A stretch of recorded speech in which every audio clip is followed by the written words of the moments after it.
because I want to thank the local organizing committee of both the Nigerian Institute of Animal Science and the Animal Science Association of Nigeria for working jointly to put this wonderful program.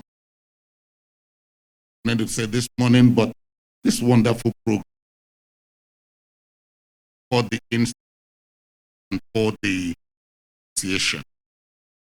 Of course, you would also note that this conference or this joint annual meeting is supposed to have been held in September, but for the exigencies of the moment, prevailing at the time, the lockdown and the mandatory, social distance protocols were in place at the time.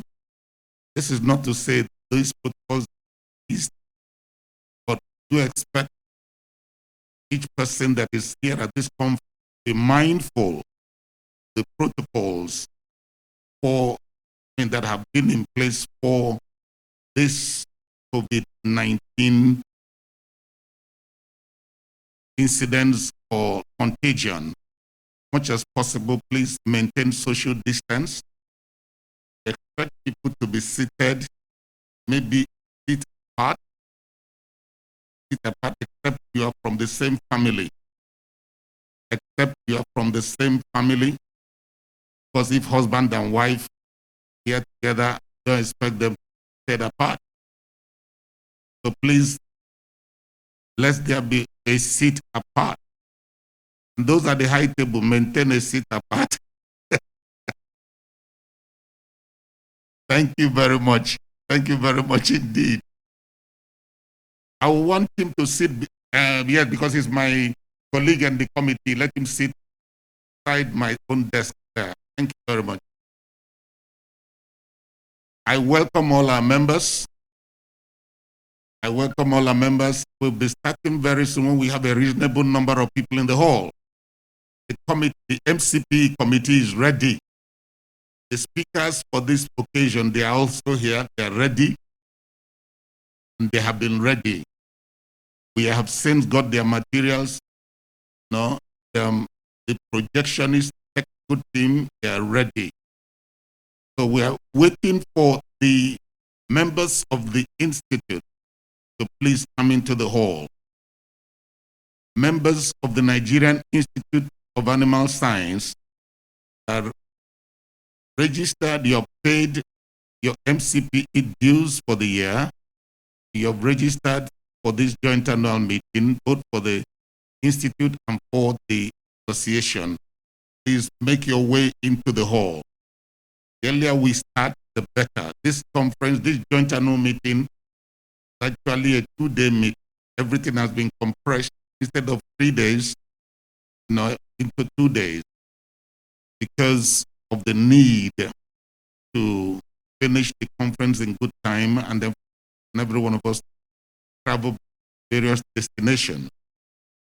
Because you also note that there, in the act of the institute, there is a mandatory provision for the institute to hold annual meeting each year. So that's why, in spite of the prevailing situation, prevailing circumstances in the country, the institute and the Animal Science Association of Nigeria felt compelled to have this joint annual meeting this year. That's why it's coming late in the year instead of the usual September period, coming middle of the month of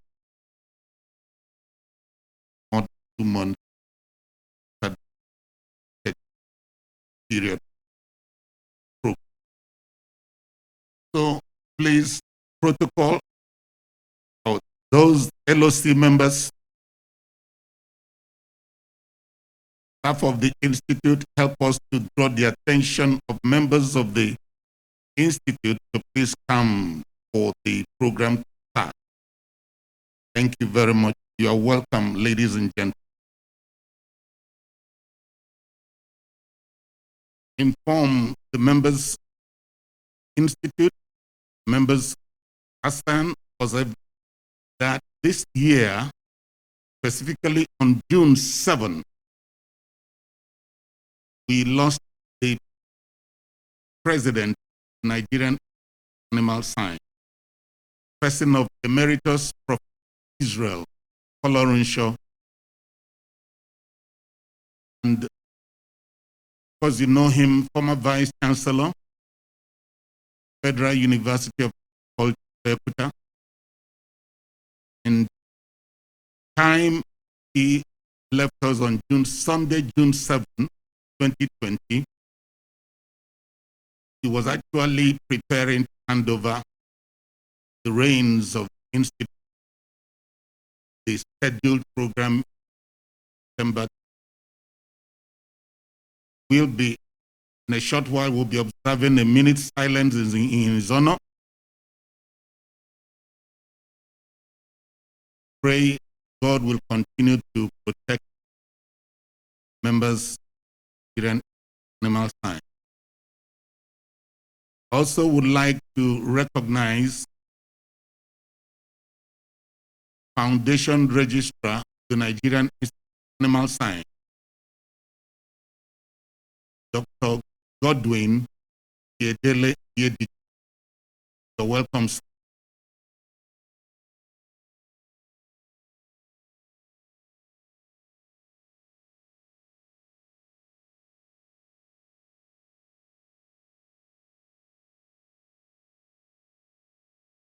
I'd like also to humbly recognize the presence of Big Daddy here, Emeritus Professor Christopher Yoke Nwosu. You're welcome, sir. You're welcome, sir. I would like to recognize the presence in no particular order. I'd like to recognize the presence, the former director, the Department of Animal Husbandry Services in the Federal Ministry of Agriculture and Rural Development, Mr. John Taiwo. Welcome, sir. Also, permit me to welcome former director in the Department of Animal Husbandry Services of Federal Ministry of Agriculture and Rural Development, who also has been a member of the Council of the Institute, Mrs. Omagbemi. You're welcome, ma'am.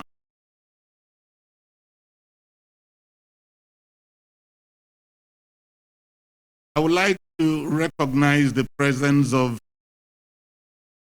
former member of Council of the Nigerian Institute of Animal Science.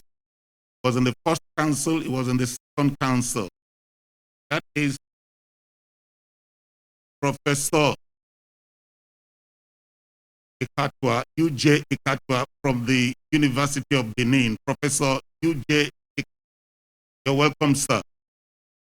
Welcome indeed.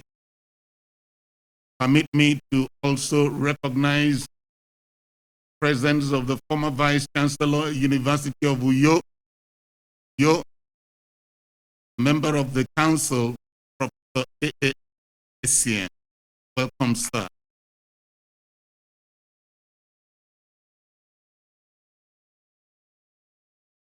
I would like to introduce the registrar and welcome him to the high table.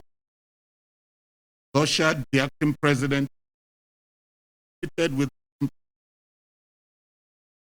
I would like to humbly recognize and invite to the high table the registrar of the institute, Professor Eustace Iyai.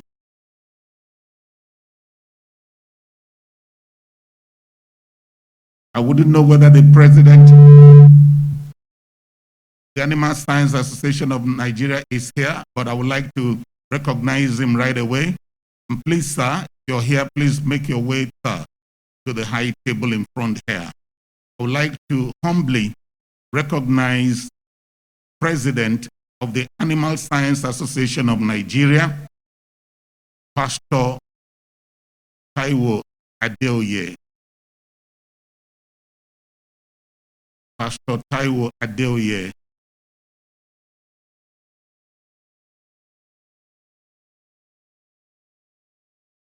If the second vice president of the Nigerian Institute of Animal Science is present, please, I would like to invite him to the high table. The second vice president, the Nigerian Institute of Animal Science, High Chief Simeon Wofa. Please come to the high table. You're recognized. President of ESAN, Pastor Taiwo Adeoye, you're humbly invited to the high table. Ladies and gentlemen, I would like to all protocols duly observed. May I also inform us this program, we are going to have two speakers, two presentations. First presentation is going to be handled Professor Samuel Shadoye Yola, a tired but not tired animal scientist, professor of animal science, the Federal University of Agriculture. Professor S.S. Abiola, you're welcome, sir. Please just wave to them, sir. Welcome, sir. I would like to recognize the presence from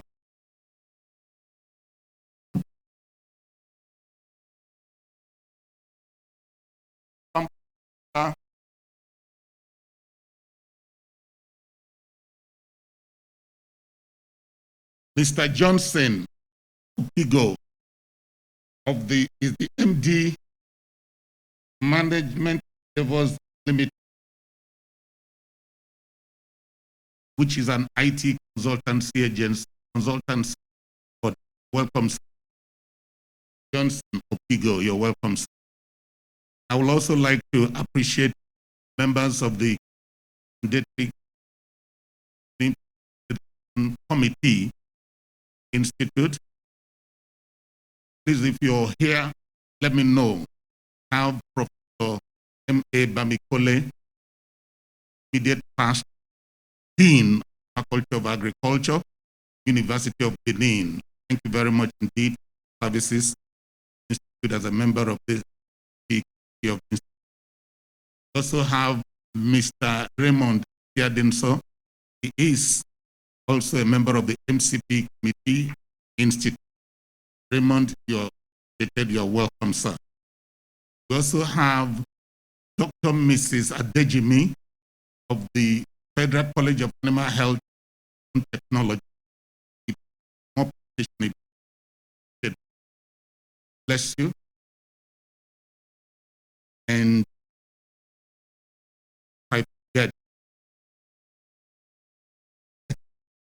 we have us, of course, the able secretary, the MCP committee, Dr. Mrs. Put hands together for her.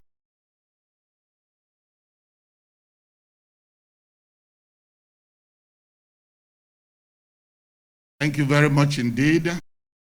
All protocols duly and humbly acknowledged and observed. If you're here and you've not been recognized, please just know, very, very important, own right person, distinguished member of the Institute. Time will fail us to begin to recognize one, but just know the niche you are in presents a very important niche for Nigerian Institute of Animals and the animals area. We have our members traveling all the way, not central, the northwest, southwest, south, and southeast.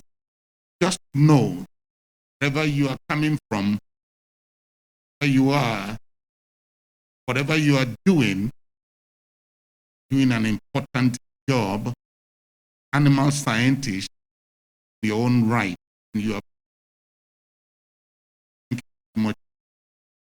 Ladies and gentlemen, I would like to please stand and observe a minute's silence honor of our late president, Nigerian Institute of Animal Science, Emeritus Israel Folorunsho, and also standing honor of Alhaji Aziz Bello, member of the Nigerian Institute of Animal Science, and member, he was the chairman of the governing council of the NIAS in a member.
May the soul, or may the souls of the faithful departed rest in perfect peace. Amen. God bless you. Please be seated.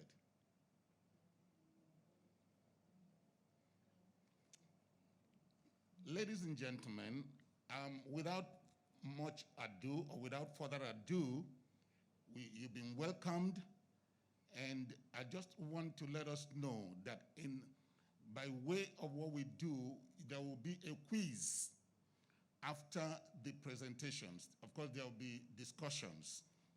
There will be general discussion of each topic, and after the presentations. And if you have any contribution to make or any question to ask, please, you jot them down. Jot down your questions down for people to make their contributions and ask their questions. And after the responses of the presenters to the questions and comments, we're going to have a quiz. And this quiz, of course, is going to be administered by my colleague, Professor M.A. Bamikole, a member of the MCP Committee of the Council of the Institute. So please pay attention and get all you're supposed to get. The topics are very important and they are frontline issues facing you and facing us in the industry and in the practice of animal science in Nigeria. The first presentation is titled Abattoir Operations and Management in the 21st Century, the Role of the Animal Scientist. I would like to humbly invite the presenter, Professor Samuel Sholadoye Abiola, F.NIAS, to come forward and make his presentation. Professor Abiola, sir. Please give him a big round of applause.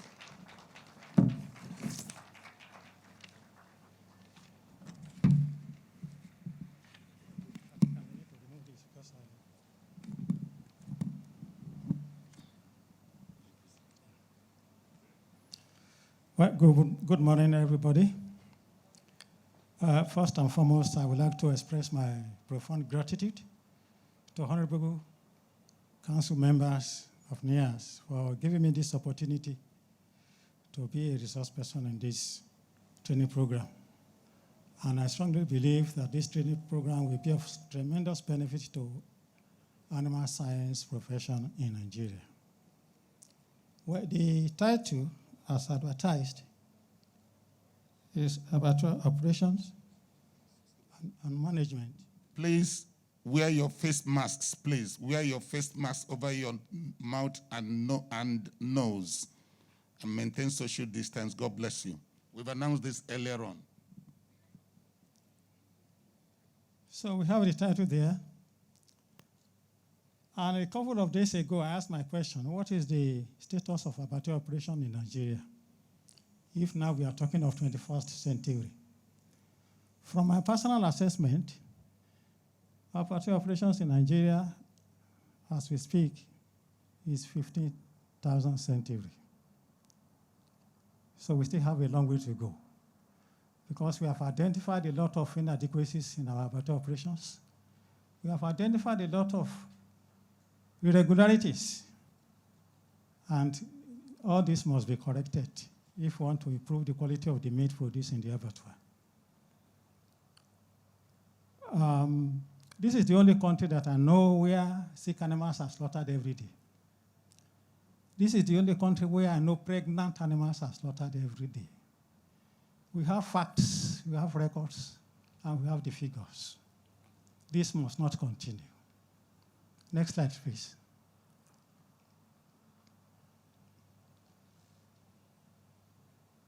Next slide.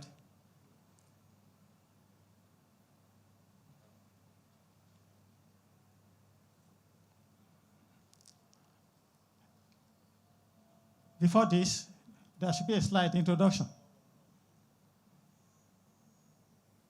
Introduction. We are familiar with the mandate of NIAS, 3 mandates altogether. But one has to do with the quality of animal products that must be produced in this country. And when we talk of high quality animal products, we are not talking about meat alone, milk and eggs. This is for the safety of human, for the purpose of consumption in this Nigeria, so that we don't have transmission of diseases.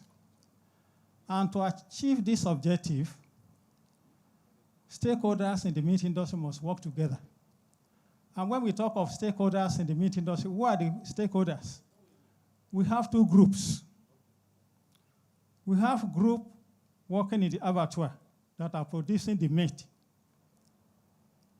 And this will include the meat inspectors who are responsible for ante-mortem inspection in the larynx. They are also responsible for the post-mortem inspection of the carcass in the slaughter hall. That is about all. Then we have the butchers who are responsible for the slaughtering of the animals. They are trained professionals, but sometimes they are doing it in the wrong way, because they slaughter on the floor, which is never done in a civilized environment. After the slaughterment, we have the butchers who will do the deboning, separating of the meat and then the bones. And lastly, we have the sanitary inspectors who are supposed to maintain the standard of hygiene. Now, when you talk about stakeholders, the first group I've mentioned, these are the people producing the meat. Then we have other group outside that will pick up the meat from the abattoir, use this meat to produce meat products, sausages, burgers, meat pies, sausage roll. These people are smiling to the bank every day because they are making thousands, they are making millions. And who are these people? In the second category, these are the fast food restaurants. We have them scattered all over the place in Nigeria. They have come together to form an association called AFCON, that is Association of Fast Food and Confectioners of Nigeria. They are actually in the processing area. The fast food restaurants and then quick service restaurants. These are the 2 groups that formed the association. So they have been working together as a team for the past 3-4 years. As a matter of fact, in 2014, they generated a revenue of 200 billion naira for using meat to produce meat products, which is very, very significant. And the oldest in this group is Mr. Biggs. I'm sure you're all familiar with Mr. Biggs. Mr. Biggs is all over the place. At the moment, Mr. Biggs is having 107 outlets in Nigeria and 4 outlets in Ghana.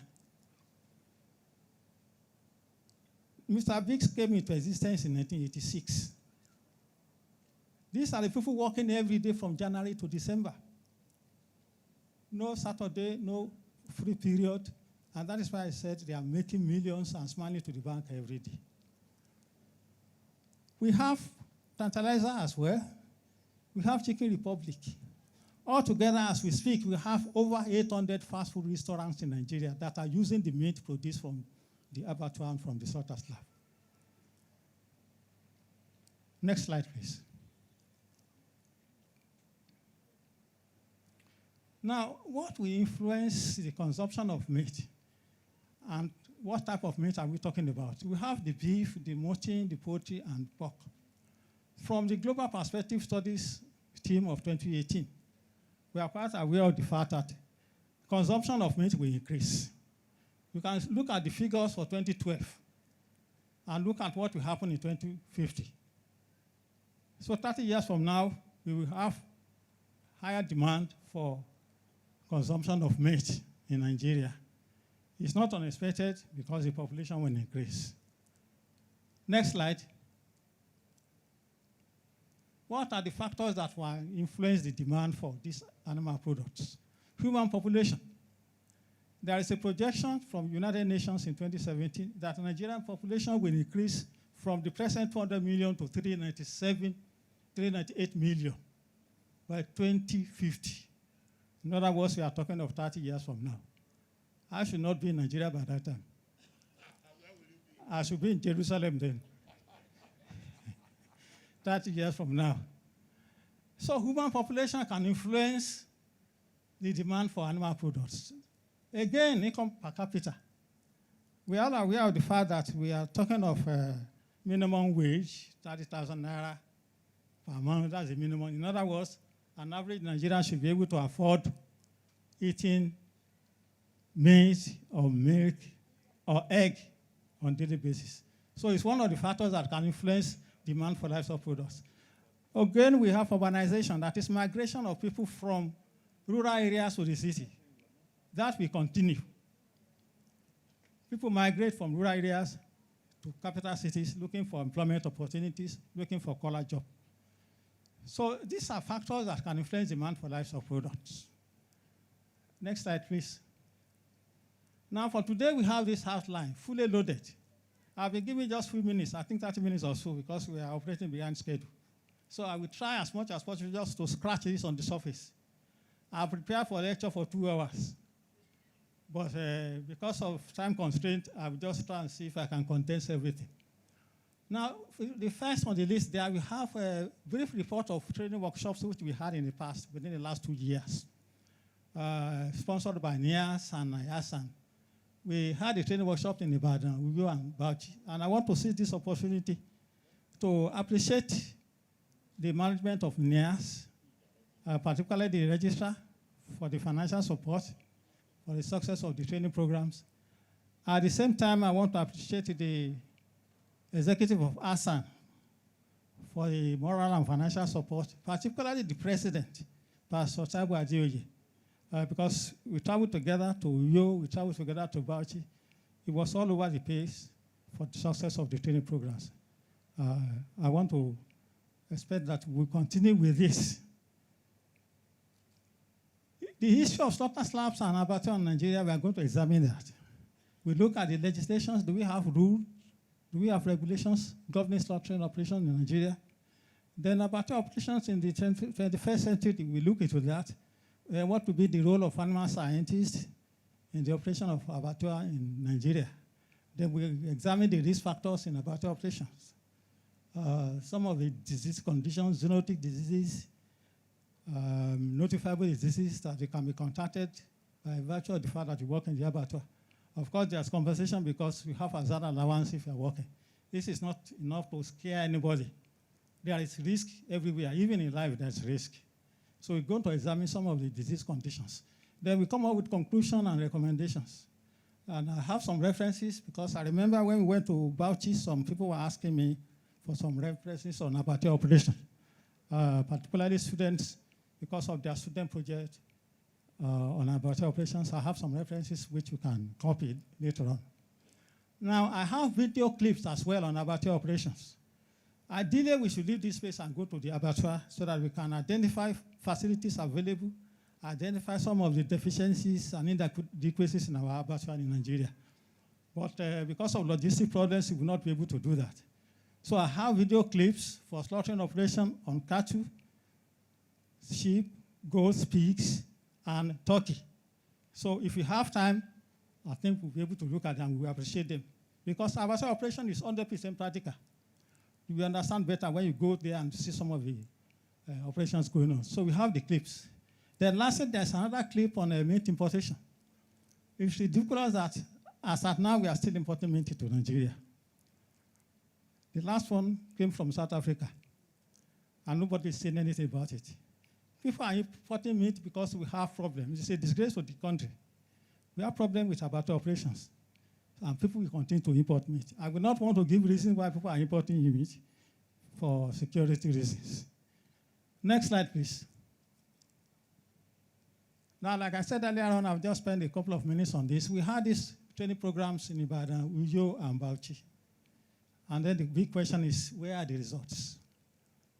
After spending time and money for the training programs, we expect that by now we should have some animal scientists operating in either the slaughter slabs or abattoirs in these areas. But since we don't have results, but I have a suggestion that the next training program that will come up, let that one go to Imo State. Imo State is a medical center. That is where we can get results. Because we can use the power of incumbency there. I think the registrar, some of our people will understand what I mean. Go to Imo State, present abattoir training, operation, and other things. You will see animal scientists going to the abattoir to work almost immediately.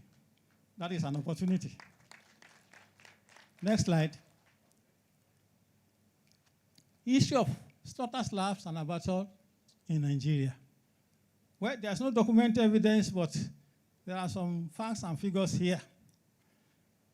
Checking the book of Genesis, chapter 1, verses 20 to 25, you will realize the fact that animals were created before human beings. And when animals were created, they were meant for human consumption. So human beings started to hunt these animals all over the place. So we can say that hunters actually started this program. So that is the beginning of hunting expedition. Using bows and arrows, going to the bush to kill these animals. At a particular point, it was becoming increasingly difficult to kill these animals. So hunters decided to bring them home. And that is the beginning of domestication.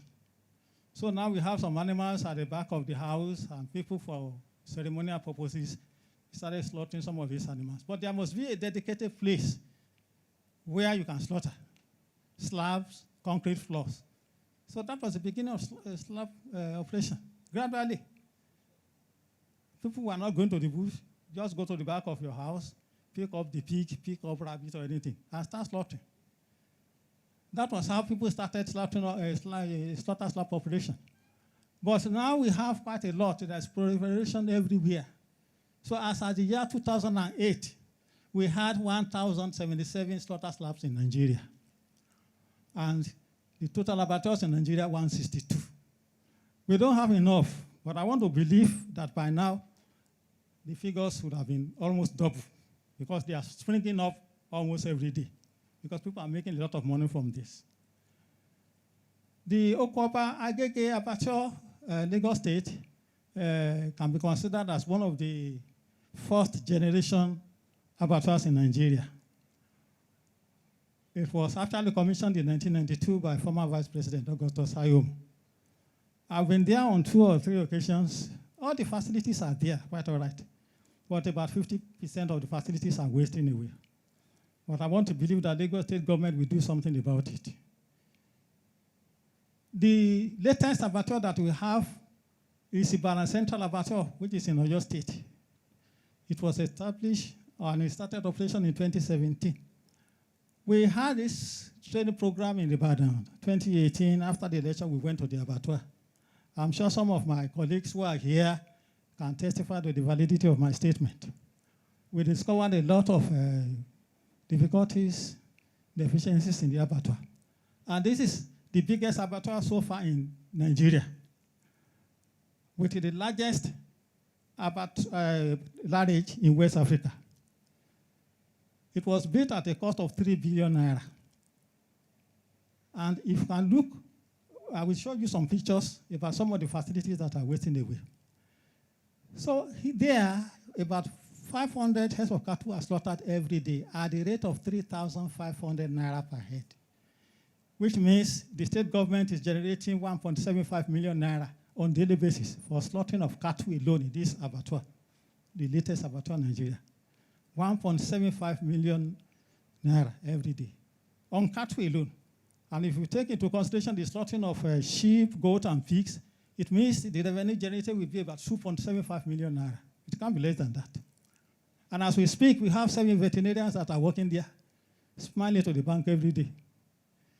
So it's a very big project, and the government is making a lot of money on that. Next slide, please. So looking at the abattoir operation in Nigeria, we are talking about 21st century, and I said our own is 15th century. This is an abattoir in Nigeria. There's nothing like COVID-19 protocols here.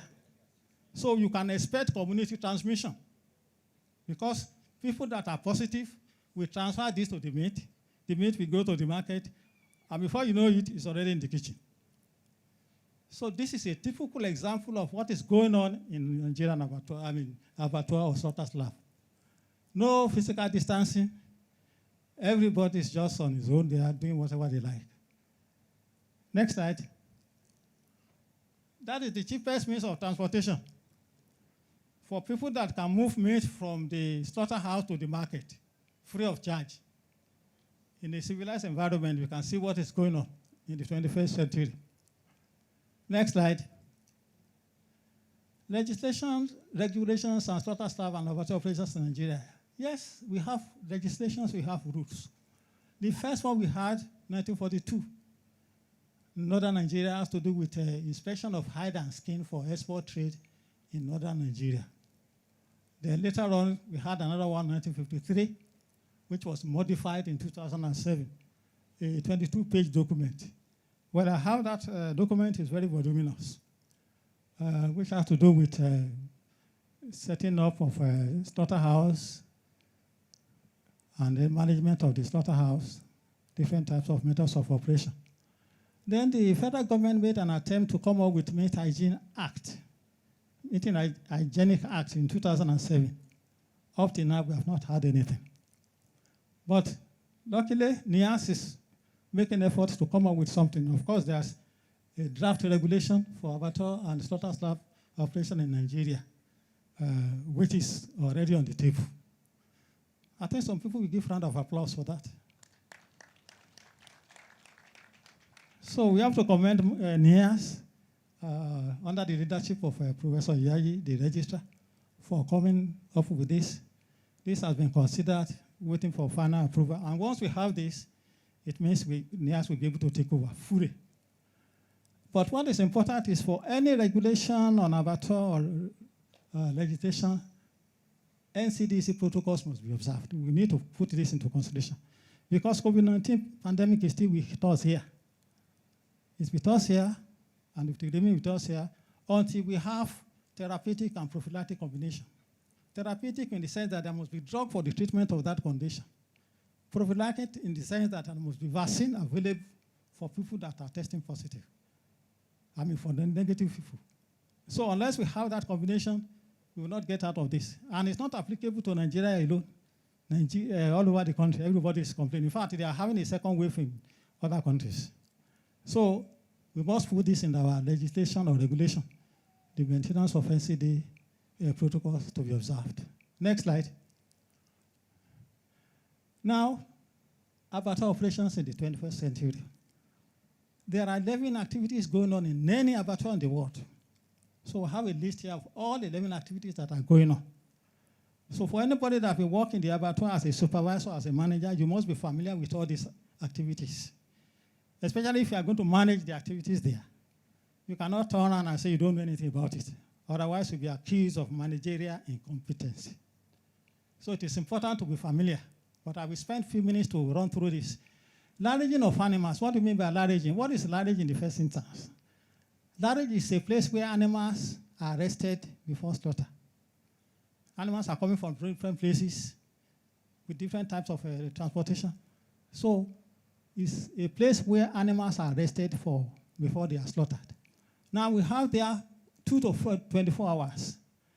Animals can be arrested for 2 hours or maximum of 24 hours. But what do we mean by 2 hours? It means some animals can just stay in the larrage there and be slaughtered within 2 hours. That is what is called emergency slaughter. At the time of loading or offloading, you might have some animals with fracture. You probably have some animals that are recumbent. Recumbent animals means animals that are not able to stand. They are in sitting position, maybe as a result of stress or suffocation. So animals in that category will not be allowed to stay for long. So within 2 hours, they should be slaughtered as a case of emergency slaughter. Then for 24 hours, that is the ideal situation anywhere all over the world. The animals, bring them today, slaughter them the second day to complete 24 hours so that they can have enough time to rest. I said it again that COVID-19 is important for regulations and legislation. The same thing in the abattoir and in the larrage. That is the point of entry. Must observe the COVID-19 protocols. Now, next is antemortem inspection. In Nigeria, antemortem inspection of meat started in 1967. And I indicated there that it is compulsory. Why is it compulsory? All over the world, antemortem inspection is carried out just to prevent transmission of diseases, which is not common in developed countries. But here it is compulsory that we must have it, apart from preventing transmission of diseases, because pregnant animals are slaughtered every day. I said it earlier on. Sometimes even in the third trimester. The gestation period in cattle is 9 months. And you see cattle coming to the larrage, 7 months pregnant, 8 months pregnant, and they will be slaughtered. I've seen quite a lot of this. The same thing with pigs, same thing with sheep and goats. Pregnant animals to be slaughtered. Of course, we can spend 30 minutes on that because the fetus is not thrown away. Something has to be done with the fetus. If I have time, I will explain what goes on in that situation. So slaughtering pregnant animals. What is the implication of that? It is reproductive wastage because we are reducing the population of the female animals in the society. But I believe when your animal is pregnant, it should be excited. It is completely senseless to take a pregnant animal to the abattoir. It is senseless. You don't slaughter pregnant animal. People like that should be arrested and crucified. So that is what we are experiencing. Human slaughter. What do we mean by human slaughter? That is slaughtering animal with gentility, with humility. You just don't take animal and start cutting the throat. You do it with carefulness, with humility. And how do you do that? You render the animal unconscious. To render animal unconscious, what you use is something that will prevent the animal from kicking or from causing any damage in the slaughterhouse. Stunning methods, there are different types. You can use captive bolt pistol to stun the animal. You can use electrical method. And of course, we have some of these facilities in some abattoirs, but they have never been used properly. So what I'm saying in essence is that to have humane slaughter means animal must be rendered unconscious before slaughter. Then complete bleeding. It means you must be able to remove every blood from any animal while you slaughter. For example, cattle. An adult cattle has 18 liters of blood at maturity, 18 liters of blood. Pigs have 4 liters of blood at maturity. And sheep and goat, 2 liters of blood. So at slaughter, you should be able to collect this. So if we are not collecting as much, it means the bleeding is incomplete. And that is why we're saying slaughtering should not be done on the floor, horizontally. Because if cattle is containing 18 liters of blood, you slaughter horizontally, it means you will be able to collect about 14 or 15 liters of blood. You have about 2 or 3 liters left in the carcass, which will stain the carcass and stain the internal organs. And of course, you are providing medium, which is favorable for the growth of bacterial and pathogenic organisms. So complete bleeding can only be achieved in hanging position. You will see a lot of this when I showed the video. Hang the carcass up.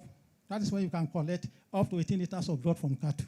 Because it is by gravitational pull that the blood will come down and then you'll be able to collect everything.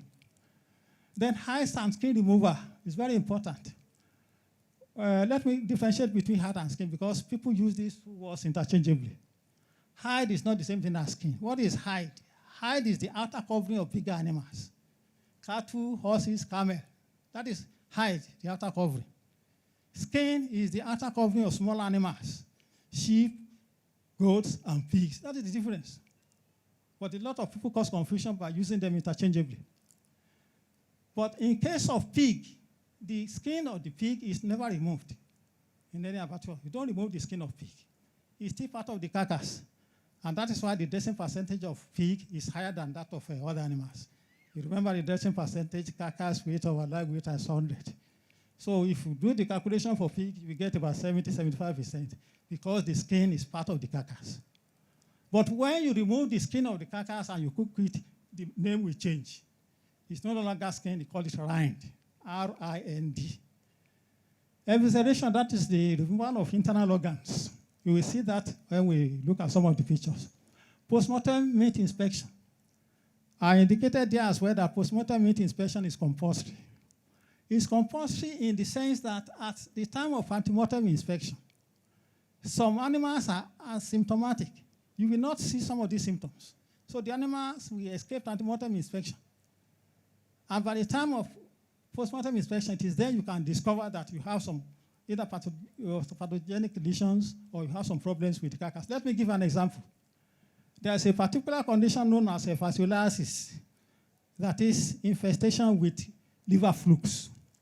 You have about 1,000 flukes in the liver of the animal. This is observed every day, everywhere in Nigeria. You cannot see this in the abattoir, the larage. It is at the time of slaughter.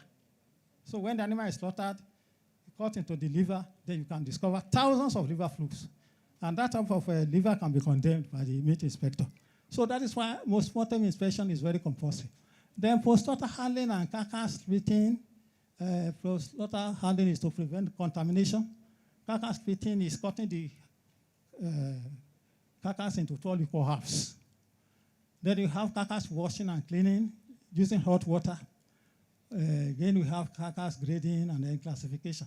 The carcass grading and classification, it has never been practiced in this country, but I know we will get there. It's a matter of time. But it is very necessary. Now, for carcass grading and classification, I'm sure people in the poultry industry will be familiar with what I'm talking about. When you collect your eggs, you grade your eggs. Small eggs, big eggs, large eggs, and you are not going to sell at the same price. So the same thing will happen for beef carcass grading or classification. Carcass chilling is very important. It's rarely practiced in this country. Because after slaughter, people just go to the abattoir, pick up the meat is already in the table. It's already in the kitchen. So carcass chilling is very necessary. Chilling is to lower the temperature of the carcass, because when you slaughter any animal, even chicken, touch the carcass, the temperature is high, it's about 37 degrees Celsius. That temperature must be reduced to about 2 degrees Celsius or minus 2 degrees Celsius. And at the same time, carcass chilling will promote tenderness of the meat. So those are the two main reasons why carcasses must be chilled for a period of 24 hours. The boning, meat packaging, and transportation, well, that can be done after chilling, and the butchers will be responsible for that. Next slide. Well, I said we visited the biggest abattoir in Nigeria, which is situated in southwest of your state, in Nevada. That's the large there. For the abattoir built at a cost of 3 billion naira, that is the biggest large in Nigeria. There are two problems with this large. In fact, when we got there, I thought it was a car park. No demarcation, so when animals are coming from anywhere, from the north, from Kaduna, wherever, they just lump them together. So at a point, they can just mix together. And that is why you can have a little bit of confusion. There should be demarcation in every large. You must have pens. Horned animals must be separated from hornless animals. Sick animals must be separated. And then there must be roof because of adverse weather condition. There's no roof here, no demarcation. Next slide. That is the same laddage. You can see the animals there. You can look at the condition of the floor, heavily contaminated. And you can see the animals feeding on grass there. It's never done anywhere. You don't feed animals in the laddage, except if these animals will stay there for over 24 hours. So if animals will be there for 24 hours, the only thing you can do is to provide water, ordinary water, clean water, to prevent dehydration. That is the essence of giving water, to prevent dehydration. No feeding, except if the animals will stay there beyond 24 hours. Next slide. That is a modern laddage. That is a laddage for pigs. You can see the division into pens. You can see the narrow passage there for workers there to move about. The roof is there because of adverse weather condition. That is modern laddage. That is what is expected. Next slide. Yes, you can see the carcasses in hanging position. Like I said, this is the way by which you can breed animals, so that by gravitational pull, blood will drain and you can collect enough blood from the carcass. That is what is recommended in the 21st century. Next slide. Hides and skin remover. Well, Nigeria currently is the second leather exporter in Africa and number 8 in the world, generating over $931 million in revenue. The leather industry could generate $1 billion for Nigeria by 2025. You have seen this, and you know that hide and skin can generate a lot of money for the government. But unfortunately, we still see that people are eating hide and skin. And we call it kwamo. But I've been saying this, I'm sure animal scientists don't eat kwamo. It's not possible. How can animal scientists eat kwamo?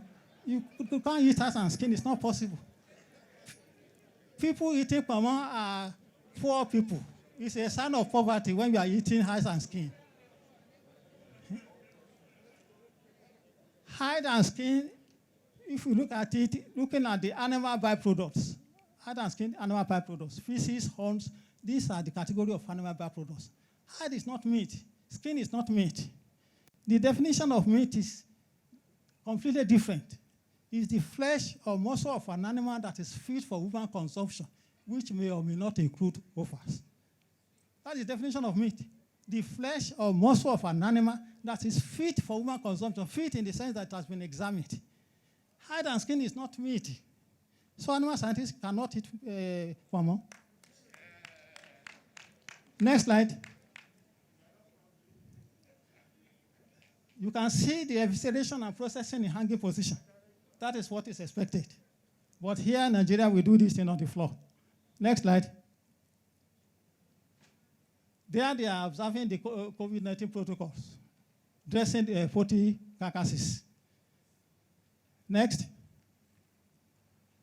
I talked about carcass grading and classification. This is to be sure that the buyer gets the value for the money. Just like I gave an example of the eggs. You grade eggs, small, medium, large, and you sell at different prices. So there should be carcass grading for beef, for all categories of animals. And you can have grade A, B, C, or D. If the carcass of Professor Kyobi is A, and my own is D, we will not sell at the same price. Carcass A we sell for different amount. So the system of grading now is computerized camera grading system. I don't have enough time, I will have explained this better. But now it's done in such a way that you don't touch the carcass. In the past, you used introscope, but now they are changing to use of a computer. Next slide. Yeah, this is the summary of what I've been talking about for starting operation in the slaughter hall. You see, the animal is coming in, then they are stunning, which can be of any of the methods. Mechanical method can be used, electrical method can be used, and then gas, which is carbon dioxide, can be used, just for the animal to be unconscious. And the electrical method that I'm talking about is not high voltage of 220 or 240 volts, otherwise you are electrocuting the animal. It's a volt of about 60 to 70, maximum of 75 volts. So after the stunning, there will be bleeding in hanging position, then there will be removal of hide or skin, then there will be splitting into equal halves, and from there into the cold room to reduce the temperature of the carcass, and then the deboning, removal of bones, and then the meat and fat. Next slide. Well, we have the statics of bovine body parts there, the amount of hide, the blood, the meat. Next. This is the van used in Lagos State, a refrigerated van to remove meat from the abattoir to the market. The meat can be there for about 4 hours or 5 hours. This is an ideal situation, not carrying meat in a Okada or using a motorcycle. This is ideal, and it's used by Lagos State. I hope they will maintain it. And I want to advise that other states should be able to copy this. Next slide. Yes, what will be the role of animal scientists in the management of abattoir? I have a long list here. The first one is welfare. These animals are coming from different places. So you must show some kindness. You must show some concern. So the welfare of the animals is important in the large. And when we talk of welfare, there should be no congestion. If the pen is designed for 50 animals, make sure you don't have more than 50 animals. And then give water. That is part of the welfare. And there's what we call ultrasonic measurement, which is very popular now. This is one of the things that we used to do when we are talking of carcass characteristics, performance characteristics. We take subcutaneous fat, the amount of fat at the back of the animal, life in the large. That is the duty of animal scientists. It's what you should do in the large. It's part of our assignment. Because now these fast food restaurants, they are requesting for record of everything. They want to know the amount of fat in the carcass. They want to know the type of fat. So there must be record, there must be proper documentation. So ultrasonic measurement of fat in the large, and then even in the abattoir. I will show you the example. Record keeping is important. Most of the abattoirs in this country, we don't have records. We need to have records of the type of animal that is slaughtered, the source of the animal, the owner of the animal, and then the post-mortem result, ante-mortem result. Because fast food restaurants, bigger ones, they want complete documentation. You can't just bring animal from the mortuary and say you want to sell to Mr. Biggs or Tantalizer. You must have records and provide enough information. Ensure humane slaughter. I said it earlier on. Then complete bleeding, I've made mention of bleeding of the animal, I've made mention of that. That is vegan in hanging position. Prevent adulteration. Animal scientists should be able to control that. When we talk of adulteration, it's very common that we see some of these vulcanizers that use their engine to pump tires and inner tubes. They send this machine to the abattoir or the slaughter slab to pump carcasses. That is adulteration. It's punishable. So the carcass will balloon, and by the time you buy 2 kilograms of meat, when you get home, that 2 kilograms of meat will be reduced to 1.5 kilograms. That is an example of adulteration. So the machine of a vulcanizer should not be allowed in any abattoir at all. Supervised removal of hide, prevent post-slaughter contamination of carcass. Quite often, some of these butchers or slaughtermen, they leave the place, they go to the toilet, they will not wash their hands and come back, contaminate the carcass. That will encourage salmonellosis infection. Ensure effective chilling. Supervise meat packaging and transportation. Ensure proper waste management and abattoir hygiene. In most abattoirs, we don't have facilities for that. But we are lucky we have one in Ibadan, the biggest abattoir in Nigeria now. They have an incinerator to get rid of waste. But it has never been used. Never. All these wastes are very useful. They can be converted to biogas, and you can generate a lot of money from that. Waste from abattoir. So there must be an incinerator to get rid of the waste. Next slide. That is an example of taking the back fat measurement after slaughter. It's the responsibility of animal scientists. That instrument is called introscope. You use it in the large for live animal, and use it after slaughter. It's an animal scientist that should do that, and it should be documented. Because when you are supplying information to fast food restaurants, people that will want to use the meat for meat products, they will want some facts and figures. Everybody is becoming hygienic conscious now. People are running away from fat. So they want information. That is a typical example of how to take back fat thickness using introscope. Next slide. Well, animal scientists at the same time can do something. In modern abattoir operation now, we have laboratories. There can be one for the vet, there can be one for animal scientists. Animal scientists can do a lot of things. People will want to know even which type of fat do you have in the carcass. Saturated fatty acids or saturated fatty acids. You have a lab where you can do this in the abattoir. And not for long. Free fatty acids can be you can get the result within 1 minute. Peroxide value in 4 minutes. Iodine value in 2 minutes. So that is the essence of having a laboratory in the abattoir. Next. Now, what are the risk factors in abattoir operations? We have risks. COVID-19 is there. But once we can observe the NCDC protocols, I think we should be able to escape that. But we have some zoonotic diseases. I've given some examples here. Bovine tuberculosis is an example. Brucellosis, cysticercosis, avian influenza. There are quite a lot of these zoonotic diseases that can be contacted by people working in the abattoir. Let me say just 1 or 2 things about bovine tuberculosis. At the moment, World Health Organization, in the record of 2019, indicated that 245,000 Nigerians die of tuberculosis every year. 245,000 Nigerians die of tuberculosis every year. And a lot of people pick this up from the abattoir. So you need to be extra careful when you are in the laboratory, you are performing your activities. Some of these animals that are sneezing, coughing, they have respiratory discharges. It could be a symptom of either pneumonia or tuberculosis. But this can only be confirmed at the time of postmortem inspection. Brucellosis is also a disease condition that can be transferred, it's zoonotic, from animals to man. It's very serious.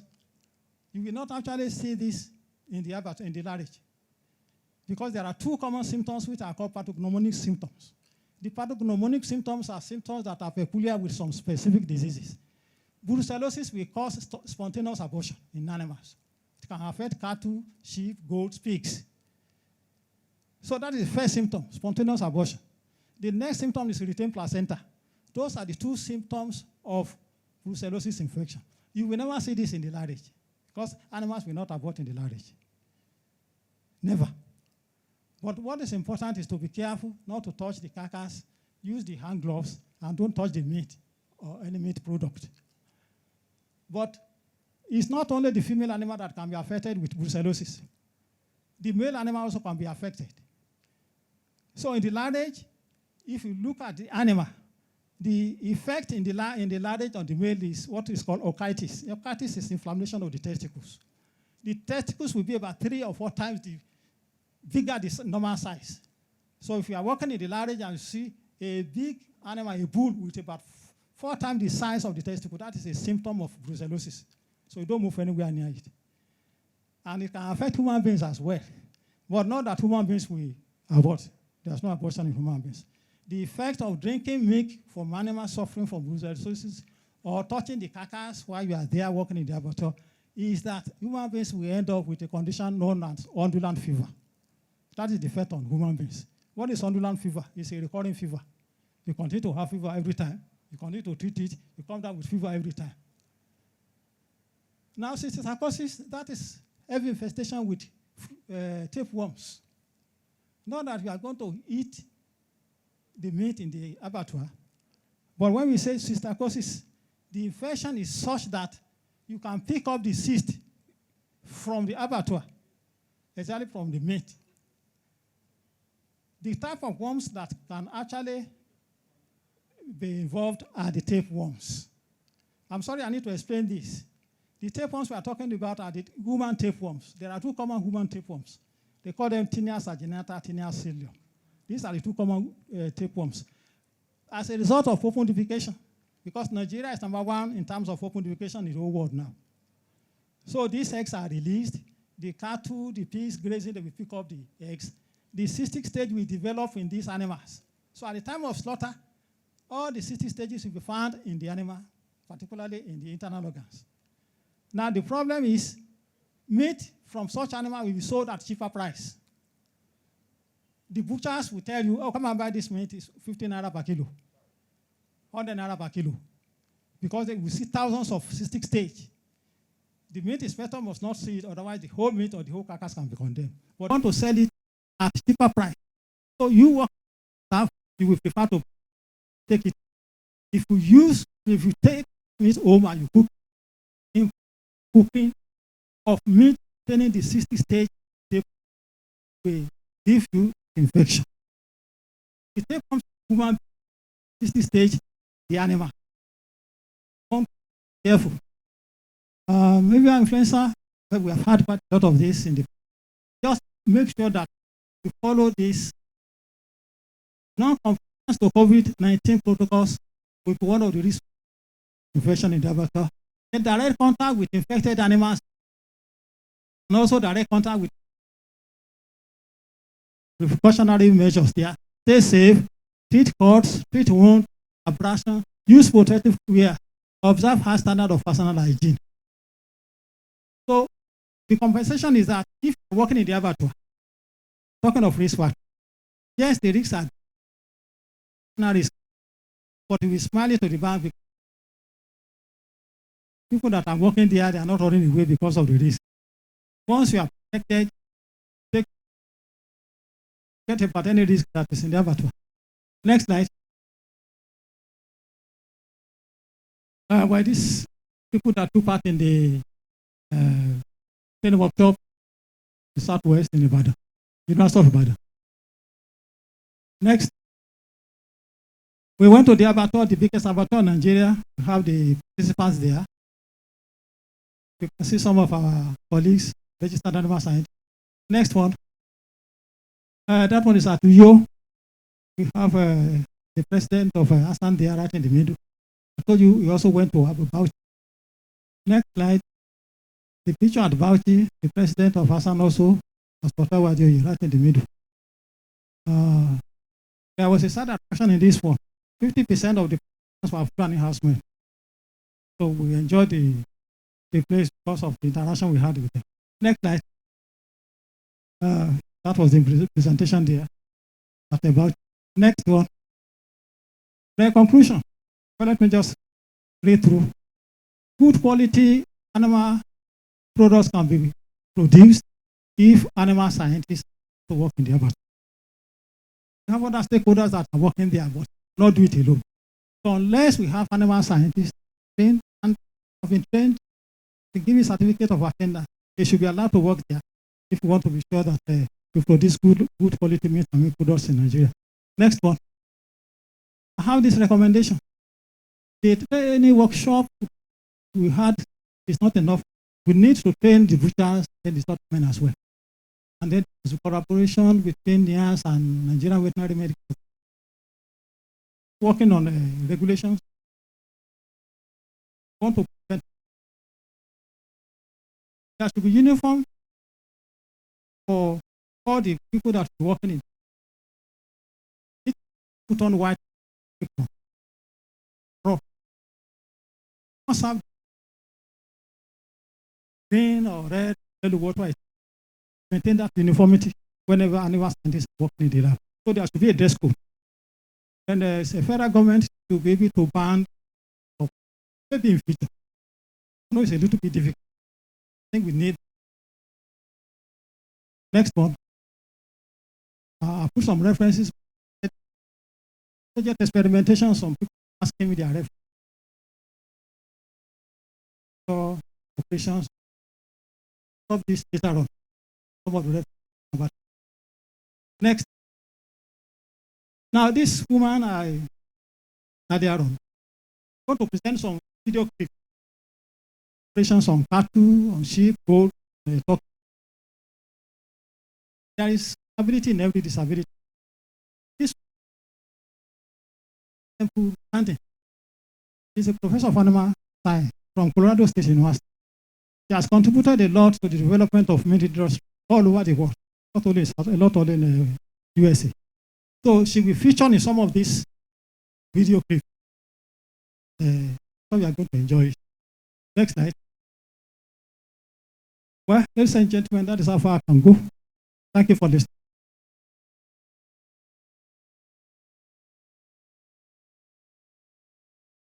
Ladies and gentlemen, please give him a bigger round of applause. There's a very, very incisive, inspiring, vocal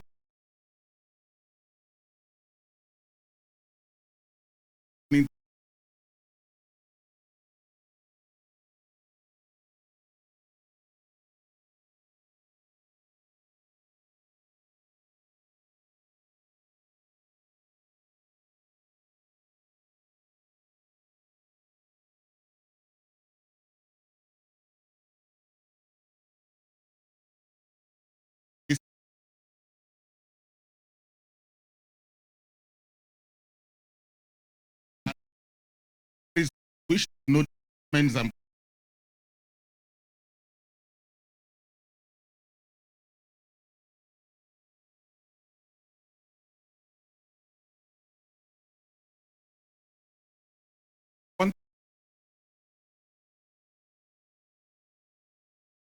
how much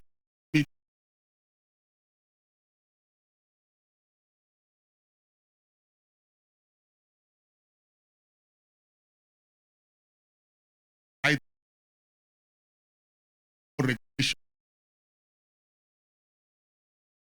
wants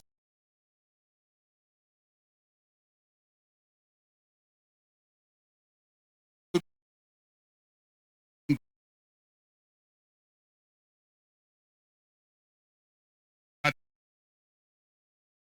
and uh, how much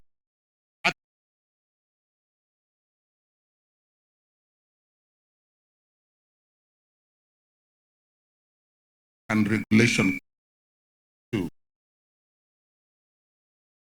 you very much. Please permit me to welcome, recognize Sam, the second vice president of Animals, Nigerian Institute of Animals. Yeah, I you and member MCP committee, already recognized, member of council, Institute Raymond, well, already recognized you, member of the this committee. Our senior professor, elder, father, member of council, also chairman board of fellows of Nigerian Institute of Animal Science, Professor E.A. Debowale, first pro-chancellor of Bowen University. Sir, you're welcome, sir. Welcome, sir. And you just got this sent further to your cap. Member of the committee with ARCN. Well, congratulations, sir. Chairman LOC, Haji Ramalan, I appreciate you.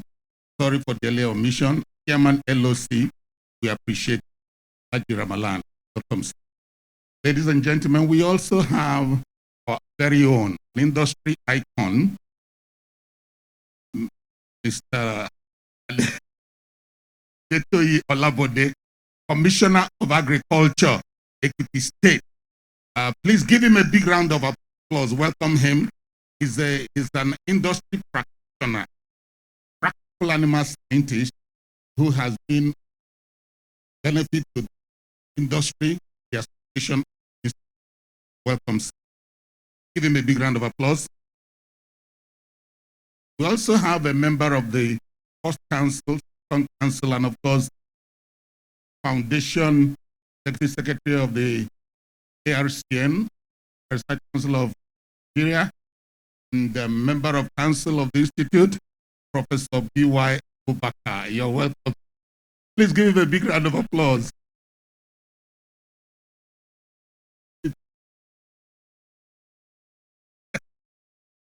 Oh, yes, sister. Want to appreciate Director in Department of Animal Husbandry Services in the Federal Ministry of Agriculture and Rural Development, Mrs. Winnie Sholari. You're welcome, sir. You're welcome, ma. You're welcome, ma. Please give her a big round of applause. I say keep clapping for her.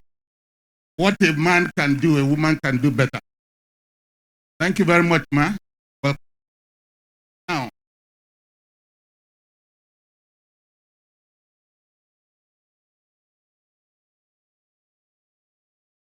he wants to finish up the video recorded. I also appreciate our operations. Have video recording and go and then for talk. Anything I may comment. If just watch yeah, start almost immediately. The first video, please. Okay, it's on already.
I'm really glad the AMI is producing this video so you can see how a big plant works when everything is operating correctly.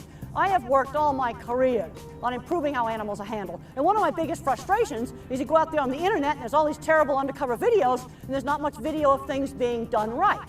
Now, one of the problems with having a lot of tour groups through plants is that this is safety issues, food safety issues, but also if people stand in the wrong places during a tour, it scares the cattle and gets them all agitated. But today, we're going to have a tour showing how things work done right.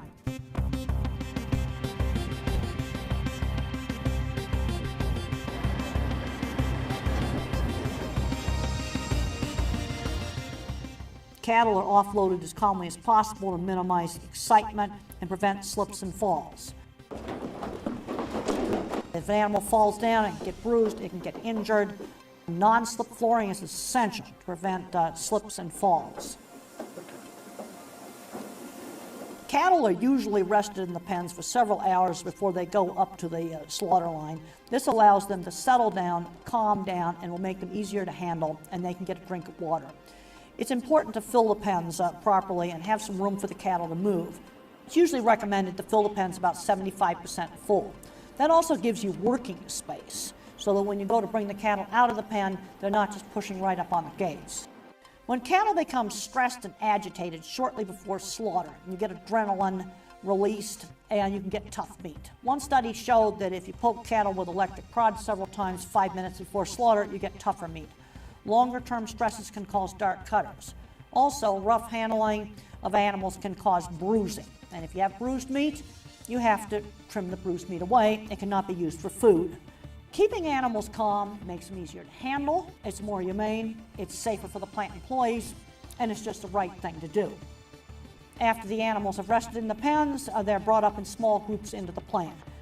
Bringing up small groups of animals, that's really important. One of the biggest mistakes that people make when they handle livestock, both cattle and pigs, is taking up too large a group. And good animal handling requires more walking. You've got to walk more times back and forth between the yards and the chute system in order to move those small groups. But it's really important. In the meat industry, there's increasing concern about how animals are handled. The chute system in the plant is high solid size because there's a lot of activity around in the plant. And it's really important that they don't see that, because if they see that activity up ahead, they're not going to go. And you might wonder, why is the chute system curved? Well, one of the things that does is it prevents the animals, as they're coming out of the crowd pen, seeing the people further up on the line, seeing that activity. Animals also have a natural tendency to go back to where they come from. So when you're working them, you want to use that tendency to go back to where they come from.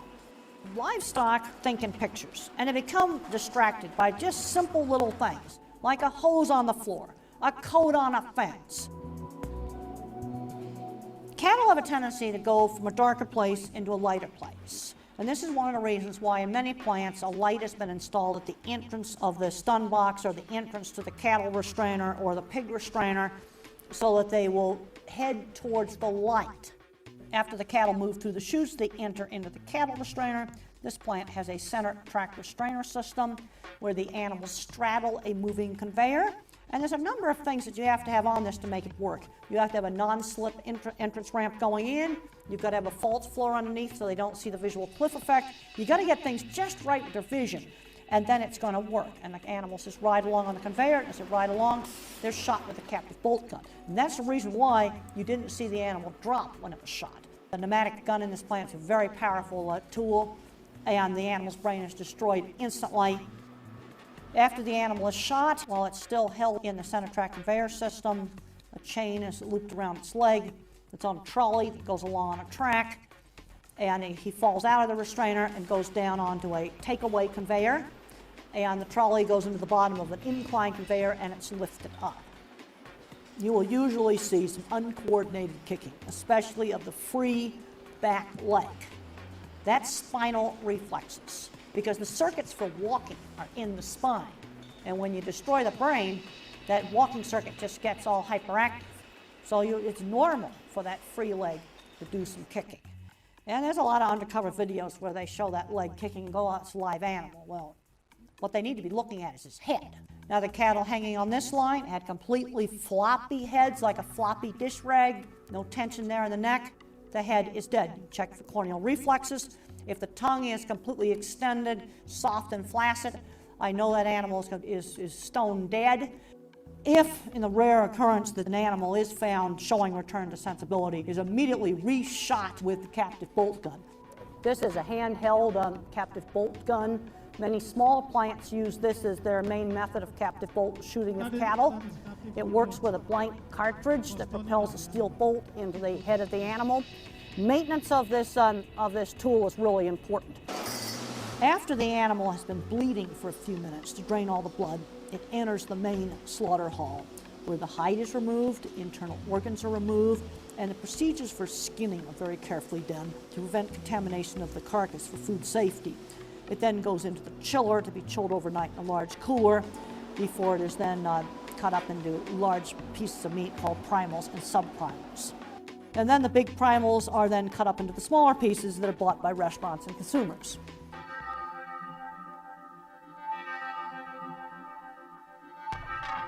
Humane treatment of animals is a really important thing. Also, it's required by the Humane Slaughter Act. Other benefits. The high standard and humanistic beef cattle slaughtering technique is of high degree of automation, safety, and hygiene, as well as easy operation and convenient maintenance. Live cattle are fed with food and water for 24 hours to keep them in a calm state in order to alleviate their tension and fatigue in transit and recover a normal physical condition. Then, an electronic scale weighs the cattle and keeps records.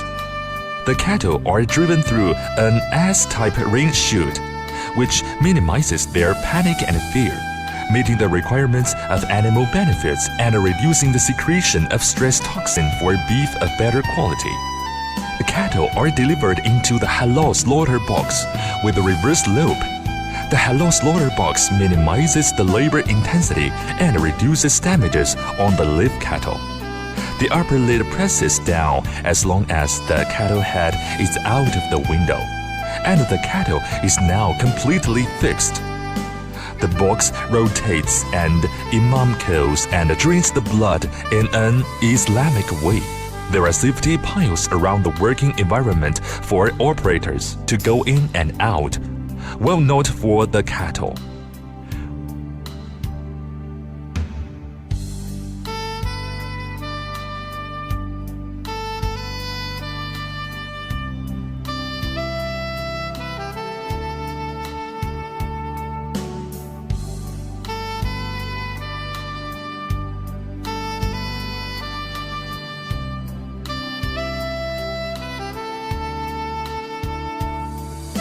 One of the rear legs of the cattle is automatically hung up.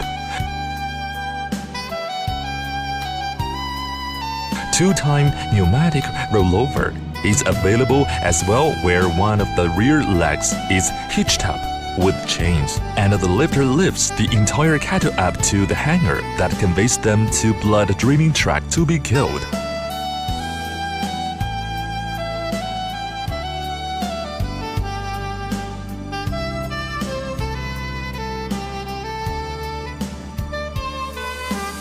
The cattle bodies then go through electrical stimulation for sufficient blood draining, shorter acid discharging time, and a better beef quality. The process is safe, convenient, and halal. The conveyor transports the cattle bodies to designated positions where the horns, hooves are removed. The buttocks are skinned, and the opening and sealing of anuses. Rear legs cut off at the higher stand are delivered into the vehicle through the chute, which transports cattle hooves to the processing workshop.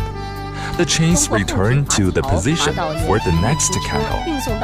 Both rear legs are hooked up by two high-strength aluminum alloy hooks, and the cattle bodies are transported to the body processing truck.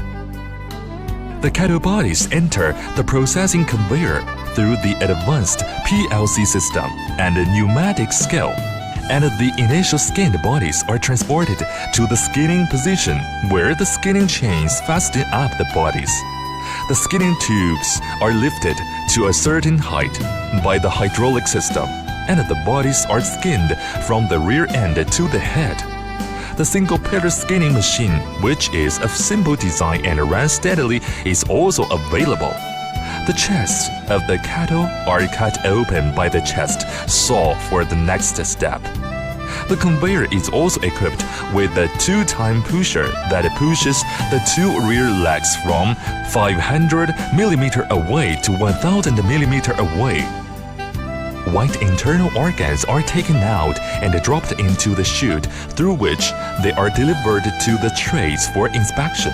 Pneumatic white internal organ separator separates qualified white internal organs from disqualified ones. Red internal organs, such as the heart, liver, lungs, are taken out and hung up with cattle heads together on different hooks, respectively.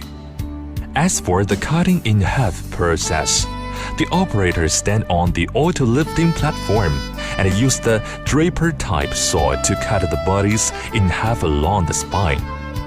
A splash-proof is installed to prevent splashing body pieces. The cattle slaughter conveyor system is air sac-driven, compact in design. The chains are loose and it precisely adjusts the conveyor to ensure the stability. The conveying chains are equipped with double push tops, which direct and position the conveyor and avoid trembling, which is highly automated and reliable. The bodies go through the high-pressure body washer, where all remaining flesh and hair are washed away. Turkey.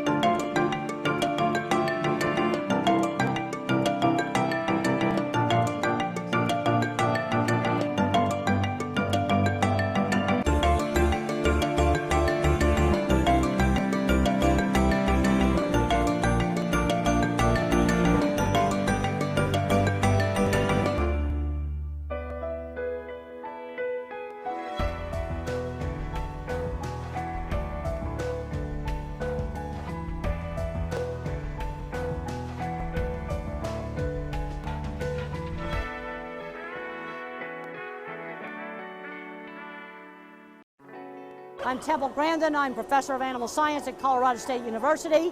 This is a large barn full of turkeys ready for market, and we're going to be showing how they load the turkeys, and they're going to be herding them like cattle. They go up a conveyor, and then show them going through the whole entire process.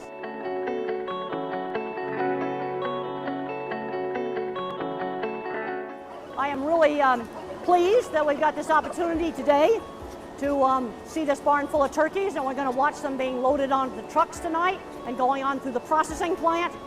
And it's just not possible to bring tour groups for all of these places because of disease requirements. I have to wear these clothes, and then I had to be away from all birds for over a week before I was allowed to come here, because you got to be really careful not to bring in diseases. These are typical large sheds where turkeys are raised for up to 19, 21 weeks. Today we're going to be loading out from one of these barns. The question that came up was, are the turkeys in the buildings afraid of people? Well, if people regularly walk through the barn and get the turkeys used to people walking through them, they'll come up to you. I mean, I had males displaying to me and showing off to me. Birds that are afraid don't do that. On a really good farm, a person will walk through the entire building, walking through the turkeys, the whole entire building, to inspect for animals that might be sick, animals that might be injured. It gets the birds accustomed to people walking through them.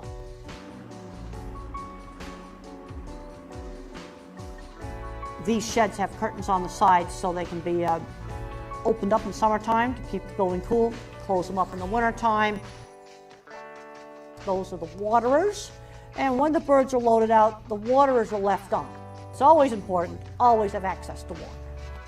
You can see right here we have a lot of space. They have not started to load out yet. This is a normal stocking. You get into a building that's overstocked, you wouldn't have this amount of space in market-ready birds. They're getting the truck backed up now, and they've got some wood panels set up in kind of a funnel, and then the truck loaders will come in and move small groups of turkeys, similar to moving cattle, up in small groups, and they jump on the conveyor, ride up into the conveyor into the truck. What they're doing here is bringing up groups of turkeys, and there's a conveyor in there, and the turkeys ride up the conveyor into the truck. As the birds ride up this conveyor, they remain upright.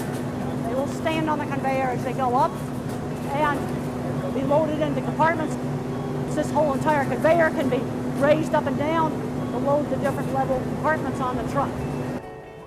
One of the advantages of using a machine like this is it doesn't get tired. People get tired, and these birds are really, really heavy. Notice that there's an operator there, and he's controlling this, and then he's got to go back and shut the doors. But I want to emphasize, good equipment makes it easier to have good handling, but you also have to have management. They've got to make sure they operate this equipment correctly. The equipment we have now today is such a big advantage over what we used to have. This turkey conveyor is a really big improvement.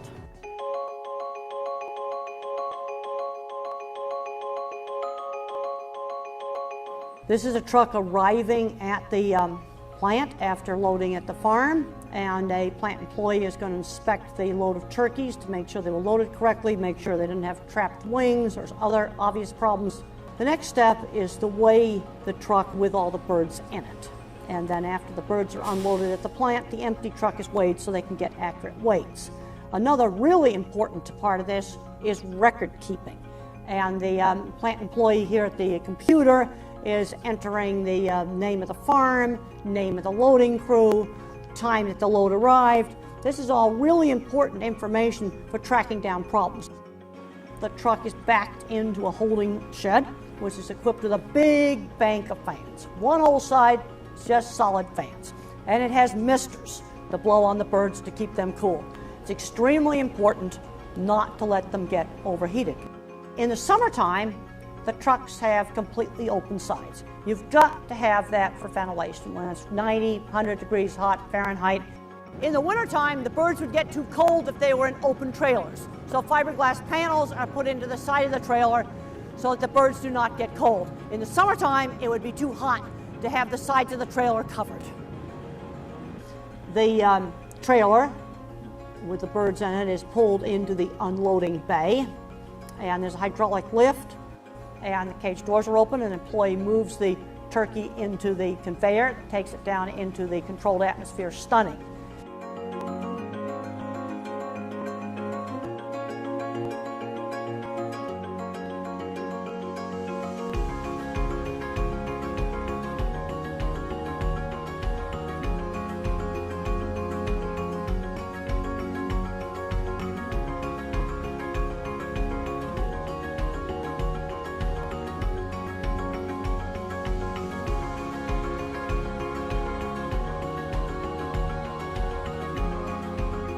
This window you can see in here, watch the birds as they get anesthetized. One thing that's very important with poultry is you have to have a slow, gradual rise of the CO2. The pig plant, you very quickly put them into 90%. You can increase the CO2 levels faster than you can for chickens, but not as fast as pigs.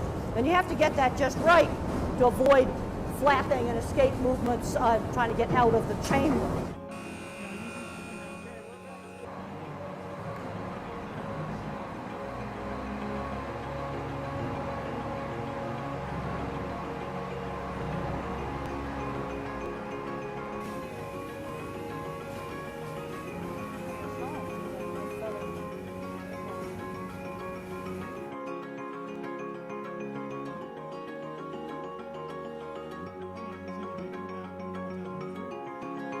The truck pulls into the unloading bay. The employees are on hydraulic platforms that go up and down. They open up the cages and they pull the birds out and hang them live on the shackles. And they go through what's called a water bath stunner, where their head is immersed in the water and there's electric current passed from their head through the shackle, and that will make the bird insensible, electric stunning. In order for electrical stunning to make an animal insensible, it has to cause some epileptiform activity in the brain.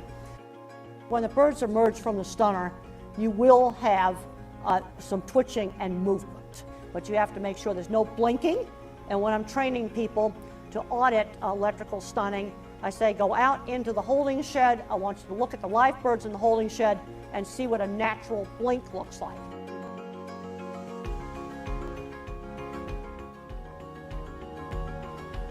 This shows the anesthetized turkeys emerging from the controlled atmosphere stunner, and then the employees will place these birds on the shackles. You can see the heads are very limp, they're coming out completely limp. Now, if a turkey was actually fully conscious, he would put his head up like this. That's the position they would be in if they're fully conscious. If the turkey's got a long neck, it will curl up like this. The next step is birds go through an automated bleeding machine. Any bird that missed the automatic cutter would be cut by the backup man, because it's absolutely essential that all birds are cut before they go into the scalder, because we absolutely have to make sure that live birds never go into the scalder. The birds are now emerging from the scalder, have had their feathers softened up by the scalder, and then the next step is to go into the picking machine, which has a whole lot of rubber fingers that rotate, that take off the feathers. There are a few little bits and pieces of feathers still attached, and employees on the line will remove those. And then the next step is to put them on a different type of shackle that just holds them by the drumsticks because the feet have been removed. And then they go further on down the process where the insides are taken out.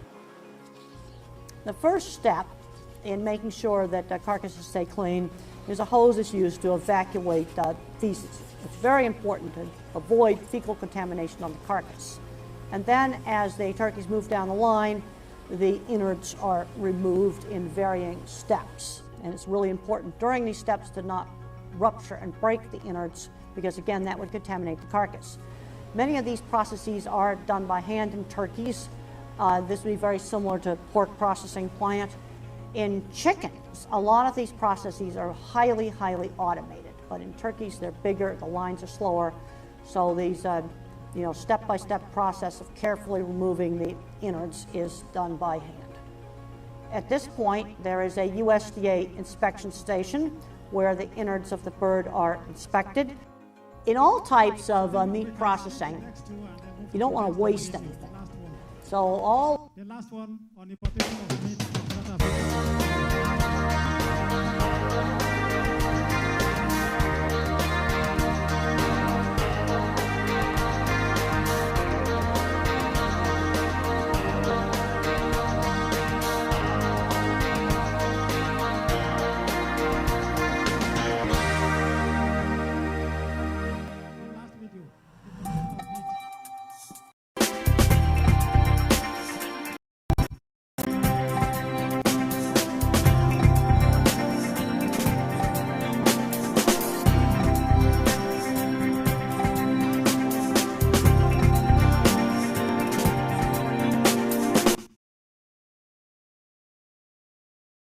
Let's have the last one on importation of meat from South Africa.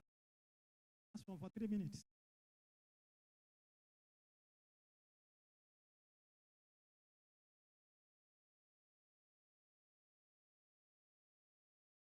Have a urgency of time.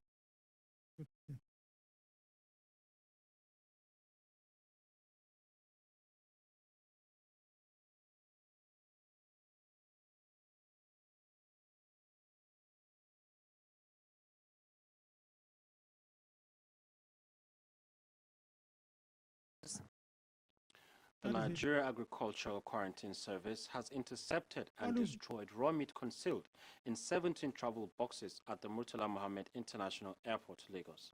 The boxes of raw meat seized at the tarmac were imported from South Africa. Michael Olaleye reports. Less than 1 month after the Nigeria Agricultural Quarantine Service heightened its veterinary checks at the airport to forestall the entry of coronavirus into the country, this unusual discovery was made. Draw it away. The meat, packaged into polythene bag, were carefully arranged to conceal the content and beat security checks. The agency was able to intersect the contraband with the assistance of the Nigeria Customs Service and other security agents at the airports. Meat from other countries not allowed to come into Nigeria because if we have enough meat, and because there are some zoonotic diseases that are peculiar to animals that can affect a man. Right now we are hearing of COVID-19 that is happening in China and South Korea. We don't want all those things to come here. That's why some of these things, they are highly prohibited. Our interception consignment is for destruction. And we have sought the approval of our Director General. The provision of the Animal Disease Control Act, and by implication Nigeria Agricultural Quarantine Service Act, is that there must be an existence of permit system if at all such item must be imported. Quarantine is basically concerned with agricultural produce, that is animal products, animal products, plant and plant products, there are aquatic resources and products. And there are existing laws. So what I would rather say is that seek information from the Nigerian Agricultural Quarantine Service if you are a prospective importer or exporter of anything agricultural product. So far, no arrest has been made as the importer of the raw meat is at large, but the security agencies are on surveillance to apprehend the culprits. In Lagos, Michael Olaleye, NT News.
Agriculturists have had today about animals.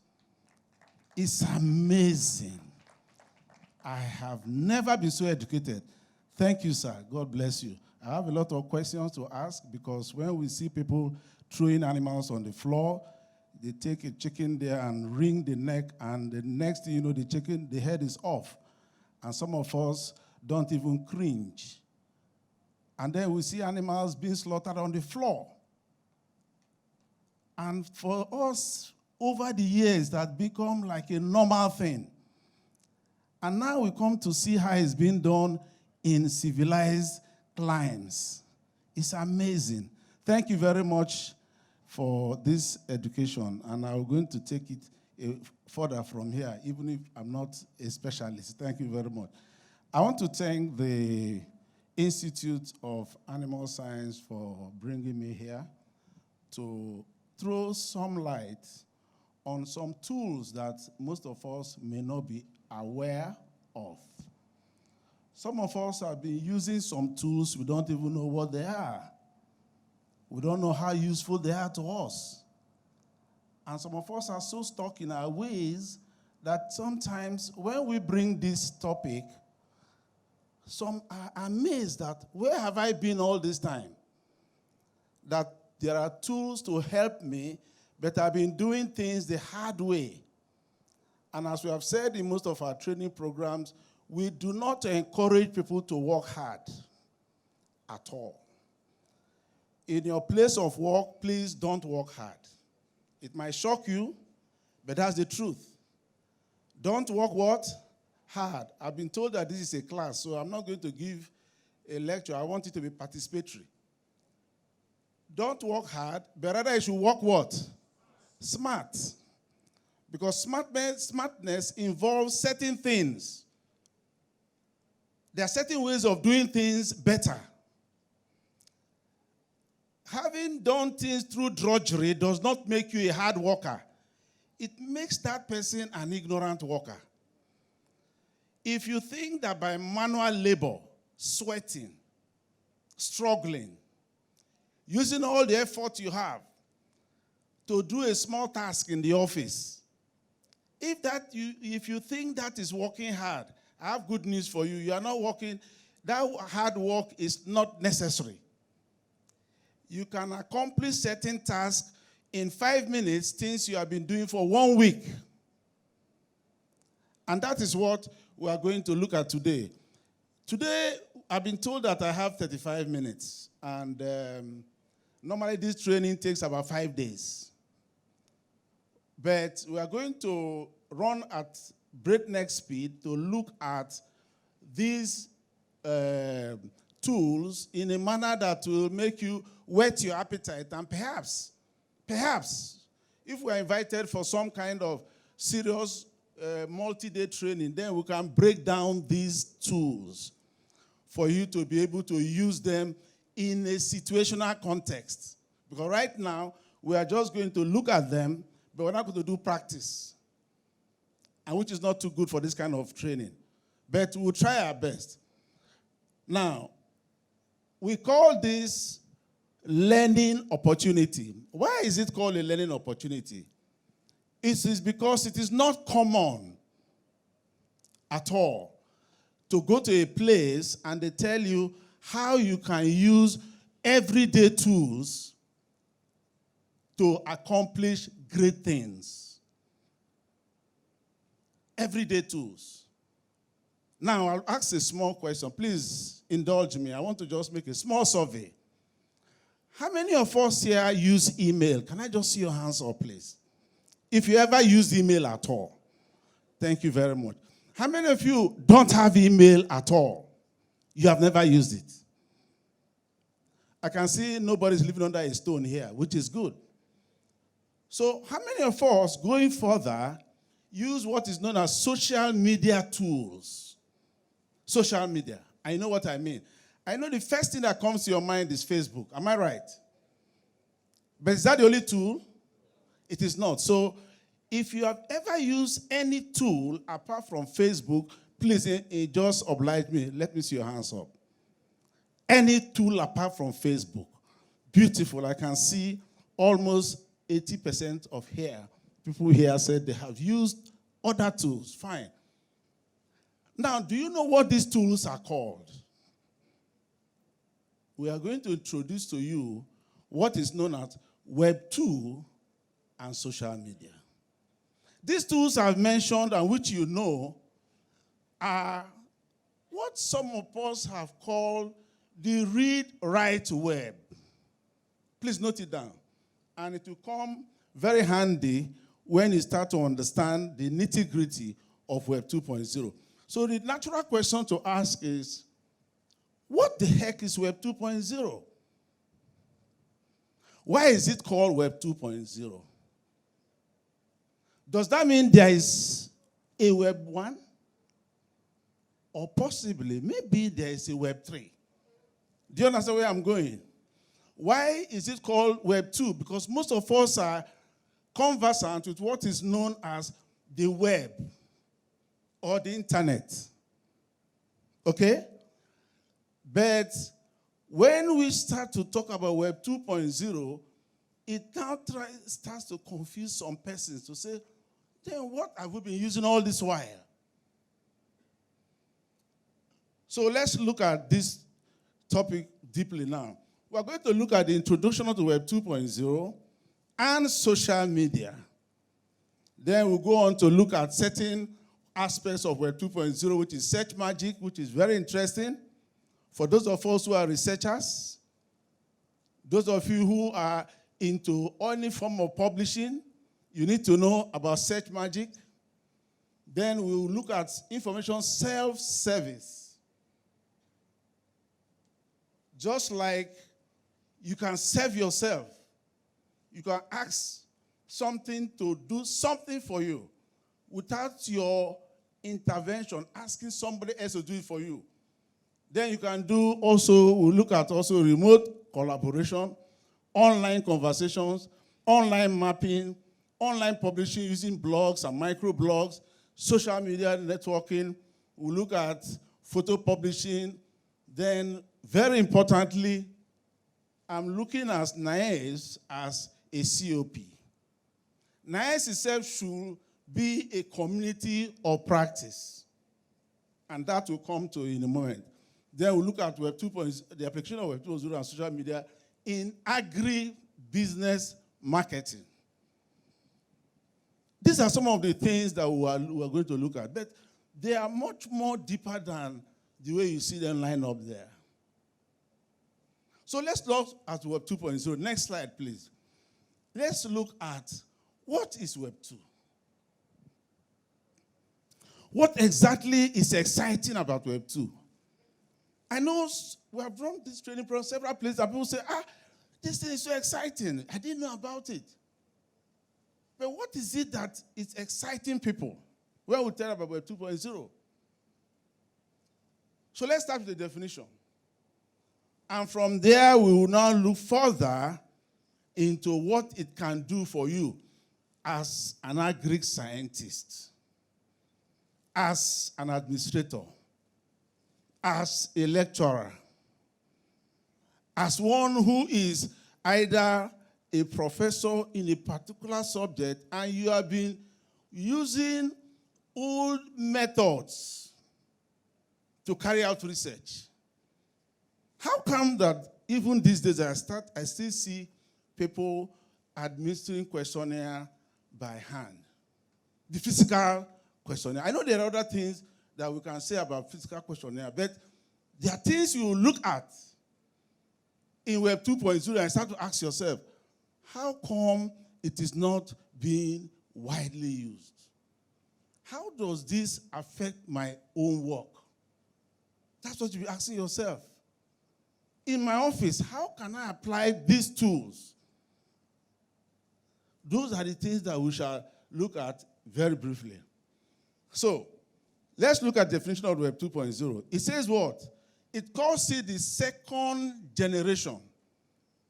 Do you understand? In 1995, when the internet exploded onto the world scene, we were doing things manually, am I correct? If you wanted to post a letter, what did you do? You went to the post office, am I correct? You wrote a letter, put it in an envelope, you went to the post office. Sometime in 1995 in Nigeria, when, by God's grace, we were about the first to have started adopting email as a means of communication, it was rather strange that you could just write a letter on your computer and somebody in Scotland is reading it that moment. I don't know where you were in 1995 when we started using the web, the internet, as a communication tool. But then it was very rudimentary. You could only read what was written on the screen, but you could not interact with what was on the screen. How many of us were there? 1995? We were using computers then? Very few persons? Yes. Am I correct? That you could just read, and just like a newspaper, if you read a newspaper today and you don't agree with what is written on that newspaper, what do? You have to write a letter to the editor. Am I correct? But now, why is it possible for you to go online, read the same newspaper online, and immediately make a comment? And the editor can answer you that moment. Because there's a difference between the first generation and the second generation. The second generation of Web 2, it looks at certain things. And what are those elements in this? Look at it. It says it refers to the second generation of Web 2, web development and web design, characterized as facilitating what? Communication. What is that? It facilitates communication. Meaning that the first generation did not facilitate communication beyond the fact that it was static. You could not rise beyond just looking at the web. Now, it says information sharing, very important. I told you there are certain things that Peter Alike, in our last training, said we have to do. We have to start unlearning certain things. You have to unlearn how to do certain things. Why? Because when you are sharing information, you are not going to be attaching anything in your email. After this class, it should be difficult for you next time you want to share information to send an attachment. Attachment, as far as Web 2.0 is concerned, is old school. It is obsolete. It's no longer at issue do, because in a collaborative environment, my dear, attaching anything is as useless as sending that same thing by post to anybody. Which means, maybe you are shocked to hear it. If you are serious about this training, you will look back and look at what we are going to offer you and say, from today henceforth, I will stop attaching documents. Let me look for a better way of sending and sharing information. So it's characterized by doing what? Information sharing. The next thing is that it is also interoperable, meaning it is neutral without not minding the kind of platform you are. You can be on Windows, you can be on Solaris, you can be on Mac, anything. There is a common language that Web 2.0 understands. So whether you're on a Mac computer, it doesn't matter. If you're using a mobile phone, it does not matter. If you are using iPad or any of these other devices, it does not matter what platform you are on. Everything about 2.0 is what? Interoperable. Then, very importantly, it is also user-centered. The first generation was not user-centered. What do we mean by user-centered? The day Mark Zuckerberg set up Facebook, he had nothing on Facebook. I hope you know that.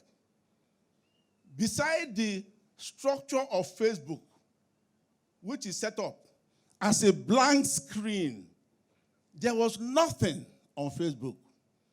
There was nothing on Twitter. There was nothing on Instagram. It was just a blank sheet.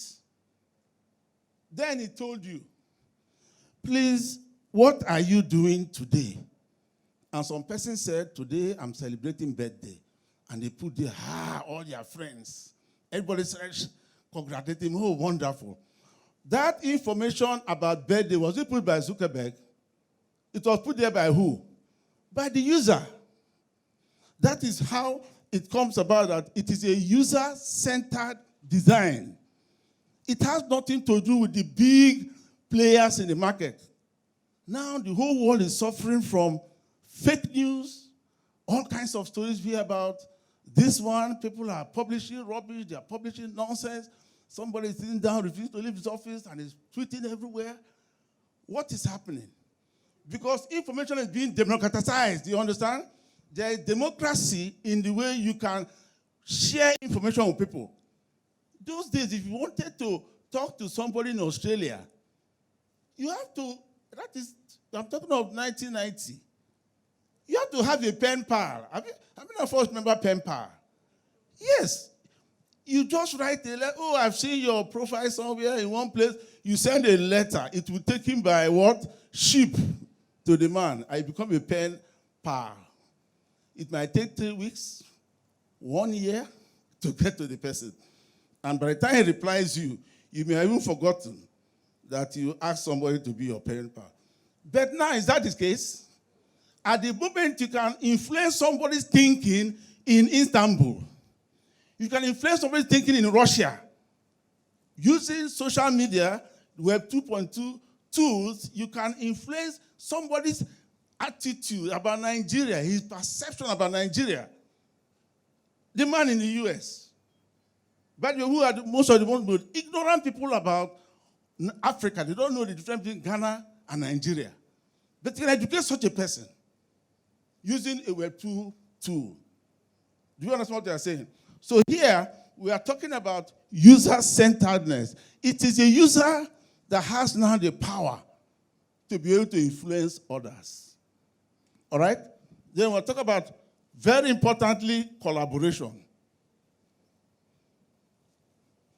I know that as scientists, many of you have written thousands of papers. You have written quality papers. But you did not do it alone. I think I'm right, because all of us did it. You have people you want to collaborate with, people you send to the field, people you give certain assignments, you take this one to do, you do this, you do that. But unfortunately, we did it using the old method, whereby, well, you assemble your team, you all meet in a room, okay? You now send him out, you go to this market, go and collect data, you go here, go and see this person, you do this, you keep sending people out. That is collaboration. But when it comes to the present method of doing things, collaboration takes a deeper and more poignant meaning, in that there is something very, very essential to bring out the best from the larger number of people. And that's what Web 2.0 is all about.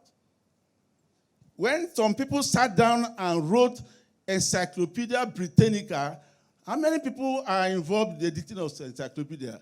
Maybe 25 persons, 40 persons, right? Am I correct? But then, when you come to Wikipedia, which is another encyclopedia online, there are millions of people who contribute to encyclopedia, to the Wikipedia information there. So what we are saying, that the knowledge of the whole or a greater number of persons is more than the knowledge of only 25 persons.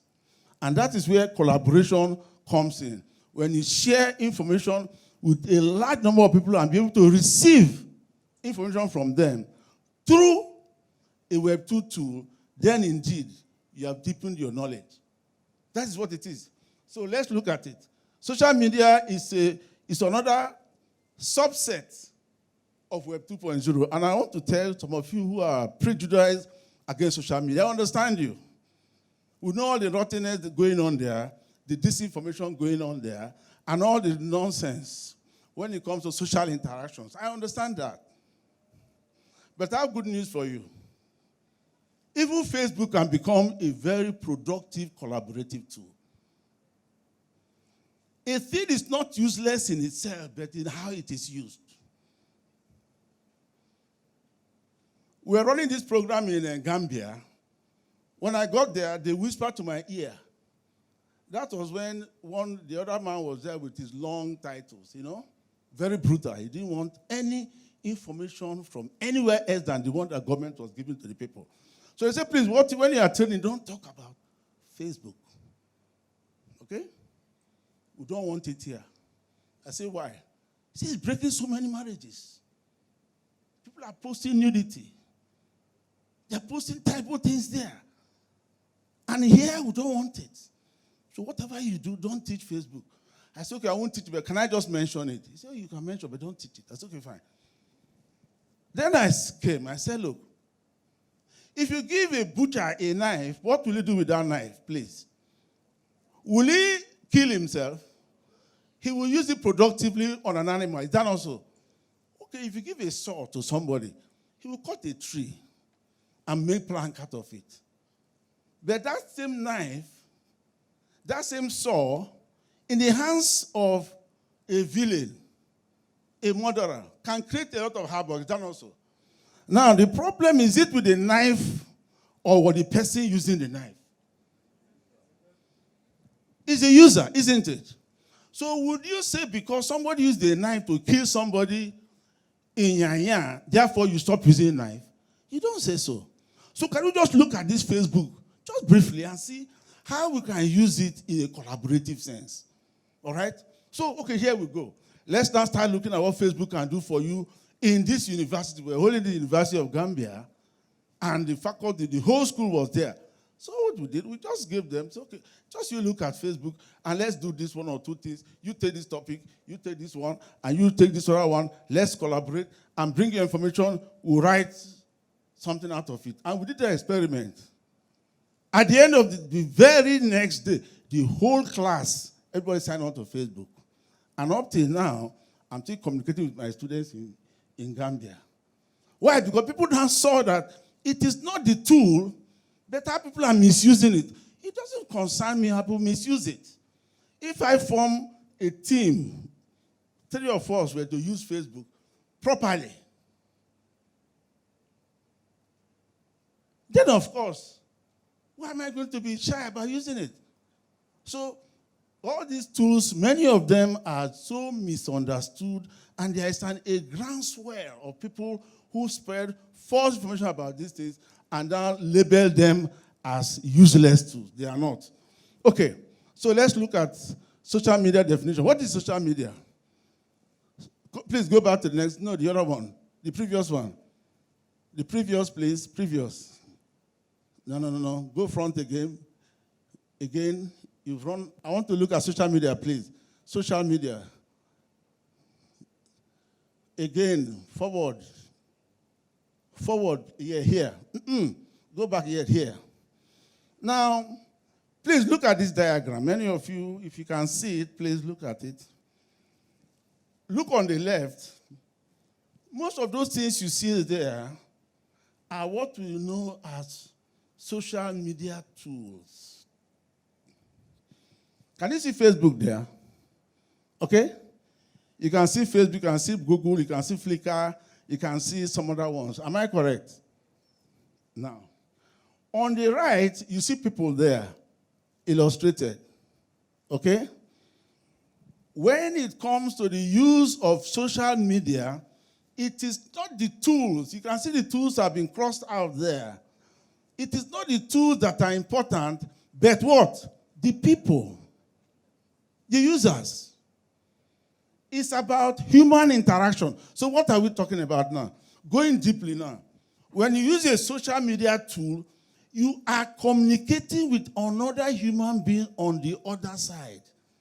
And that person might be in Nigeria, it might be in Russia, it can be in UK, it can be in US, anywhere else.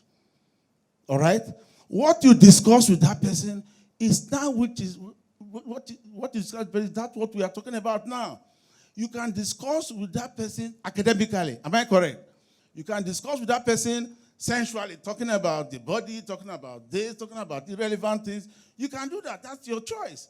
But when we are saying people should use these tools for their work, we are saying use it as a tool for communication and collaboration only.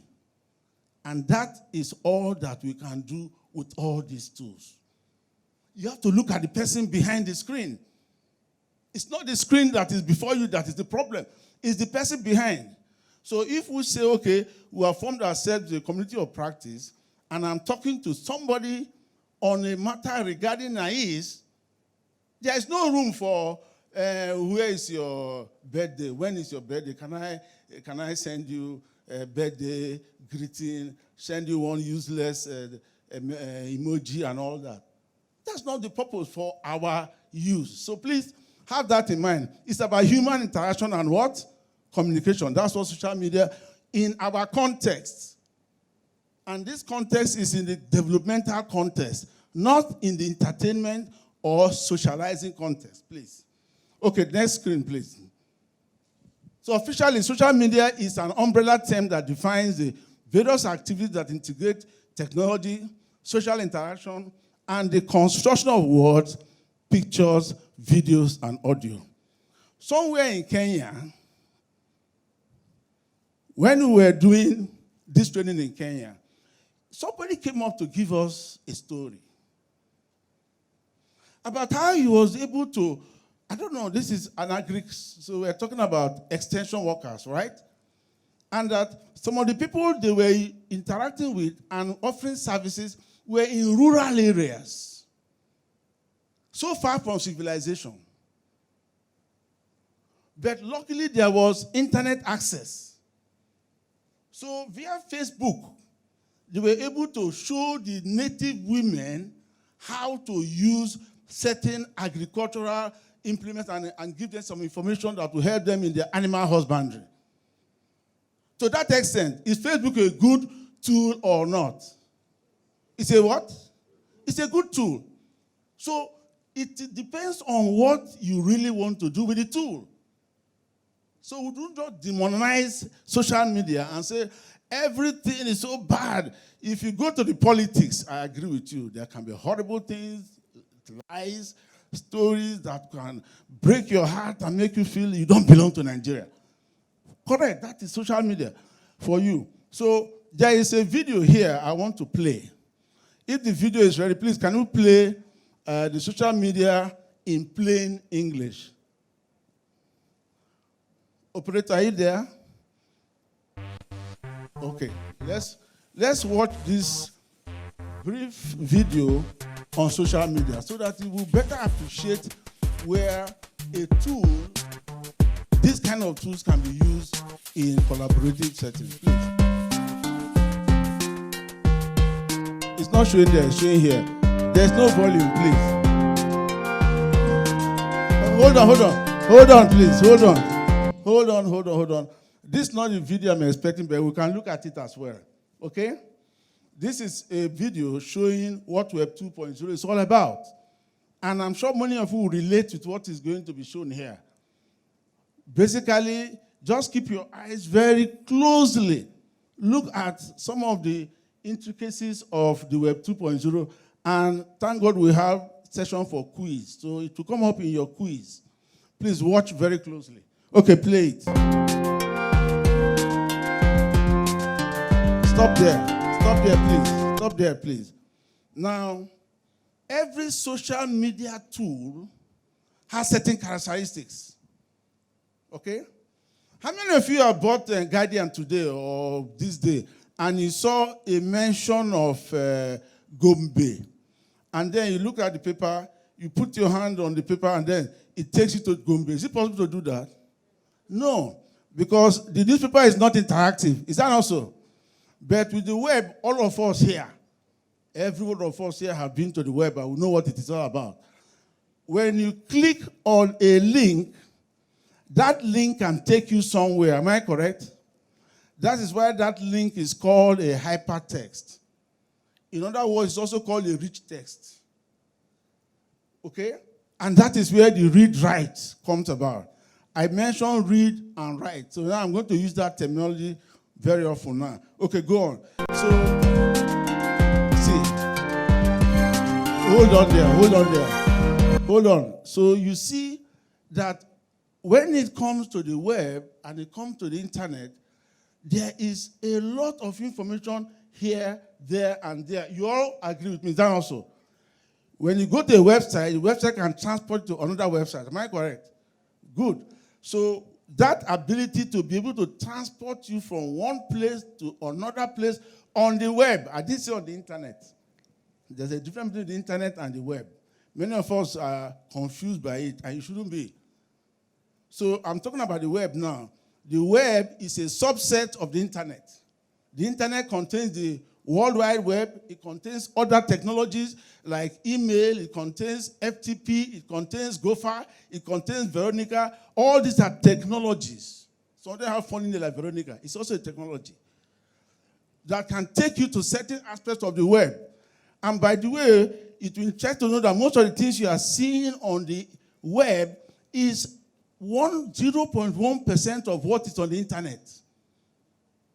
The internet is like the universe. The earth is a very small thing compared to the Milky Way galaxy where we are, right? Meanwhile, the Milky Way galaxy itself, in relation to the universe, is also a small speck. That's how deep it is. So the web is what we are talking about. We're not talking about it will take you to the internet. It can take you to certain aspects of the internet, but not all the aspects of the internet. So there are passages in the internet that show you how to do dubious, terrible things. That's what some people call the deep web. Okay, but we're talking here about what? The web itself. So it can take you to anywhere on the web, not on the internet. Go ahead. What is?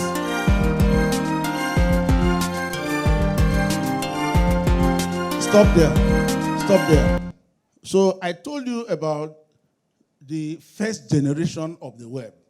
And what is that third generation? I said, very importantly, it is what? Static. It is what, please? Static. It is not dynamic. It is not responsive. You cannot read and write. You can only read. You may not be able to write. So in the early days, websites were written in HTML. So I'm going into this detail to be able to show you, so I don't just understand it. Understand when we say you are using Web 2 tools and why it is important for you to understand it and use it. Now, most early websites were written in HTML. Go ahead. The web was written there, and it was designed to define just the structure. Okay? You're looking at it, yes? So, stop there. This might be too much for you because this is coding. So, I'm not going to bore you with it, but all I'm telling you that demonstrating to you that the initial web, which was not useful for collaboration, useful for information dissemination, was not too perfect in the way it should convey information, was written in this form. So now let's just give this video to run for some time and see as a difference how the Web 2, how it is written, the underlying code. Please go ahead. So mark it, the web should be interactive.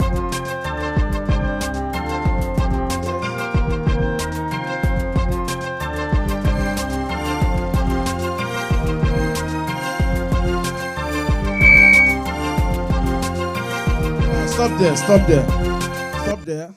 So now it says, it now brings another concept. The digital text can do better. What is the digital text? That is the interactive text. When a text can act, when a text can give you information that is not present there, you might be in Nigeria, click on a link, and it takes you to an information about animal husbandry somewhere. We saw what Prof demonstrated to us here. Information somewhere else. Do you know you can build all that as a mashup, an application, and use it in NIAS as a training material without you worrying about which type of platform it belongs. You don't need to worry about it because that is Web 2 tool. Go ahead. It can do better. Now,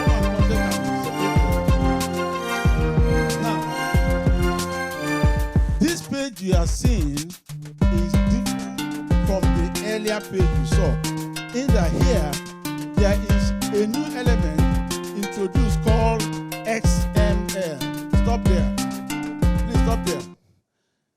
Now, there is a new concept here that when you are using a Web 2 tool, the underlying coding is vastly different. In that here, it is able to give you what is known as content. And it is this thing that's written there that enables you to be able to go to Facebook and post your own content. In the first Web 1, you cannot post your own content. It belongs to the proprietor, the owner of the site. And by the way, if you wanted to create any website, you needed to learn HTML. But with this one, you don't need to learn any HTML. Please go forward. Go on fast. If there's a way to fast forward, just go forward. Yes. These are technical things, so let me not boil the technical part of it. But stop here. CNN, for instance, is a Web 2 application.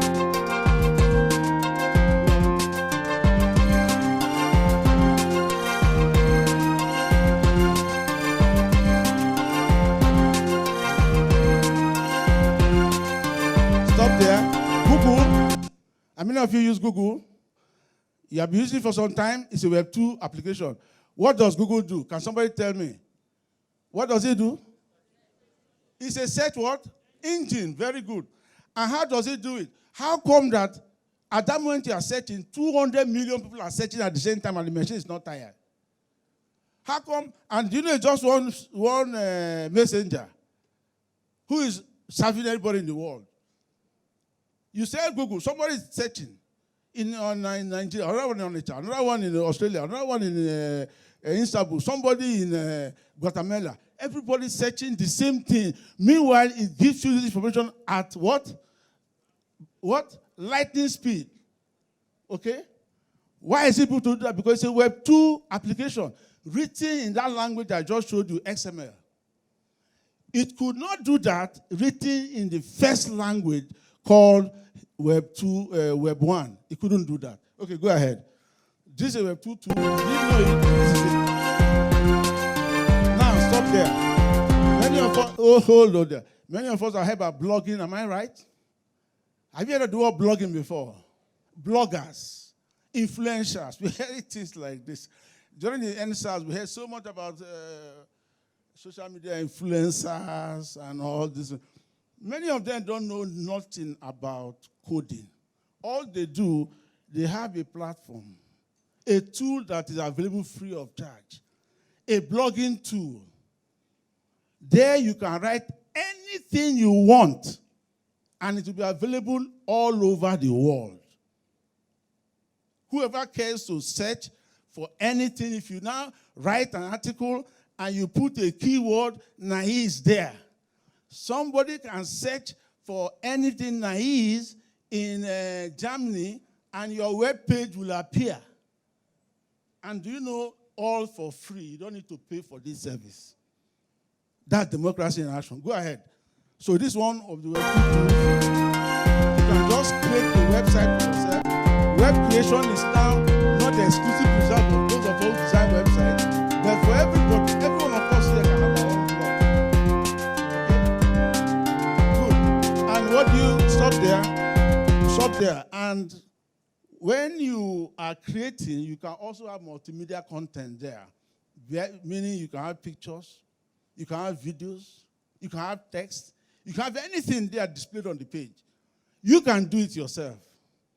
So the question is, this is a very hasty kind of training, but if I ask, now how many of you have created a blog for yourself? That is, I have my own web page created by me using one of these tools. Let me see your hands up.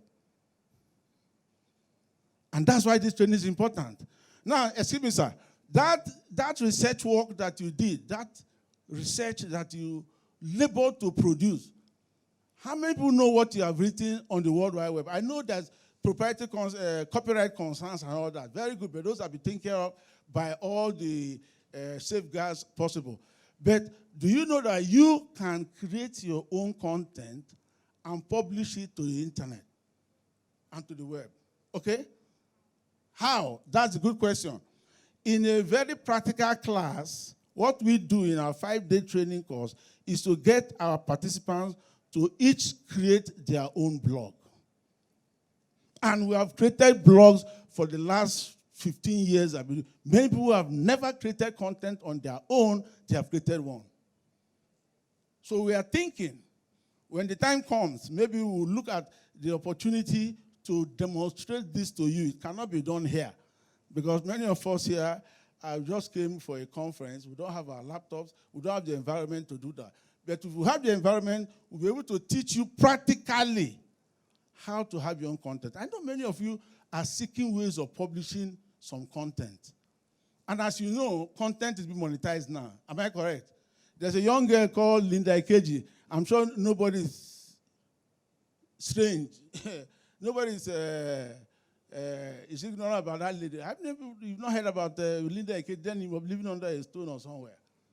That girl is richer than most of the publishing houses in Nigeria. She's richer than a Guardian. She has money more than this day. One woman.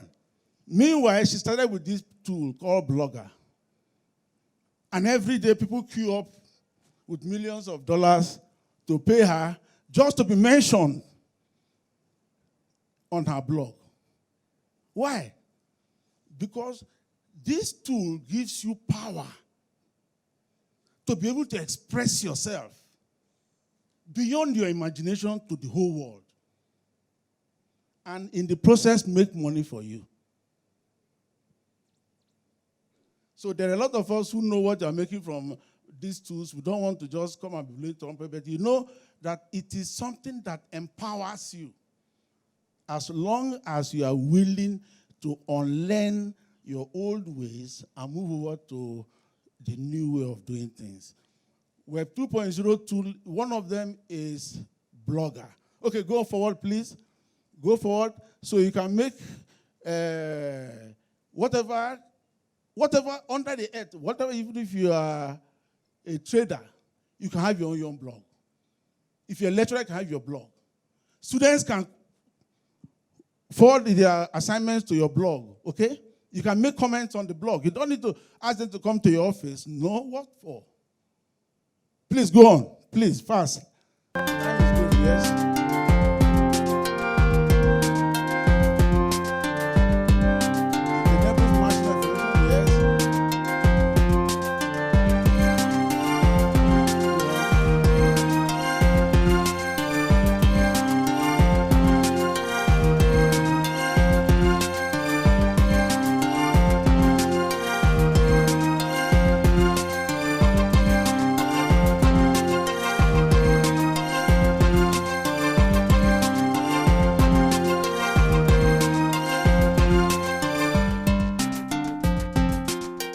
Hold on there.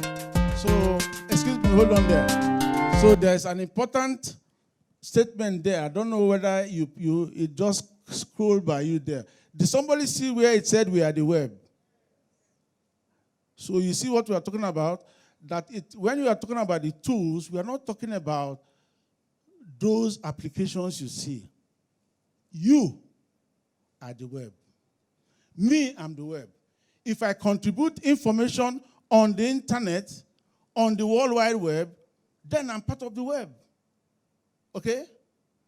If the information that you are given is needed by somebody else somewhere in the world, then both of you can meet in that context, and then both of you are the web. How? How am I the web? Please, I said pay close attention. Look at what is highlighted there. When we post on the web and we tag pictures, please move forward gradually. Move it forward. When we post and take pictures on the web, stop there. We are teaching, stop there please. Hello, stop there. We are teaching the machine. Which machine are we talking about here? Which machine? No, not the 2.0 is not the machine. Your computer now is the machine that you use to access the web. Am I correct? The browser. Okay? You know the browser is inanimate. It does not know anything. It is just the programs running underneath that makes it look intelligent. The computer you are using on its own will do nothing for you until you start to operate it. Am I correct? The same way, When you post on the web, listen very carefully. When you post on the web using a Web 2 tool like Facebook, Instagram, Google, anything, you are teaching the machine something. It is scary. Many of you have not thought about it, but do you know that everything you have posted on the internet never dies? I hope you know that. And everything you have also typed on your computer never goes away, even if you delete it. I hope you know that. Yes, you delete. Some of you have done some terrible, oh, no, I don't want secret, you delete it. I don't want anybody to know about it, you delete it. You after deleting, they can call people like us who go and undelete it. And we'll show everybody what you have been doing with it. Every website you have visited, it will be there forever. It has not gone. Even if you clear your cache, you stop doing anything, it will not go. It has never gone. You have taught the machine something, that this is my name, Johnson Opigo, and it keeps it there. I can say, I delete everything. But 20 years, 40 years from now, somebody, if a computer forensic person can come and expose everything I put there.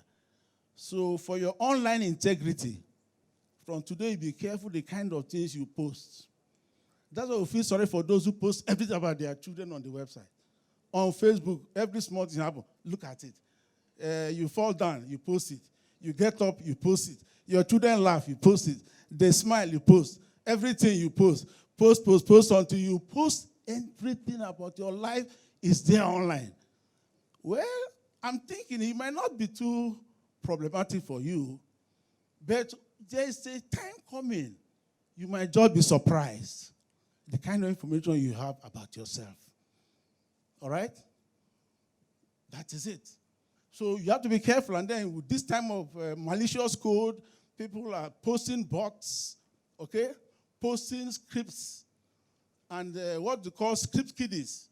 Small 20-year-old boys, 15-year-old chaps who are crazy with coding have sent all kinds of things to websites. And there are many of you, everything you see that is flashing, you click on it. It comes down. You don't know what is underlying, coming under it. Sometimes they offer you freebies. Once you click on it, you are teaching the machine to remember that thing. And one day, when you bring that thing in, there are things they call Trojans. A Trojan is a mythical horse. I hope you know the story. How this horse in the belly contained so many who just came and defeated the city. So some of us are so quick at just looking at something, so completely ignorant about how to use the computer and the internet, on the web. You just see something that looks like that, you click it. And then the next thing, your computer is behaving funny. You start asking people, I cannot go here. It is popping messages up and down the place. You have taught the machine something, and that's what we are saying. You teach it. Once it gets it, it keeps it. And then you now be faced with a security issue. Because sometimes pornography now pops up in the presence of your wife. She thinks you are watching it. You didn't watch it. It is something that you clicked free. At the most unopportune time, it will now pop up advertising something to you. Please look at this thing. Or sell you Viagra. Sell you one nonsense thing. All over the place. Remember, because every web now is Web 2 enabled, you are teaching it an idea. Please go on. See? Hold on. Those days, listen, hold on. Those days, it is 100 billion when this thing was written. But now it is more than 500 billion clicks per day. People are teaching the machine, including you. Anytime you go to social media, you are teaching it. Your machine can be your laptop, can be your phone. I hope you've heard that your phone now, your smartphone, the technology in this smartphone is more than the technology that took men to the moon in 1963. I hope you know that. It is more powerful than what took people to the moon. So it is a machine that the things contained in that smartphone, 1982, 83, it will contain this room and work for a very small memory. You understand? So machines have become so powerful that even they are very small, they contain so much. But you must use it very what? Carefully and wisely and productively in a developmental context. Because we are talking about Web 2.0 for development. And development means what? Growth, progress, economic freedom. Is that also? Okay, good. Go ahead. Quickly. Let's go through here. Now, so stop there. So from all, please stop there. From all that I have said now, please, I want to introduce to you the fact that the machine which we are talking about is not the laptop. The machine we are talking about is not your phone. The machine is you and me. Look at that. The machine is what? The machine is us. Why? Because the machine is on its own dumb. The machine on its own is what? Useless. The machine on its own is what? Dormant. But when the human part comes in, then the machine comes alive. And now let's go. The machine is what? The us. And please move forward now. Can you move forward? The machine is yours and what? Listen to the next bombshell that is coming. The web is no longer linking information, but it's linking who? People. Okay? People sharing information. Everybody sharing information now through Facebook, WhatsApp, everything. They all Web 2.2. Okay? We need to rethink a few things. Copyright, hold on there. And I told you every one of us can have a web page. Am I correct? Good. So Prof. Abiola, please, you have given us a wonderful lecture. I will never forget that lecture, sir. Beautiful. Now I ask you, if you put this information there, it's your copyright material. You published it. But do you know if you put it online there, one person in the University of something in Angiama, in Bayelsa State, can just copy everything word for word and just put his name there. So we have to think about copyright, right? Good. Those are some of the downsides to using digital publication, because somebody can pass off information that you created as his own. Okay? Now, one of the things we taught when we went to Ahmadu Bello University, and sat down with professors there, was to show them how to do publication and protect your publication from plagiarism. All right? And this is one of the greatest problems in the Nigerian universities. I've never seen it. Very few universities I've not been to. Teaching this thing, we have found a lot of problems with teachers who don't even know the basics of how to use or look at the student's dissertation and not tell whether it has been plagiarized or not. Whether it's copyrighted material you're giving the person 9 over 10, you don't even know. Why is it so? Just like what you showed us. The same malaise, people slaughtering things on the floor. I didn't know then that there was horizontal slaughtering and vertical. Horizontal keeps a lot of disease in the animal. So also, the same thing happening in the universities. People don't care how people come about projects. They just say, you give me 200,000, I give you your mark. And then somebody passes somebody else's work into their hands, and they now go and do so-called project defense and defense nonsense. This is one of the sad parts of it. So where would you think these things? The technology has cure for these things. We are not powerless, please, in the face of plagiarism. Go ahead. So we need to think a few things. What are those things we can think? We can think ethics, aesthetics, rhetorics, governance, privacy, commerce, law, family, all these things. We can rethink all these things. Okay? So when the machine has been used in a way that we have become the machine becomes us. That means the machine is intelligent. Am I correct? If you are the machine, are you not intelligent? You are. Meaning you know what to put on the machine and what not to put there. Okay? So let's move on. Next slide, please, because I'm soon going to round up. Next slide. Now, The aspect of the Web 2 that is most interesting is when we come to participatory, the participatory part of it, the web development that has to do with participation. You see, there is no way you can use a Web 2 tool all by yourself. Okay? Now, I want to create a scenario in the next 5 minutes so that I close.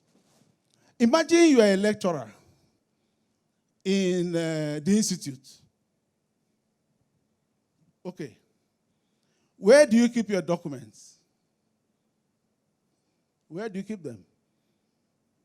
On your laptop? Where? On your laptop, on the, some have them what? Physical, oh, you have physical hard copies. Okay. Professor Uya, when I was in university many years ago, had all his dissertation on his office, on his desk.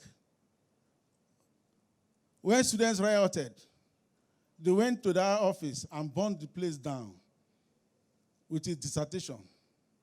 Can he recreate it? Exactly word for word? Huh? It's not. There are a lot of scenarios you can give you where people just put information in hard copies. And you and I know that as good as hard copy is, it has its own problems. Am I correct? You cannot share information that's a hard copy. Can you share it? If I ask you now, sir, to give me the hard copy, and I want to give it to somebody, sans the internet, sans the web, that is cut off the web, no internet, nothing. And I said, okay, I want to take that beautiful presentation and send it to my brother in the UK. Will it get to him today? Huh? It's not going to get to him today. So that means that for anything to be productive, there must be a participatory element in it. My brother cannot participate in this beautiful lecture now because there is a hindrance. Now, but what if I had put that publication through a Web 2 application? That means we can be discussing that project this minute with him, and he can critique it, he can contribute to it, he can give you better insight, he can give you materials that you never knew before. All those things can happen, all right?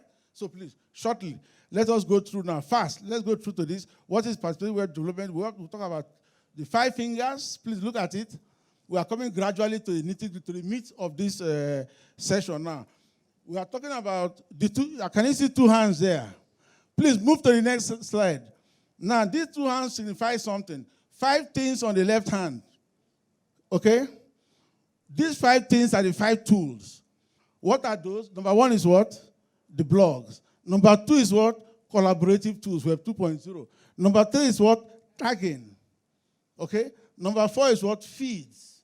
Then number 5, mashups. I'll give very brief introduction to each of them. Blogs, I have mentioned it. The blog is like a diary you keep, but in reverse chronological order.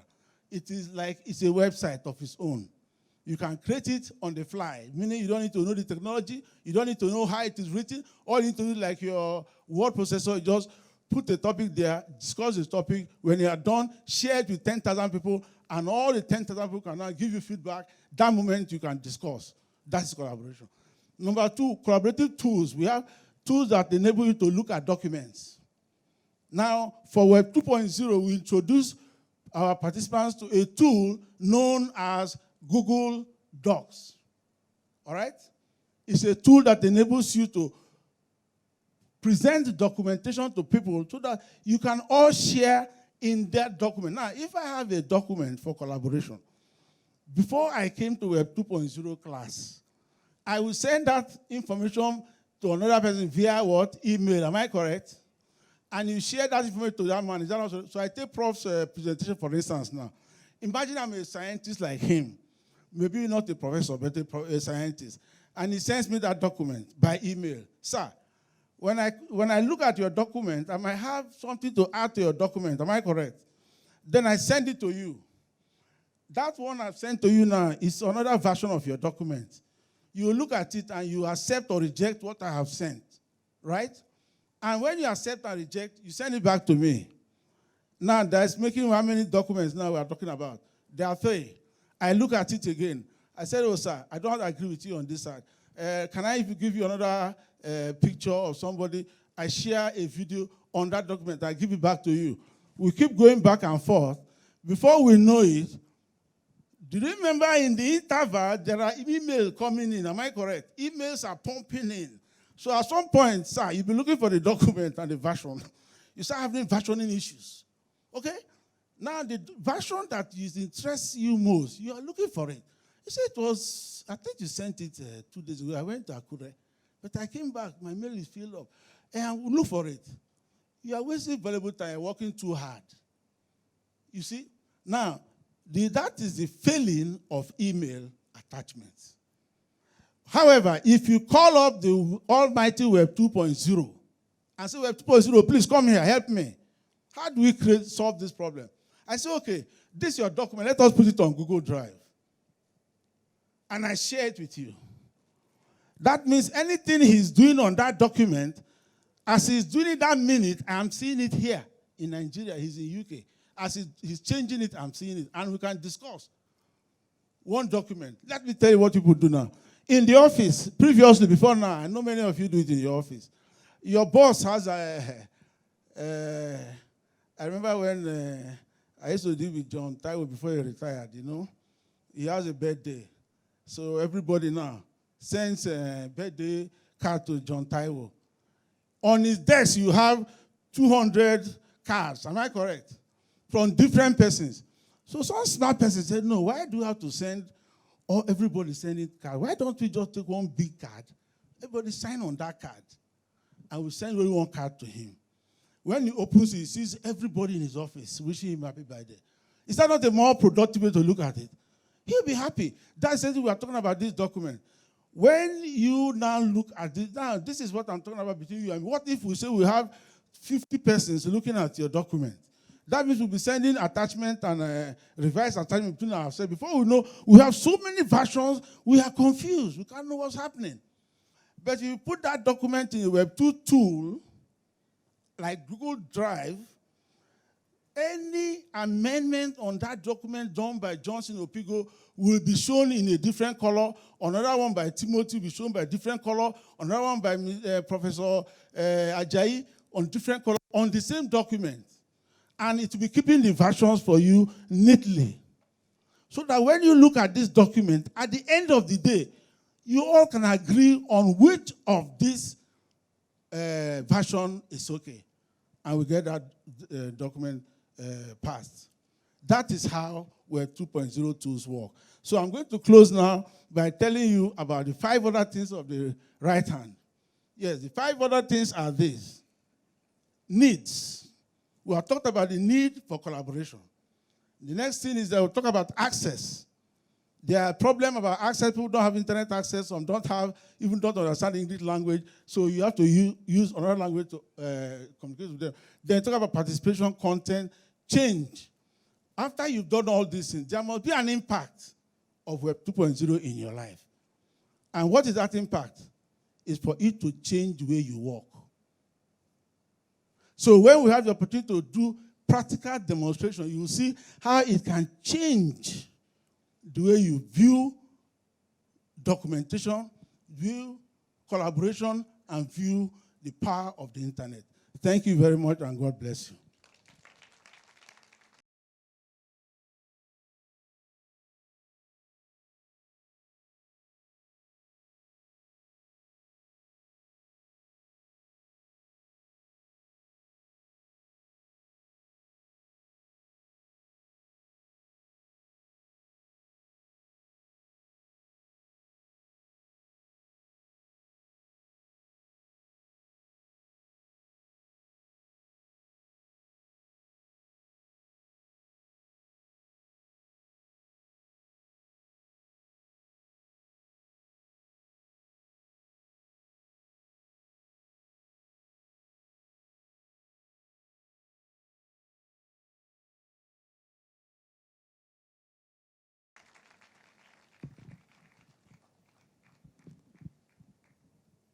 Thank you so much, sir. Thank you, sir. We appreciate you, sir. All right. Thank you so much, sir. Ladies and gentlemen, please join me in giving him a big round of applause.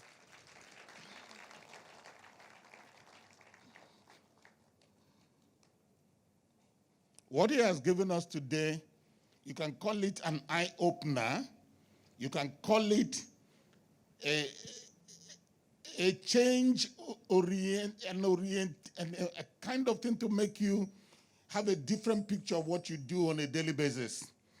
And it is something that you can take home and even use it in, counseling your children, your grandchildren, your, those around you, your students, the young people around you, those in your social circle, family circle, and all that. These are things that go on a daily basis, and people do these things without knowing what they are doing or knowing the implication of what they are doing. I want to appreciate Mr. Johnson Opigo. Thank you so much, sir. We appreciate you. Please give him a big round of applause again. Ladies and gentlemen, please, I've been asked, I would like to introduce the Deputy Vice Chancellor, Michael Okpara University of Agriculture, Umudike, Professor Udo Habat. You're welcome, sir. Member of Governing Council of NIAS, representing reproduction, animal reproduction. Former President, Nigerian Society for Animal Production. You're welcome, sir. Give him a big round of applause. And then there's another member of council representing biotechnology, animal bio. That's Professor A.O.K. Adeshewa. You're welcome, sir. Where is he? Professor A.O.K. Adeshewa. You're welcome, sir. And please, other members of council, I can't, because of time, I don't even know where people are sitting. If I omit you, please don't take it hard on me. You're all appreciated. You're recognized. Give yourselves a big round of applause. Thank you very much indeed. Thank you. Now, we're going to have question and answer session. We always encourage ourselves. Please, if you have your questions, I don't even know how we can do this, my prof. Because of time, few questions, comments. If you have questions, comments, let me give anybody on the high table. No question on the high table. One, you're number one. Number two, Professor Oyediji. Who's shouting up there? Ah, my prof. You see the mistake? You see the mistake? I said I will be apologizing to several people here. Professor I. Dafwang, I want to appreciate you, former member of council. You are appreciated. Please join me in welcoming Professor Dafwang. You are number 4, sir. Number 4. Is it number 3 or number 4? Number 4. No other person? Number 5, madam there. When you come, you tell us your name. Number 6, yes, waving your hand at the back, you're number 6 there. That's all. Number 7. Number 8 in green, lemon green, that's all. Please come, start coming. Number 1, sir, number 1. Your name and your affiliation, your RAS number. Okay, RAS number. Okay. Oh, you're an inductee? Yeah, I still know Isha. All protocols duly observed. My name is Abubakar Geka Rukaya from Federal University of Technology, Mina. RAS number 00030. Yeah. Thank you very much, sir. My first question goes to Professor S.S. Abiola, but I'll first of all start with appreciation. Your presentation is so interesting, educative, and I don't know if I should start qualifying it. I won't finish now. But I'm so happy I did not miss this presentation. I wouldn't have come if not for my induction, because I'm not feeling too fine. But sincerely, I didn't regret coming down here. This conference, if I'm to say, I will qualify it as an international first-class presentation. It's so interesting. To my question, sir, my first question goes thus: how can post-mortem inspection be imposed in Nigeria? This is a very important thing because in Nigeria, we don't really take it so seriously, and I think it's very, very necessary. Then secondly, sorry, sir. Second, I've not seen. Okay. Secondly, the quarantine officers. I don't know whether they need to undergo training or quarantine officers. They don't usually inspect animals. You will see sick animals, yet they will allow them go. Because I'm saying this due to the issue of slaughtering sick animals and pregnant animals.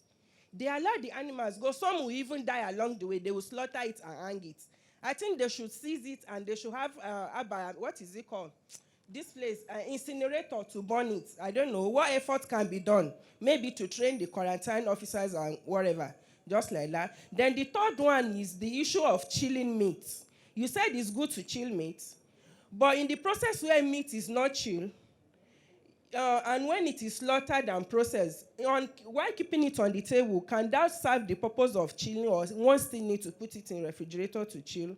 Then finally, animal handling. How can animal handling be improved in Nigeria? Thank you so much. The second presenter. Okay. I hope your name is there. I didn't write names, sir.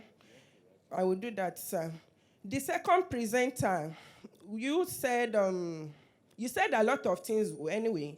And okay, my question is the issue of fake news. How can fake news be regulated in Nigeria? Maybe they should find the source, the person that actually writes it, so that one or two people can be used as scapegoats, because fake news is really causing a lot of disaster.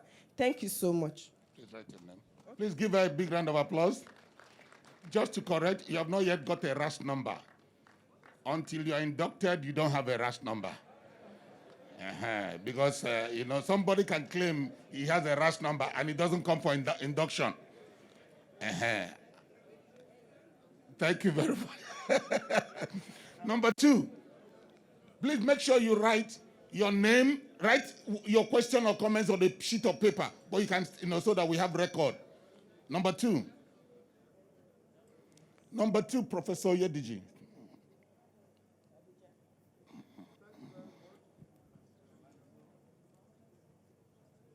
Hello. Thank you very much. My comment and question goes to Professor S.S. Abiola. I joined the previous speaker in thanking you for that brilliant presentation. I'm not disappointed and nobody's disappointed. We know that if given the time, you will educate us more. One, looking at our curriculum of training, are animal scientists trained in pregnancy diagnosis? From my experience as a meat inspector in Lagos State, about 25% of all female goats brought for slaughter were pregnant at various stages of pregnancy. And indeed, at the abattoir, there's a section, a union, that deals with fetuses.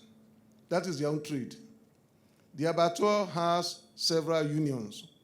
Hides and skin, the Mama people, the Bokoto people for legs, those who deal with heads, that's where you find the vulcanizer, those who deal with beef, those who deal with horns and hooves.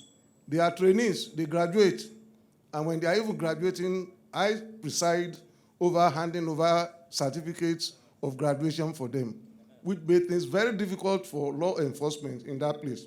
So for us as animal scientists, how many of us are trained that at the lineage before slaughter, you can identify animals that are pregnant to avoid reproductive wastage? In fact, there are some regulations, worldwide regulations from FAO concerning the slaughter of female animals in the veterinary aspect. And on animal diseases, the same thing. How many of us as animal scientists can say, at least at the lineage level, that this animal coming in is not well? Are we trained sufficiently to do that? We know we have to collaborate with the veterinary doctors who have some statutory responsibility for disease diagnosis, ante-mortem and post-mortem. But don't we need sufficient training? Don't we have to look at our curriculum? The other one is infrastructure and institutional challenges. at the abattoirs. Electricity is a challenge in Nigeria. How can we chill? How can we host? Okwaba Abattoir had that problem. So how do we mitigate all those things? Even when Akinyele also has that problem, that new facility in Ibadan. Then the other one is institutional challenges. How many animal scientists are employed at the National Agricultural Quarantine Service? How many animal scientists are there to do animal husbandry, to provide animal husbandry services? I think you won't find much. Then part of the institutional challenges, you work in that environment. There are many unions, very powerful unions. It took Oyo State a combined team of mobile police force and the army to relocate butchers from Bodija to that Akinyele. And in fact, many lost their lives because they also engaged the law enforcement agencies in gun battle that they would never move. And even as I'm speaking, those near my house in Ibadan have returned to their slaughter slab as usual. And for the animal scientists and other vets who want to enforce or teach regulations, you risk your life. At Lagos State Abattoir in those days, the norm is you condemn my meat, you have condemned yourself. So it was so serious. And to go and bring the police, when you get to the police station, the first thing is, okay, so anything for the boys? That's when they follow you. You make an arrangement. So I want Professor Abiola to maybe elaborate on this. Thank you very much, Coordinator. Please appreciate the Foundation Registrar, Dr. G. Oyediji. Thank you very much, sir. You have talked as an experienced man. Thank you very much indeed, sir. Please, there's a sheet of paper that has been dropped before you, a sheet of paper talking about evaluation form for the mandatory continuing professional education program. Please evaluate us. Evaluate us now. We're going to collect it in the next 2 minutes. In the next 2-3 minutes, tell us we are doing well, tell us we are not doing well. Tell us what we should be doing well, or what we should be doing and what we should not be doing. Assess us, score us. They said they don't have copies. They said they don't have copies. See my professors here, they don't have copies. Take this. No, you can't talk inside it, my brother. Those here, talk is. We just have a training now that we should discourage hard copy, distributing this. Number three. Who is number 3?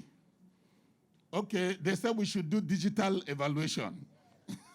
Please forgive us for manual. Number 3, sir. Okay. Good morning, everybody. Chief Okebi, you always forget that I'm one of the 3 surviving members of the BOT of ASAN. That is the biggest title I have, and I take offense if you don't respect that. Thank you. Now, my question is to Professor Abiola. Given the fact that there's always many issues competing for limited resources, if I am to become the governor of Plateau State in 2023, now I am so flabbergasted by the presentation from Abiola and the efforts of Professor, is it Random? I'm sure that if I become governor, I can ask Professor Random to come and redesign the Jos Abattoir and assist me to reconstruct it. I say conservatively, I will need 1 billion naira for that project. That abattoir will essentially serve only Jos Township. It may not even go around the whole town. But I've computed that for the same 1 billion naira, I can build about 300 standard classrooms. And if I divide it to all the 17 local governments, That will be about 15 classrooms. If I put this to vote among the Plateau citizens, you know obviously that abattoir will be lost. They will prefer the educational development. So I am asking, what would be the best way to promote this? Because you cannot talk of this expensive abattoir at the expense of more grassroots development projects. Thank you. Please appreciate my professor, Trustee Esan, member of the Board of Trustee, Animal Science Association of Nigeria, Professor I. Dafwang. Thank you very much indeed, sir. I don't want to add that. God will continue to make him to survive in Jesus' name. Number 4. Yes, please, quickly, give him your own. Your question, direct. Okay, standing on existing protocol. My name is Kingsley Okoro from University of Port Harcourt. I'm the livestock officer. I served in Bida, Niger State, and I tried correcting this error about conveying carcass to the market. Yes, conveying meat to the market. And I found out that after 3 or 4 weeks of them abiding to what I said, they changed back, they revert to their previous method, just as shown on the video. Now, what is NIAS doing or going to do concerning implementing these policies? 2, okay, let me stop there.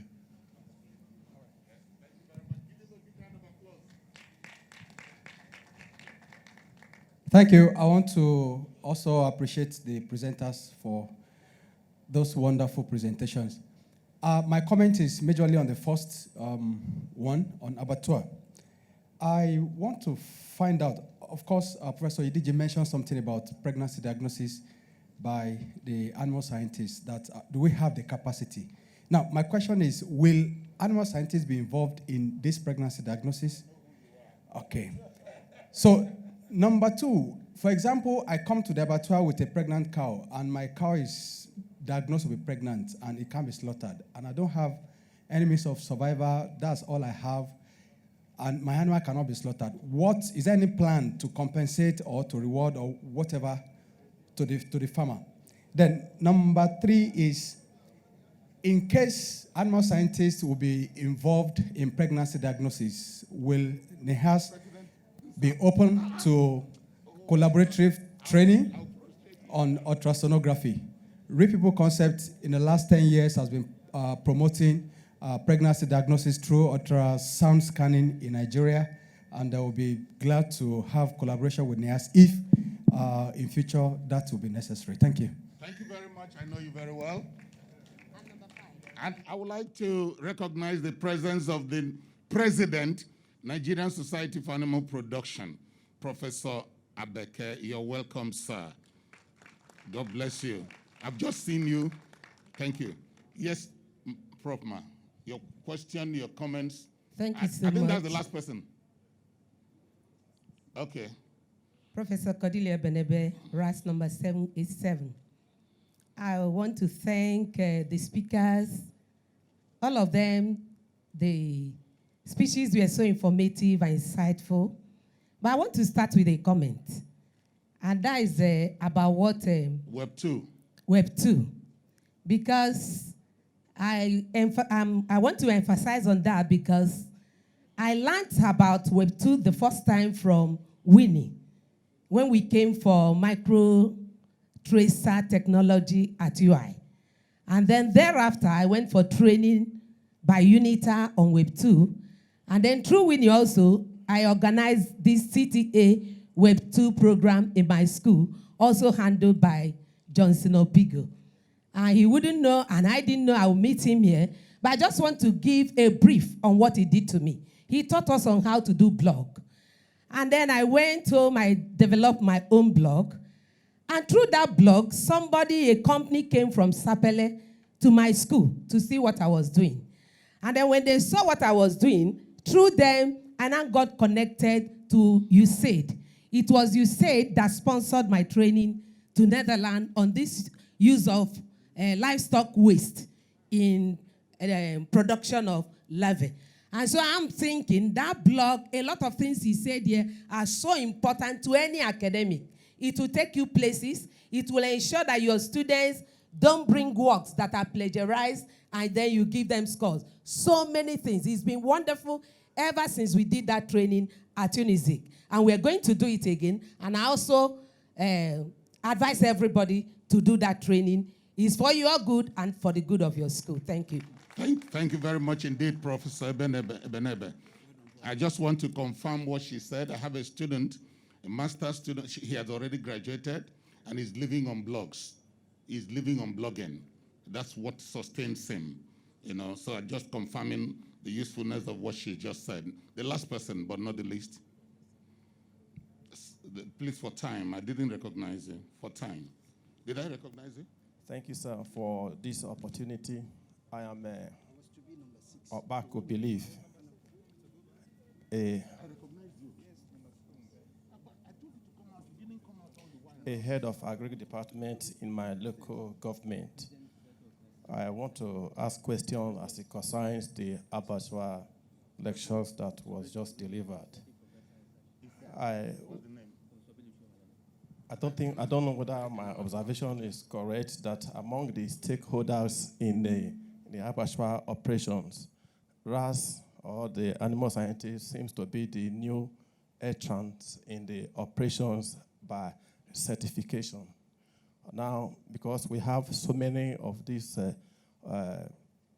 stakeholders there, the vet, the abattoir operators, and now the RAS are coming in, which is one of the challenges we face in the field.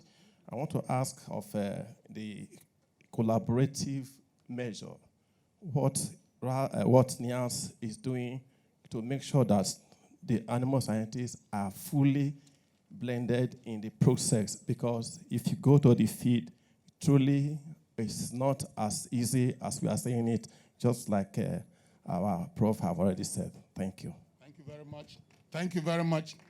Professor B.S. Malami, President, Society for Grassland Research and Development in Nigeria, Sogreden. We appreciate you. We recognize you. Thank you very much. Yes. 2 minutes. Good afternoon, all. My name is Muhammad Husseini, and my RIAS number is 08165. What I'm going to say is not a question, rather is an expectation of the lecture. I had wanted the lecture to treat how to do anti-mortem inspection, the best way to do it, post-mortem inspection, investigation and disposal of rumen waste, rinsing of green offal, deboning and removal of mattress bone, flame and the hot water singing, cold storage, transportation of meat, solid and effluent treatment, disposal of condemned meat or carcass. These are the activities that prevail in most abattoir and slaughter houses. I wanted the speaker to talk more on that, how to do it best, and what is the bad thing about what is being done. Thank you very much. Last but not the least, thank you. Thank you, sir. I'm Mark Eniola Folorunso. I'm from Agrobama Nigeria Limited and UI Center for Sustainable Development. My question goes to Professor Abiola. You talk about stunning, that is when we want to slaughter the animal. Yes, and you talk about all this gas, chemical, mechanical. I want to ask, what is the implication of religion? We know when we talk of tribes, religion, they are still very trouble area in this country. What is the implication of religion, something on the way we kill animal? Is it acceptable, and how do we go about that? Thank you very much. Please help me give our speaker, those asking questions and comments, give them a big round of applause. I will now go to the speakers to make their responses, and then we go to the quiz. Professor Abiola, sir. Very briefly. Thank you, sir.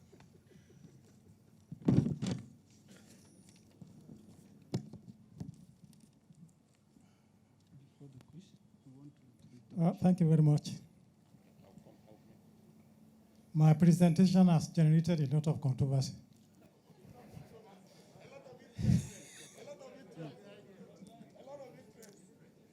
So it's another lecture, but I will try and summarize because some of them are overlapping.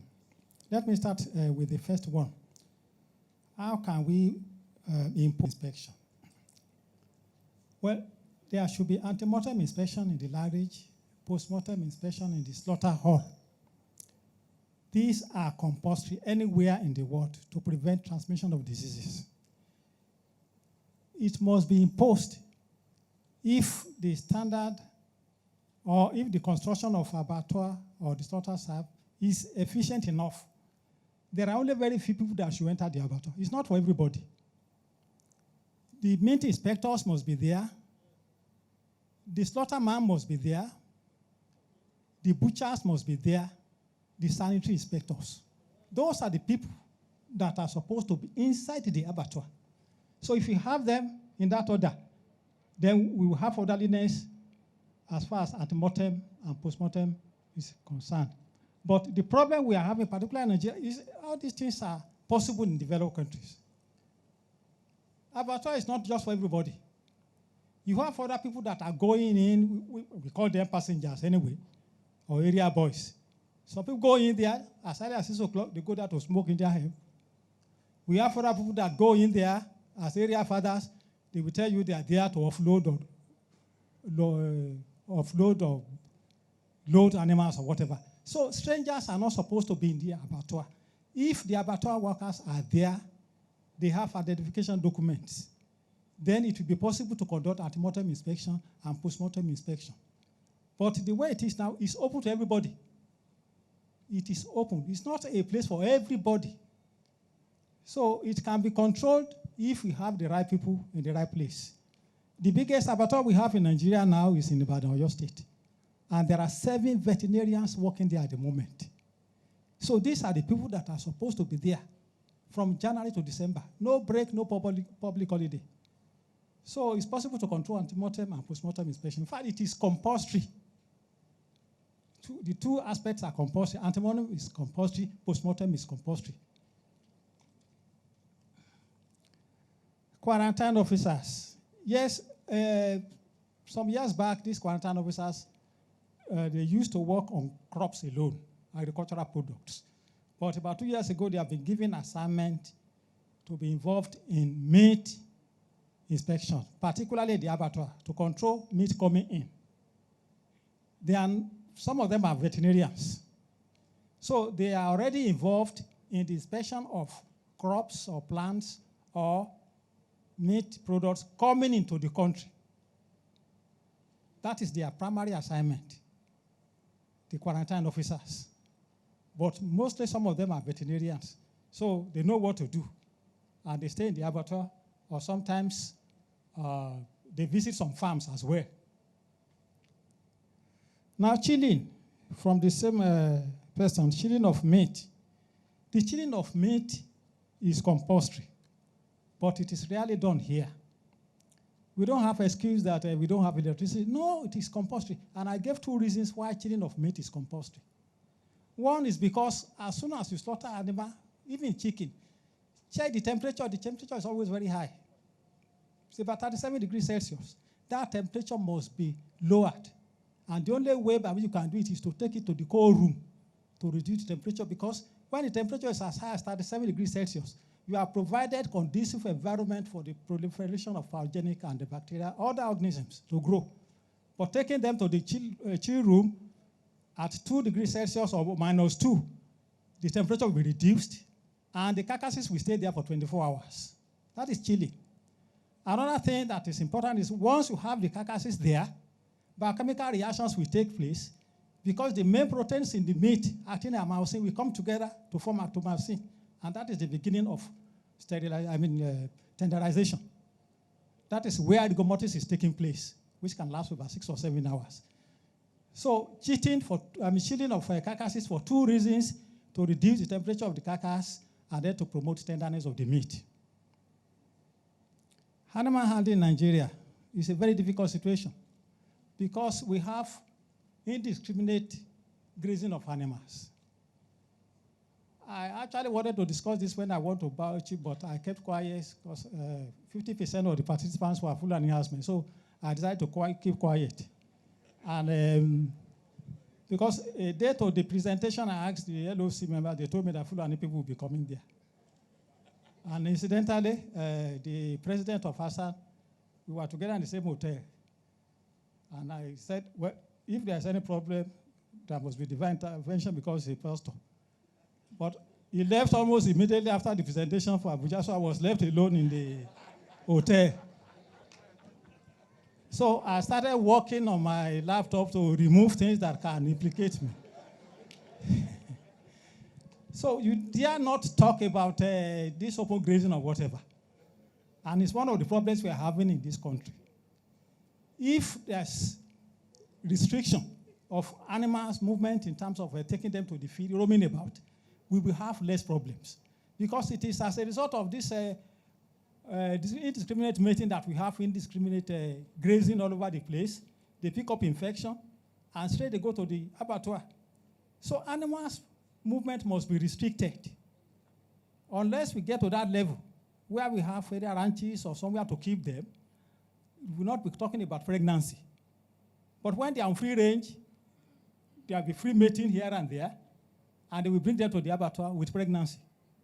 And they pick up infection as well as a result of grazing. And let me tell you, we have 36 species of poisonous plants in Nigeria. Most of them are located in the north.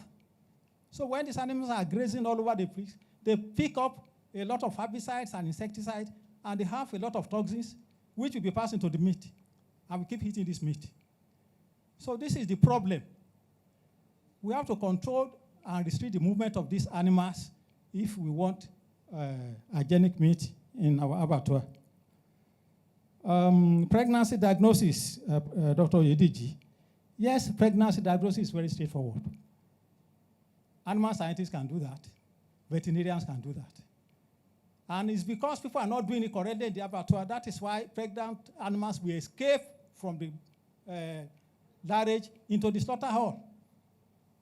In developed countries, nobody can take pregnant animal to the larage. Nobody, anywhere in the world, except here in Nigeria. So how do you do it? It's by rectal palpation. But who is ready to do that? It doesn't take time, 3 to 5 minutes to do it. All you need to do is just to evacuate the feces from the rectum so that the rectum will be free. Then you insert your arm into the rectum. At the bottom of the rectum is the uterus. So you can feel the head of the fetus at about 4 to 6 weeks. Then you can determine the age. That is what is called rectal palpation. That is how to diagnose pregnancy in the abattoir, particularly the larage. But who is doing it? Nobody is doing it. They will just allow all these pregnant animals to escape. They go straight to the slaughterhouse and they start killing them. So pregnancy diagnosis is compulsory, but people are not doing it. And it's by rectal palpation. So animal scientists can do it. Veterinarians can do it. Sometimes there can be argument between the owner of the animal and the veterinarian. Because if you diagnose and you say, okay, your animal is pregnant, 2 months, the owner of the animal will refuse because he's ready to sell that meat to get money and pay the staff. So if it is an argument, that is the reason why there should be a laboratory in the abattoir. The laboratory is for pregnancy test. So when there's an argument, the vet will collect blood serum, take to the laboratory, and confirm whether the animal is pregnant or not. So those are the two possibilities. Rectal palpation in the abattoir, and then serological test in the laboratory. That is why there must be a laboratory in the abattoir. So it can be done by vet and at the same time by animal scientists, just by training. Sick animals, diagnosis in the larage. That one is also a problem. Quite often, sick animals will escape and come to the abattoir. There are some animals that are not asymptomatic. Then some will show some symptoms. I said it earlier on. A particular example is a case of brucellosis. Brucellosis is caused by bacteria. It can affect all categories of animals. Cattle, sheep, and goats, pigs. And at the same time, it can affect human beings. Now, the point is, why do they escape from the abattoir? It's because nobody will carry out any test. What is supposed to be done is to carry out serum agglutination test, which they call CAT. You collect the serum, you look for antibodies, then you can confirm that this animal is suffering from brucellosis. But who is ready to do that? Nobody. So animal with brucellosis will escape, they will slaughter. But what can happen is, if you are clever enough, you can look at males that are in the abattoir. If there are males there that have swollen testicles, that is a sign of brucellosis. Because brucellosis can affect male and female. When male animals are affected, there are two symptoms: spontaneous abortion and then retained placenta. Those are the symptoms, but those symptoms will not be released in the larynx. That is why they will escape. Animal will not abort in the larynx. You will not see a retained placenta there. So there must be serum agglutination test to confirm pregnancy, but nobody will do it. And if there is any male animal that is suffering from brucellosis, the effect on that animal is what they call otitis, that is inflammation of the testicles. The testicle will be about 3 or 4 times bigger than the normal size. So when you see that, you suspect brucellosis. Okay? But human being can be affected as a result of either taking meat or milk from such animal. But the effect on human beings will not be abortion. The effect on human beings will be what is called ordulant fever, reoccurring fever every time. That is the effect of the brucellosis on human beings. It's actually one of these zoonotic diseases. We have quite a lot of zoonotic diseases. There are quite a lot of notifiable diseases. They call some diseases notifiable because as soon as they occur on your farm, you are supposed to notify the nearest veterinary office. But why people are keeping quiet in this country is because there is nothing like compensation scheme. You have animals on your farm, they are sick of zoonotic disease, they are sick of notifiable disease. The farmer will prefer to take such animals to the abattoir for slaughter or to the cattle market for sale to get money. Because the ideal thing is to take this animal and report to the vet. The vet will come to your farm, inspect, do some tests. If the tests are positive for brucellosis or tuberculosis, what will happen is that the vet will give instruction that all those animals must be destroyed. That is the regulation for zoonotic disease. All animals affected in any farm must be destroyed completely. And once they are destroyed, they must be buried 3 meters. And they will put some chemicals in the burial ground so that people will not come and take it for pepper soup. And they will close that farm for minimum of 3 months or maximum of 6 months. So that is the implication of reporting to the vet. And people will prefer to take them to the abattoir and slaughter. So we are having problems. Chilling, I think I've said something about that. Relocation to Akinyele local government. Yes, it was difficult to relocate people. People refused to leave Bodija market for Akinyele for several reasons. Because some people are realizing a lot of money. I told you, abattoir operation is very lucrative. They are making money every day from January to December. There's no public holiday. At the moment, as I told you, in Oyo State, where they slaughter 500 heads of cattle every day at the rate of 3,500 naira per head, they generate 1.75 million naira on cattle alone. Slaughtering all other animals, sheep, goats, and pigs, is about 2.75 million naira. That is what they generate. So in the previous market, there was a sharing formula between the state government and then the livestock farmers. But relocating them to somewhere else, that actually affected them because of the sharing formula. But where they are at the moment, the sharing formula is such that the state government has a certain percentage, the butchers have a certain percentage, the developer of the abattoir has a certain percentage, and then the local government. That is their sharing formula now with the new governor of the state. So they refuse to move because of their sharing formula in the previous abattoir. But I don't think they can go back, although they are still operating illegally in some areas. Professor Dafang made mention of expensive abattoir. We don't need to consider the cost. there must be abattoir anywhere in the world because we have to slaughter animals. Animals are meant for human consumption, so we must have a place where we slaughter them. But when you spend money to construct abattoir, like this, the one I'm talking about, at a cost of 3 billion naira, they can realize that money within 2 or 3 years because they keep getting money and revenue every year, and there is employment opportunity. And beyond that, a lot of waste are generated. All those wastes that are there, the feces and others, can be converted to biogas. So people are making money there. It's profitable. So don't think about the financial implication. 2 million or 2 billion or whatever it is a necessity because we don't even have enough abattoirs in Nigeria. We don't have enough. We must have them, not considering the financial implication.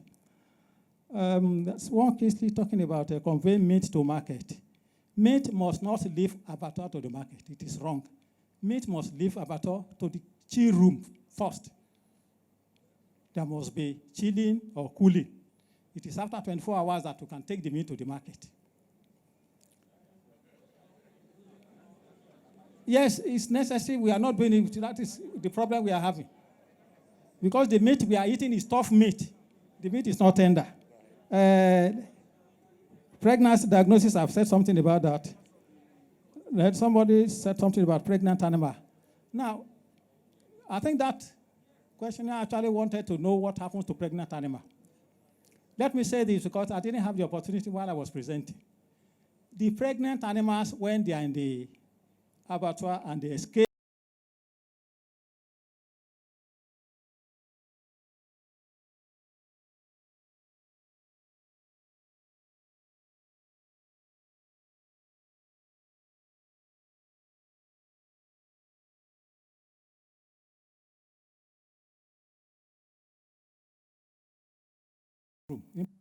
which are rarely used. So what happens is this. When a pregnant animal is slaughtered, there are 3 or 4 possibilities, depending on the age of that fetus. If the age of the fetus is in the 3rd trimester, like 7 months or 8 months, the owner of the farm of the animal will take the blood from the mother, use that blood to rub that fetus. And that will give the impression of wholesomeness, that the meat is fresh. So people who buy meat, you prefer that meat because it will be looking fresh. So the owner can sell that meat because it's mature enough, 7 months or 8 months. The blood of the mother will use to rub the fetus. I'm just telling you the secret. Please don't quote me. That is one possibility. The fetus from the mother. Another thing is this. Some of these tanneries that are not active, like the one in Itaeko, which I made mention in Ogun State, the leather is not readily available. People go to the abattoir to eat the hide and skin. So when they don't allow the leather to be released, the people working in the tannery industry, at least they must look for something to do, to prepare shoes, to prepare bags. So they go to the abattoir to buy these fetuses. At 7 months or 8 months, we have some hairs on the fetus. So they will buy the fetus, use this to produce bags or shoes in the tan industry. That is what they do in Itaeko, because I've been there and they've told me. So since they cannot get hide and skin, people are eating pama, they should look for alternative. So all they do is buy the fetus, process it to produce shoes, bags, or belts. That's what they do in the tan industry. Now, we have other people that are using the fetus. The people that are keeping pets, keeping dogs and cats, they will buy the fetus, boil and put a little bit of salt. It's a delicacy for pets and dogs, the fetus. Then we have the last group that use the fetus. These are the drummers. They buy the fetus, remove the skin, and use it to prepare their drums. Either talking drum or drum set. So we have a lot of people competing for this in the abattoir. So the owner is not at a loss. So if your animal is pregnant and you go there, you get money for your fetus. Thank you very much. Thank you very much. Thank you very much, Professor Abiola. Thank you. I would like to go to the other presenter, Johnson Opigo. Thank you, sir. Thank you very much. Luckily, my presentation was not that controversial. It is well. Prof, thank you so much for your presentation and your answers. I just have two comments from one from the lady who asked about fake news. What can be done about it? And then I'll come to Professor Ebenebe later. You see, the incident of fake news is very unfortunate. But please don't never, ever contemplate the fact that you can just single out people and make scapegoats of them and think the solution, that is the solution. It can never be the solution. It has never been the solution. Everywhere in the world, they have clamped down on the press, clamped down on free speech, and free speech thrives. So what is the solution? The solution is also the same method. Truth. No matter how far lie travels, when truth is told, lie will bow wherever it is. And it behoves us as people, when we see fake news, we recognize it as fake. But the unfortunate thing in our society is that most people are not well informed. So they take fake news as genuine news. You now hear fake news all over the place. And better give people two things to look at when they are looking at for fake news. When a news is too good to be true, it is fake. When it is too good to be truth, to be believed, it's fake. When it is too good in your eyes, and you say, this is possible, then it should arouse in you a curiosity to go further and research. And I tell people, the internet is the biggest library in the world, the web. The World Wide Web is the biggest library, the biggest news source. You can actually search for the truth anytime you are confronted with fake news. Now, a lot of us are too emotional. When it comes to fake news, you just lash onto it. Some of us are so thirsty for fake news. We just want to see whether somebody is telling something bad about our opponent. Once that is clicking in your mind, you just say it is true. And you run with it, you evangelize it, you tell people, you go about and broadcast it. You are just being shallow. Most times when you meet any news, whether it's in Facebook or WhatsApp or not, have in mind that, first of all, if this thing looks too good to be true, most likely it is fake. And then what do? You can Google it. First thing, Google it. Second, to use your common sense. Is it possible for one man to appropriate the entire budget of the country and say the man stole the money?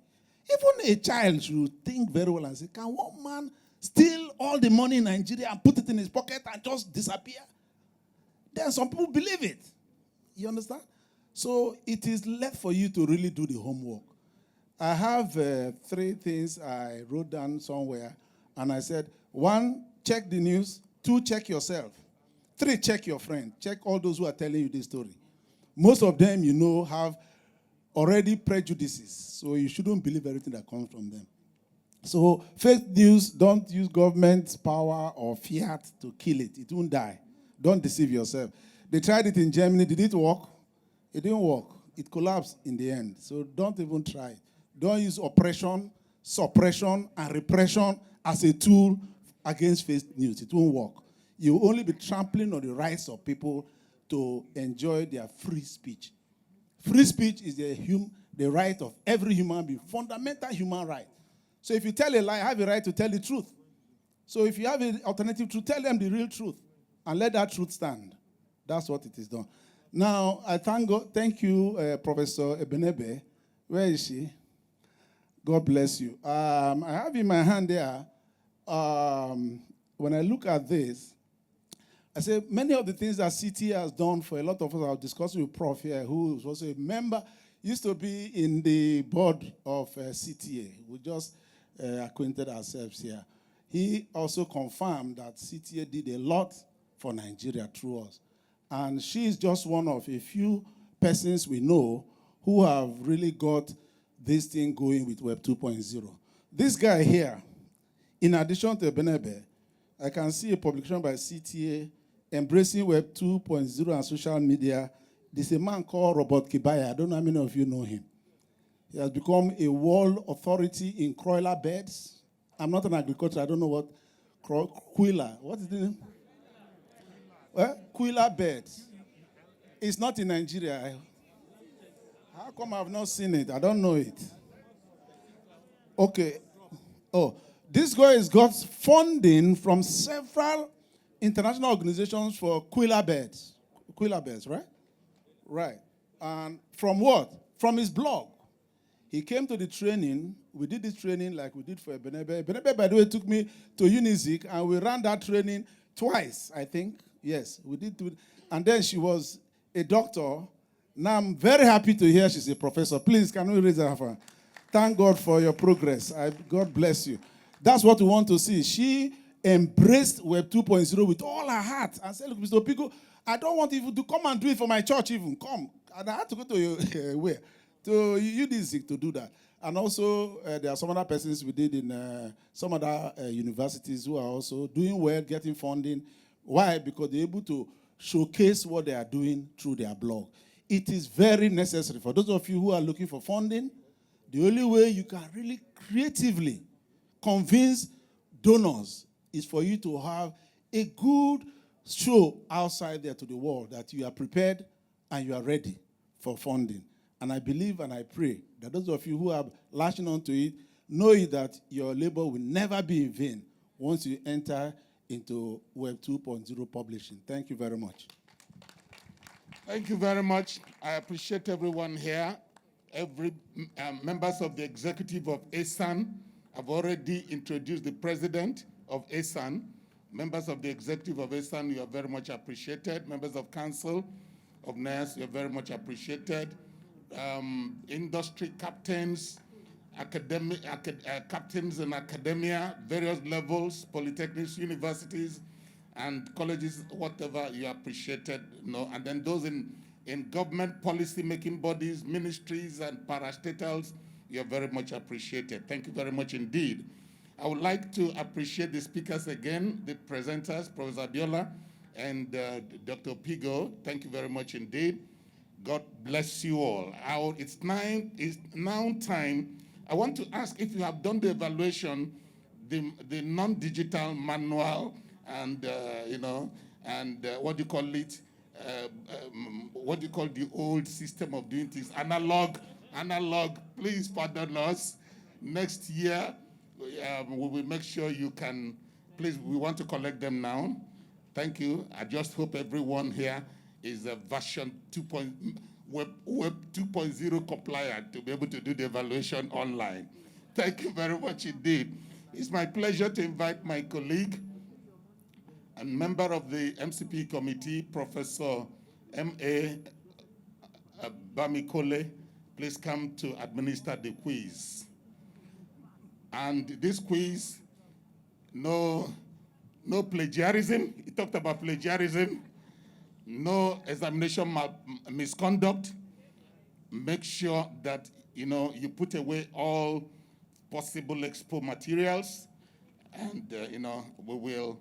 And those that are yet to be inducted, any misconduct, we will make sure you are not inducted tomorrow. But no misconduct from you. Good. Thank you, Professor. Thank you, my chairman, Professor Ikeobi. Permit me to stand on the already established protocols.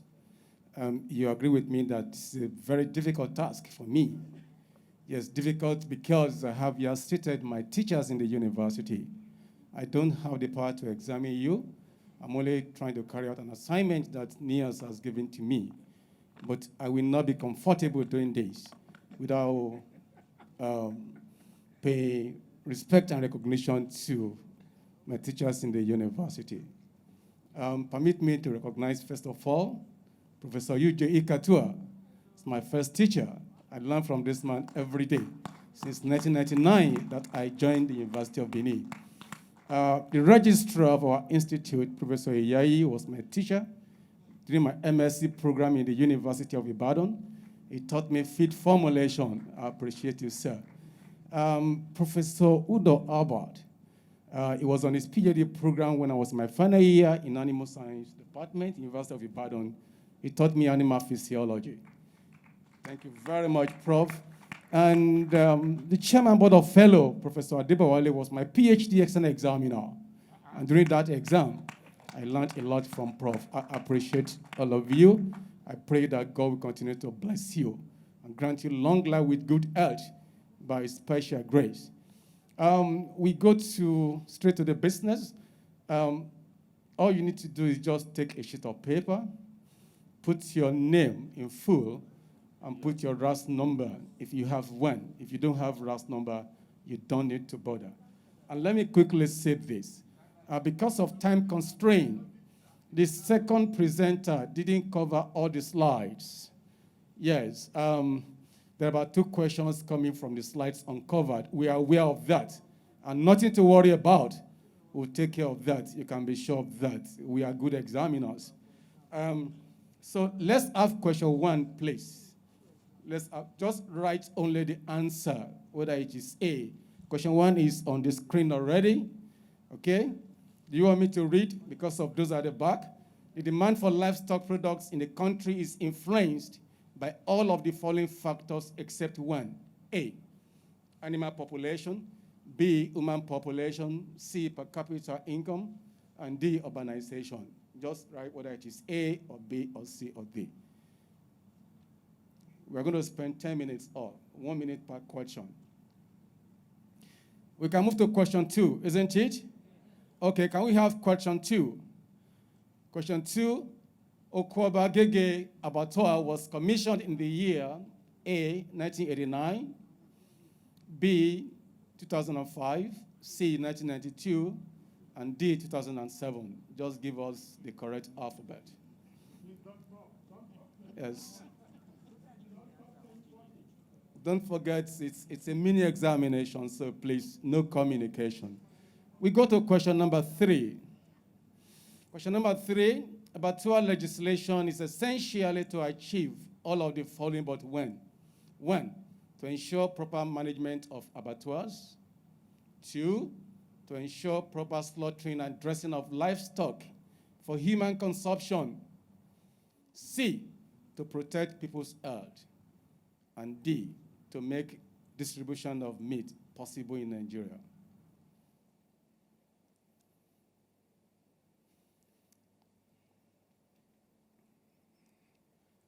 We take the next one, question number 4. Which of the following is a compulsory step in abattoir operation as indicated in the presentation? A, ante-mortem inspection. B, lyraging. C, hide and skin removal. D, none of the above.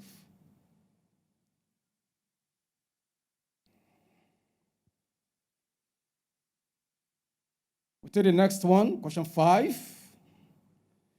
The duties of an animal scientist in the management of an abattoir include the following except A, pre-slaughter and post-slaughter record keeping.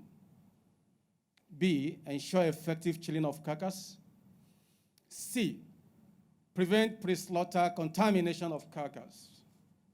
And D, ensure proper waste management and abattoir hygiene.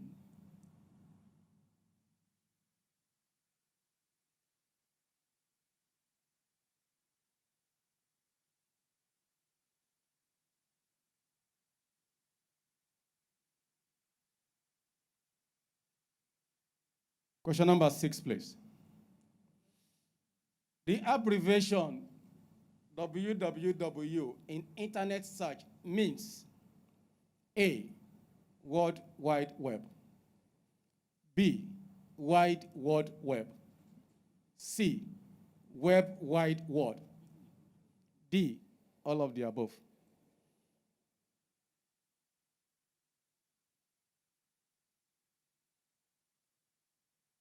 Do you not talk to your friends?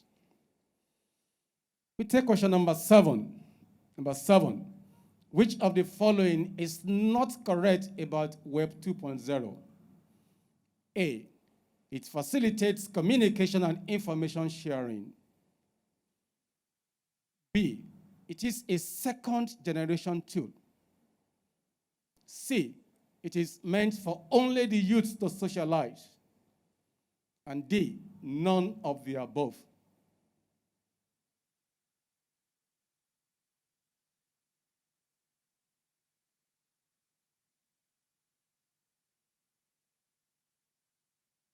we take question number 8.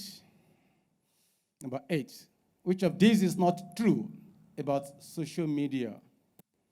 A, it is about human interaction. B, it facilitates human communication. C, it is not only about tools and technology. And D, none of the above.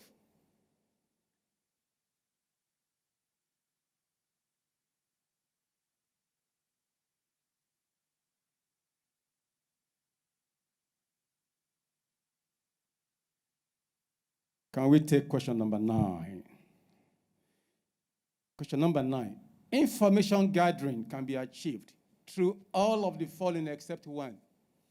Information gathering. A, search engines. B, translated searches. C, blogs. And D, tagging and social bookmarking. Tagging and social bookmarking.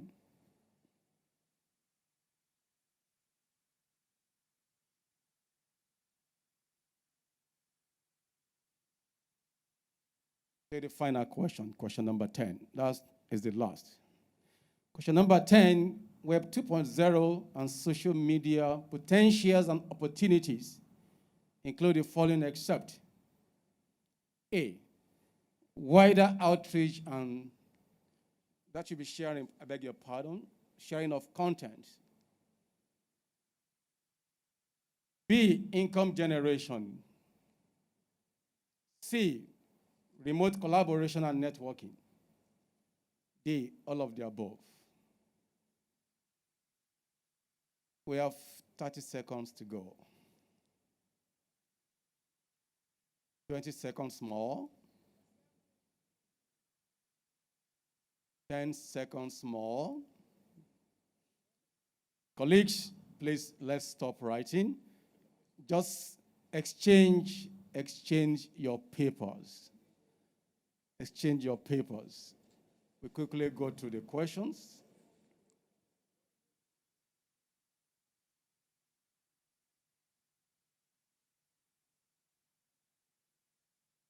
Somebody's raising their hands up. Please, we'll take your observations later. Don't worry, do not worry. Okay, talk to Professor Ikobi, he's very close to you there. Please, let's exchange our answer sheet. Please, and I plead that you cooperate with us. Let's be attentive. Please don't mark your sheet by yourself, please. Okay.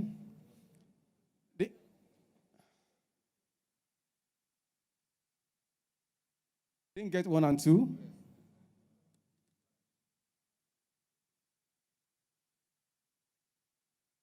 Please, I think we gave enough time. We gave enough time, please.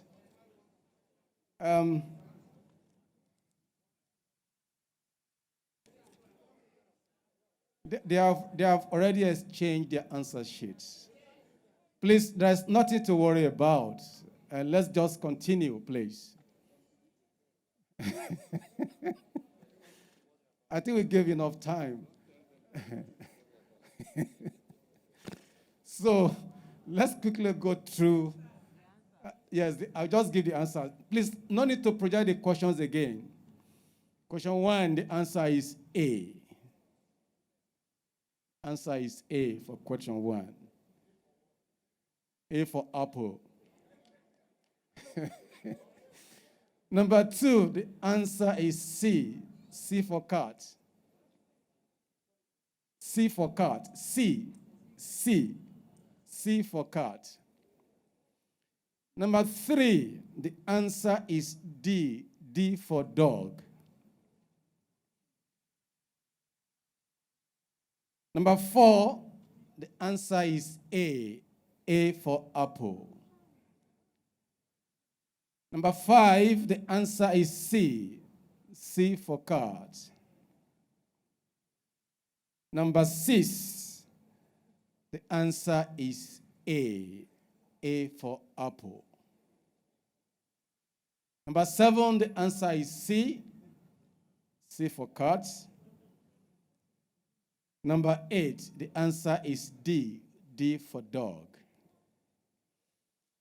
Number 9, the answer is C. C for cat.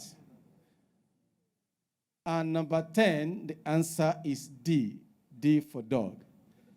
So please endorse what you have marked. Put the score there over 10. Please endorse it. If you don't endorse, it will not be validated. Please endorse it. Then help us to gather them together and put that on your table. We'll come around and pick all of them. Okay.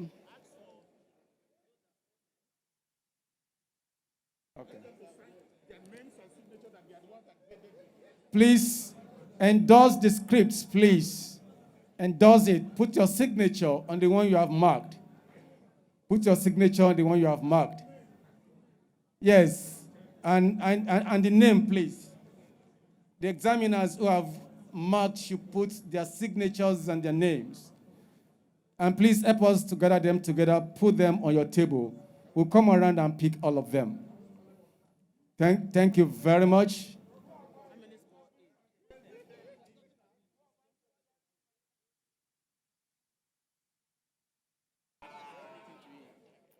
Okay. I've been asked to sample the performance. If you have scored 10-10, raise up your hands. 10-10. If you scored 9/10, raise up your hands. If you scored 8, raise up your hands. 7/10, 6/10, 5/10. That's good. I think we have done well. We have done well. So please, let's appreciate ourselves. Thank you. Congratulations to all of us. Thank you. The chairman, sir. Please put our examiner, give him a big round of applause. Professor Musbao Bamikole, thank you very much indeed. You have shown yourself to be a well-trained examiner, and definitely the people you have paid accolades to this afternoon, they must be proud of you, very proud of you. Thank you very much indeed. Now, let's have the scripts. This is going to be used to evaluate your own participation in the MCP program. We want to be sure that the MCP program is, Madam, you are a member of council now, whether the program is really achieving its objectives and whether people are really participating and internalizing some of the things. Please, let's have the scripts. Let's have the scripts. My dear, is there anybody down there? Dr. Kim Folani, are there people down there? Please pass on the scripts to us. Pass on the scripts to us. Thank you very much indeed. Now, I'm told it remains for me to appreciate everyone, especially the acting president, Sir Felix Enenche, and the members of the executive of the Nigerian Institute of Animal Science, the second vice president, High Chief Simeon Ohofa, member of council, Mr. Raymond Isiadinso, and Chairman LOC, Alhaji Ramalan. We appreciate you. And the presenter, Professor Abiola, we appreciate you. The presenter, Mr. Johnson Opigo, we appreciate you. And member of council, Professor B.Y. Abubakar, we appreciate you, sir. Thank you very much indeed. I want to announce the scientific session. The scientific session is taking place now. Now, please remain seated while I hand over to the members of the executive of the Animal Science Association. I've already appreciated the members of the executive of the Animal Science Association of Nigeria. You're very much appreciated.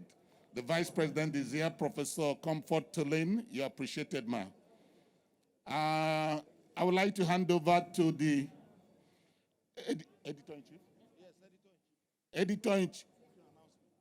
Editor-in-chief of the Animal Science Association of Nigeria, my good friend, Professor Odunsi from the Ladoke Akintola University. You're my good friend.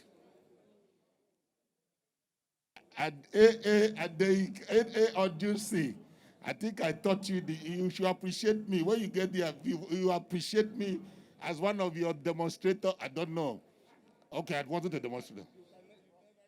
Okay. I hand over to the editor-in-chief, Animal Science Association of Nigeria, Professor Adeyinka Odunsi. Thank you very much, sir.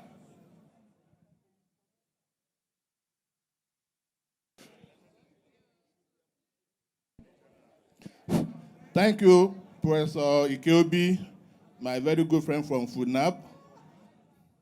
Ikeobi, CON. As I announced, we are having the scientific session now. There will be 5 sessions. Session 1 is to my left by the door, including animal breed and genetics, animal biotechnology, and the left door there. Mr. Alaya.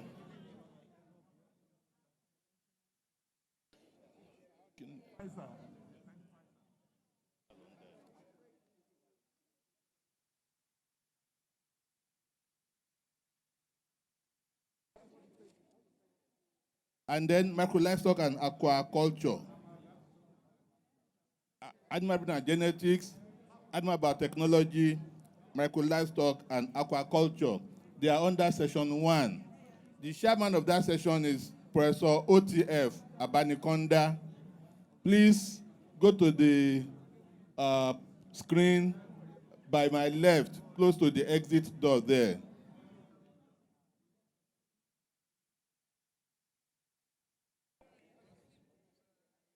Then session 2 will cover areas of animal physiology, reproduction and health, animal products and processing technology.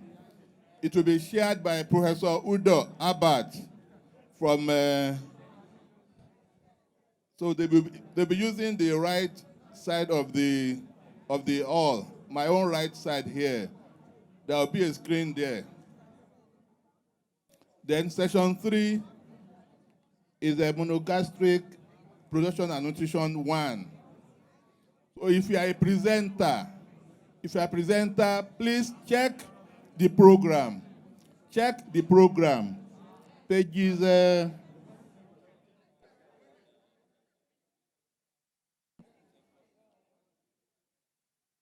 from page 29. If you are a presenter for this session, please check the program with you from page 29. You see the session where you belong to, please. And let's be quick about this. We are going to turn our chairs towards the screen. We'll turn our chairs towards the screen. Then session 4 will be monogastric production and nutrition 2. And then session 5 will be for ruminant production, pasture and range management, livestock economics and extension. That'll be session 5. Please check the program with you. You'll see the sessions where you actually fall into. And failure to present will mean writing a letter to your vice chancellor or your dean that you took permission to come for the conference and you did not turn up. Or your what?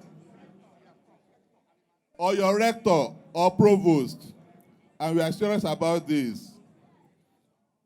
You already have your presentations with us, so just make yourself available.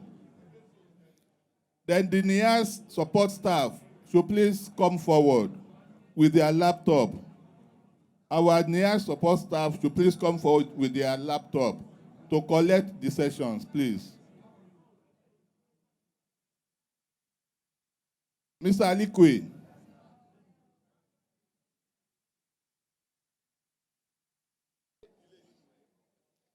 Our NIAS support staff should come forward with their laptops to come and collect the sessions, please.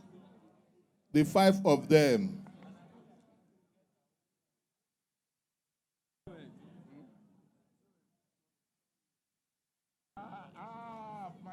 Professor Baden-Kada, I can cite you.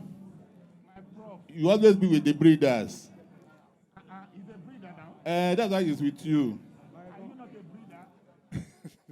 breeder? Not in that sense. Yeah, Mr. Bayobonjoda, you are welcome. You'll be adding monogastric production and nutrition 1. It should be maybe that side. Yes. Eh? Should be 9. Okay, there are neither of those ones. There should be one at the end. 3 and 4. The screen is there. One, check the screen you're seeing. Yeah, that's 1.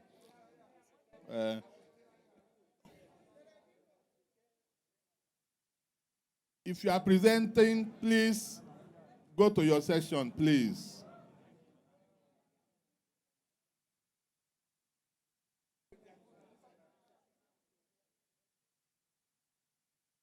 Your session, Kemi Abi.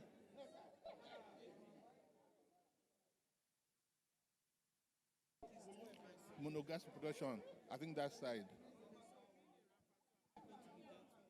Yes.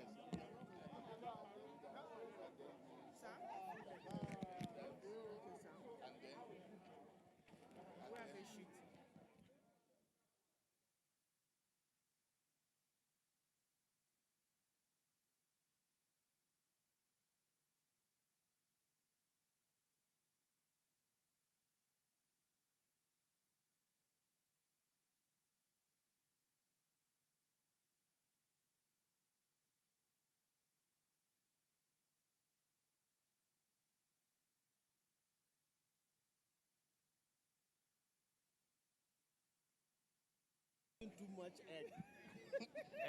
After they have to reduce their ration to maintenance ration. Somewhere there. Yes. Okay, Prof. In my state, Kebbi, they have established, they have formed ASAN. They have formed ASAN. They have established ASAN.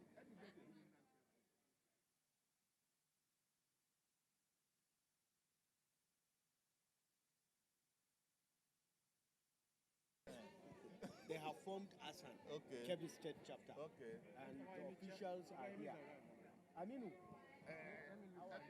this is the president. You are the president. Okay. This is the president.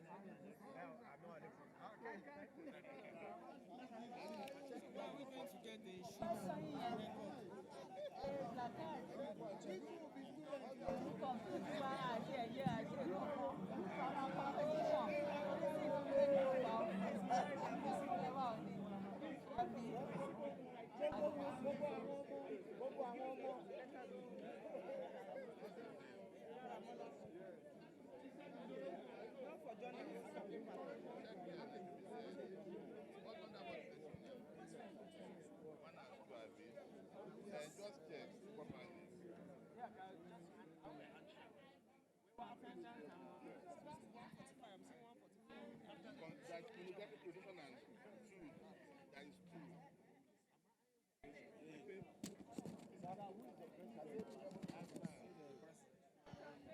President is somewhere inside. What's his name? Mr. Taiwo Adeoye. Okay. Only DJ in our midst, DJ from UK. Demo, you have the South coordinators. Forward, glorious. We're waiting for you. So we're not.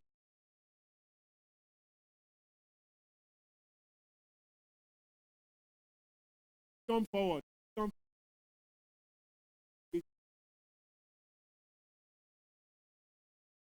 Dua, Chukwe, Dr. Ogunwole, Dr. Gloria Yineyi, Dr. Yashim,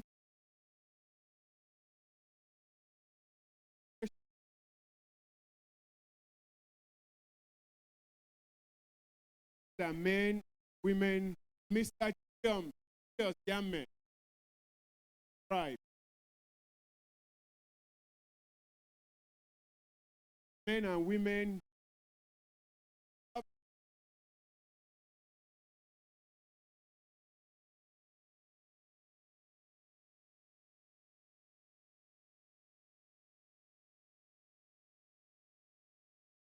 glorious.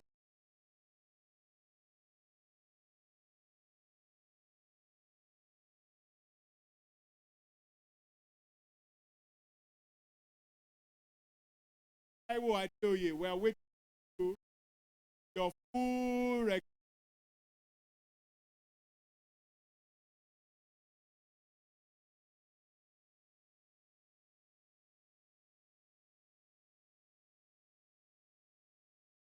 we flag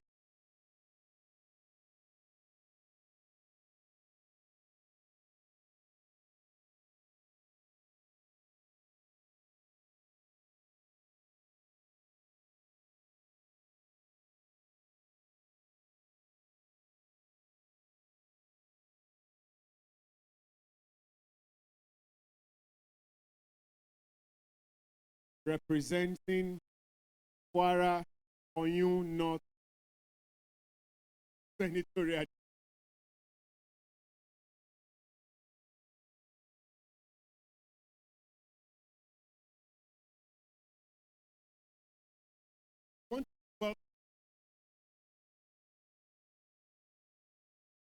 What?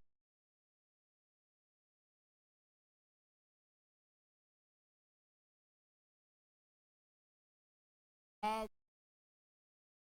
depth of first pro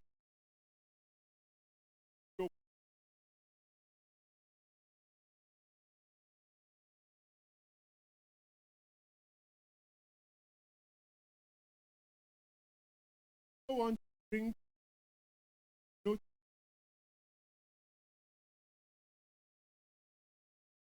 who is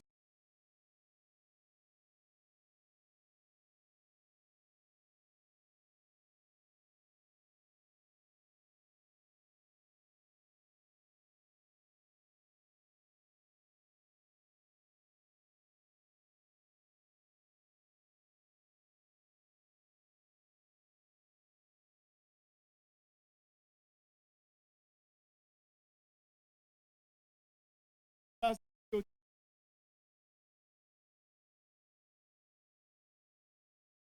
pro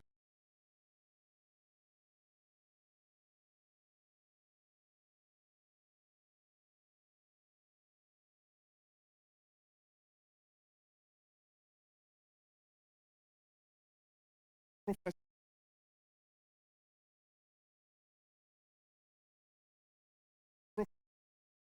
Hispanus to have only bulldoze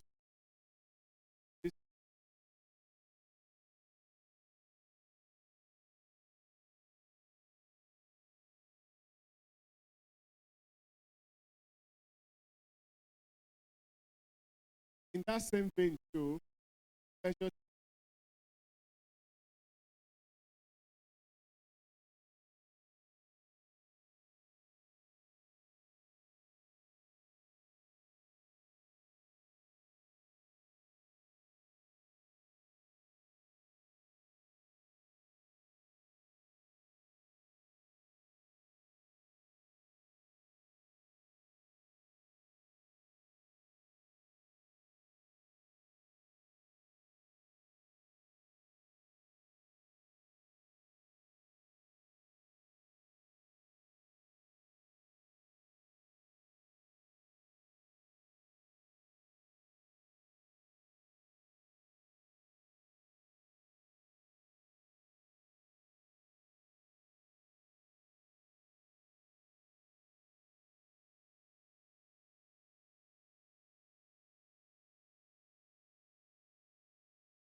Can we have the agenda projected on the screen?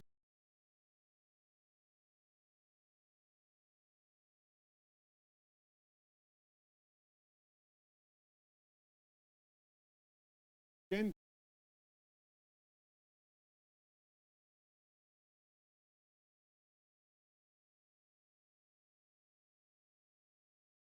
guiding us despite the state.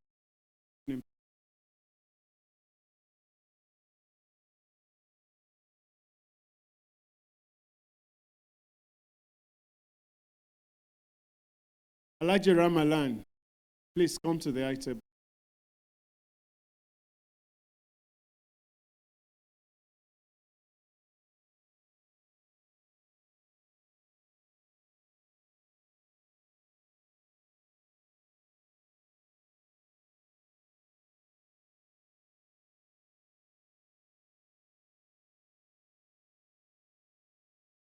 Thank you for your patience.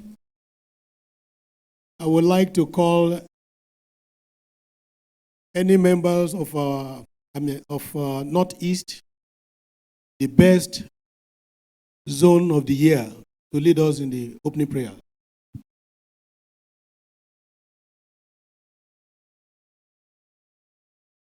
Professor Saleh, is he there? Okay. Please come and lead us in the opening prayer.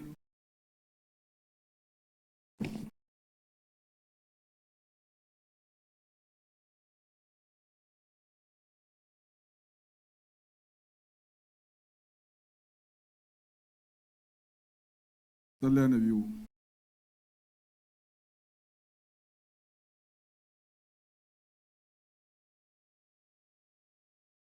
Allah, we thank you for guiding us. Yes. You made this afternoon. May you continue to guide us up to the end of this program, to the end of those programs that will be taken tomorrow. As we arrive this place safely, may you take us back to our various destination by the time we end up the two AGMs. Alhamdulillahi Rabbil Alameen. Ar-Rahman Ar-Rahim. Malik Yawmiddin. Iyyaka na'budu wa iyyaka nasta'in. Iyyaka na'budu wa iyyaka nasta'in. Ihdinas siratal mustaqim. Ihdinas siratal mustaqim. Siratal ladzina an'amta alaihim ghayril maghdubi alaihim waladdallin. Subhana rabbika izzati. Alhamdulillah. Thank you, Prof.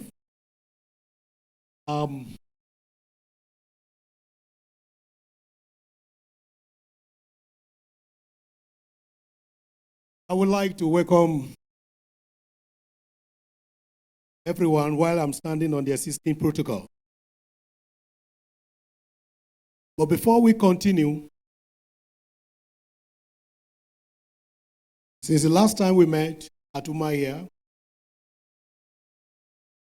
we have some of our members have gone to be with the Lord.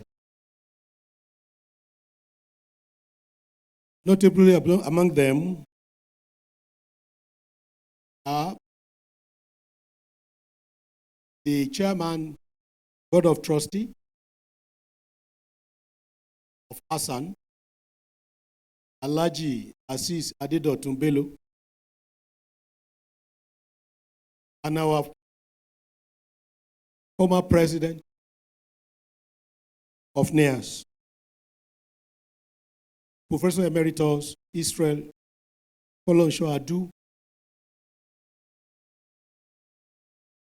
when we came to the office at the same time 6 years ago, but is no longer here. In honor of the departed souls, I would like that all of us should stand up and be in silence for a minute of the departed soul.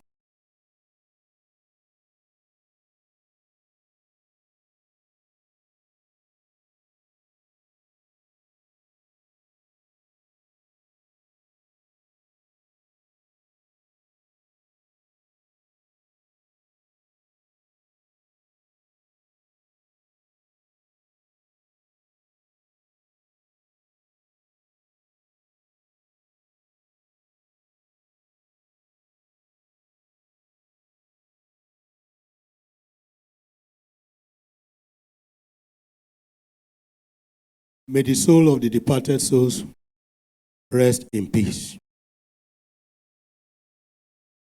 You can have your seat.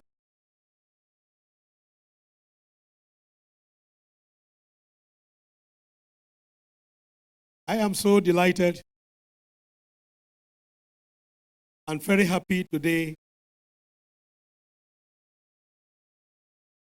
being the last AGM which I'm going to share. And I want to start by thanking God Almighty for His grace, for His uncommon favor over me and my entire team. I want to appreciate Him for the achievements and the accomplishments that our tenure achieved in the last 6 years. Yes, a lot of waters have gone under the bridge. We came in September 2014, and we woke up into the new year 2015 into a war, a serious battle. We turned to a real war with the removal of our director at the Federal Ministry of Agriculture and Rural Development.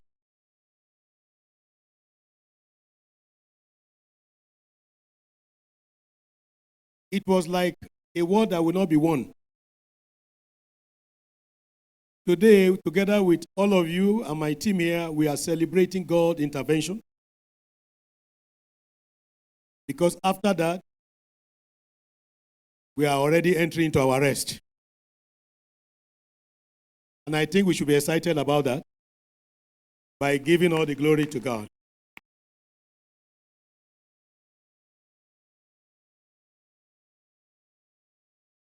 This administration has achieved so much achievement, and today the evidences are there for all of us to see. To the glory of God, we have people in a certain position today who are animal scientists. I'm happy that we have the Deputy Governor of Imo State, His Excellency Professor P.C. Unjoku.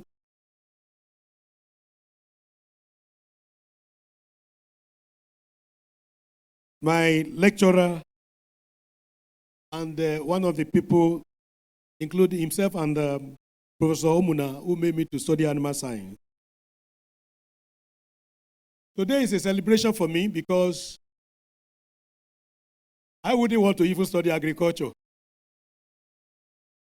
But these people, finding myself in agriculture, made me to study animal science. I am today in the position God has placed me. I will be eternally grateful to God and everyone that I've come across in life that have played their role in my life. I have so many of them here, and I cannot continue to mention names. Professor Osinowo, Dr. Oyediji, my boss of life, and Mrs. Omotosho, Mope Omotosho, while we were in Pfizer.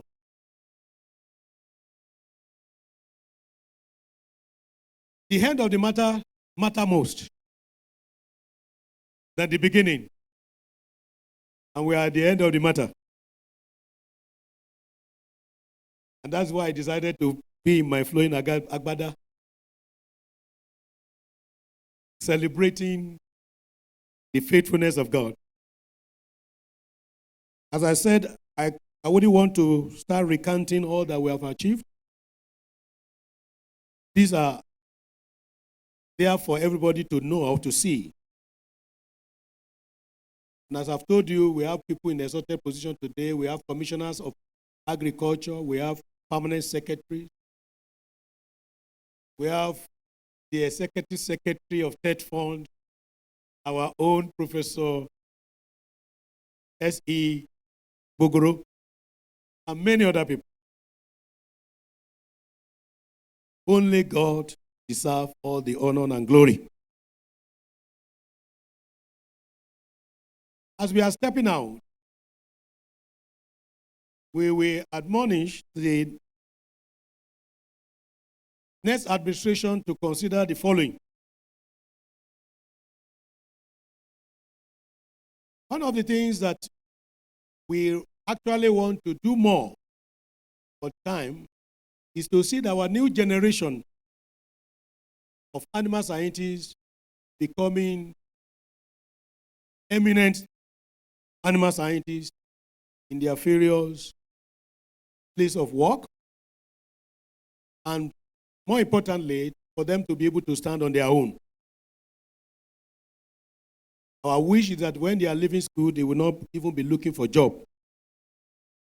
We have started this. We have some of them here. Proud to introduce one of us, Abiodun Olanipekun. He is now on his own, has a turnover of over 50 million a month.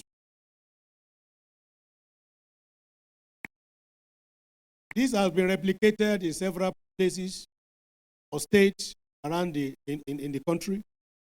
We have in Uyo, we have in Maduguri, we have in Ibadan, we have at Sokoto.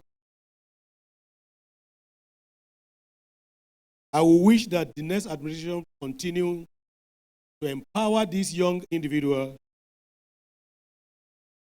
starting their own business and becoming eminent animal scientists. We also started with women in agriculture, women in livestock production.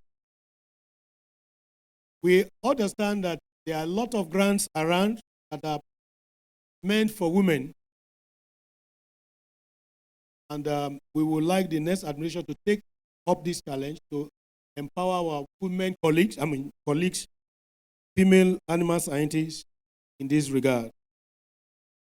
Yesterday, where we were having a meeting with BOT, we want to move from individual membership of ASAN to corporate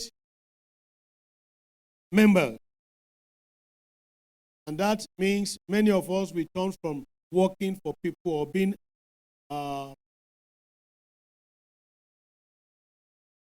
underemployment to having our own businesses.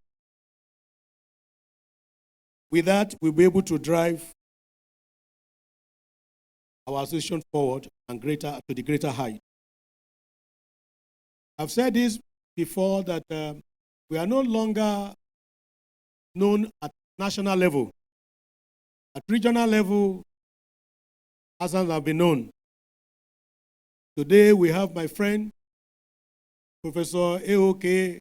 Disenyiwa, as the General Secretary of African Animal Production Association.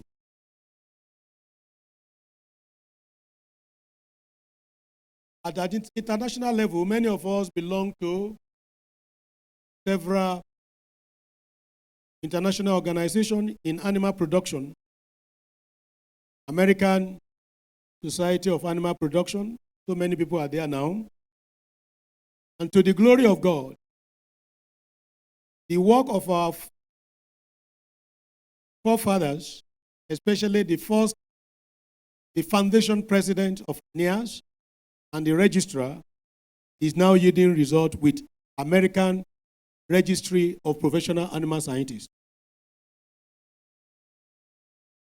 The memo of understanding which they enter into with this prestigious organization in America is yielding good result. I'm happy to let you know again that I am a professional animal scientist with this prestigious American Registry of Professional Animal Scientists. And by the authority given to me, I've been able to proctor 2 of our members who are now also PAs with this organization in America.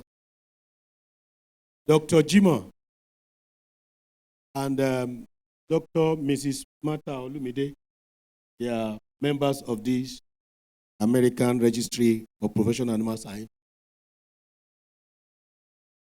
At the state level, branch level, we have been able to expand. We now have more vibrant branches in most of our states in Nigeria. And we are still working on some that have not joined.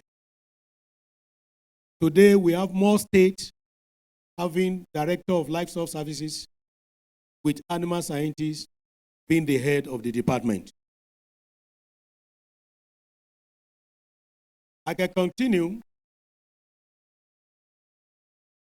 to mention some of the things God has helped us to achieve during our tenure. To mark our 25th annual general meeting, our editorial board have produced a compilation of research publication of the Nigerian Journal of Animal Science, which is a world standard since 1999 to 2020. And it is available for members to have their copy at the token. We want to thank the editorial board, especially Professor Adeyinka Odusi, for this publication.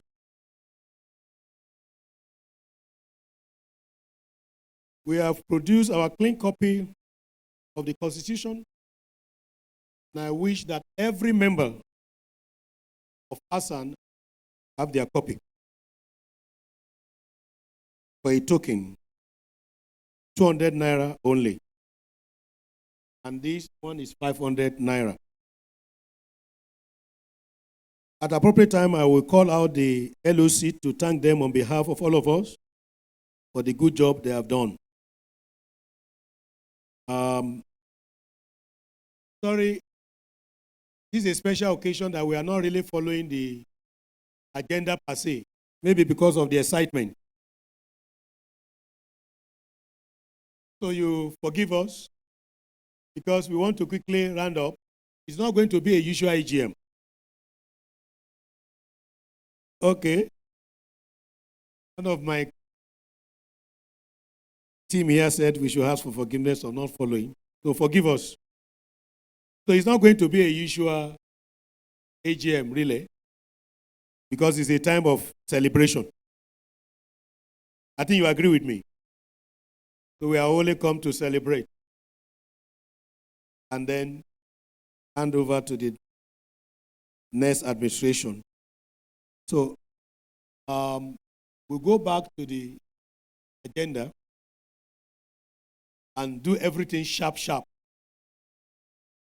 I want to assure you that if you agree with us and you cooperate with us, in another 1 hour, we should hand up this AGM. Again, on behalf of Board of Trustees, the National Executive Council of our great association, Animal Science Association of Nigeria, we want to thank you for your support and your contribution to the success of our tenure. And we pray that God Almighty continue to bless you and keep you. Thank you, and God bless you.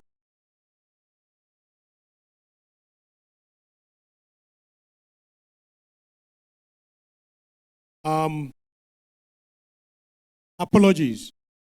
We have told you before that we don't want verbal apologies.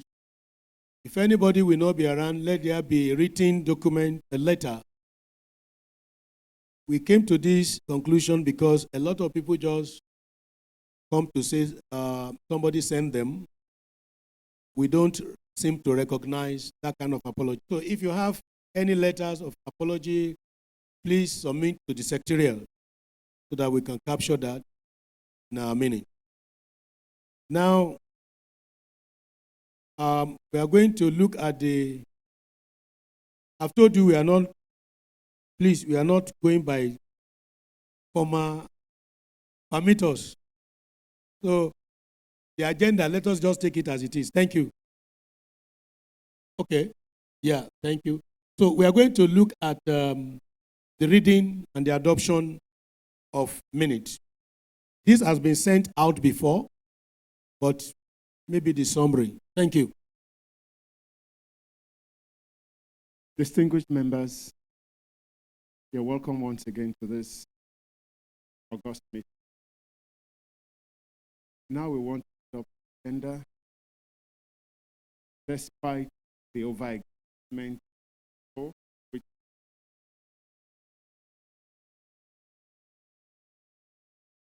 so adoption of the agenda.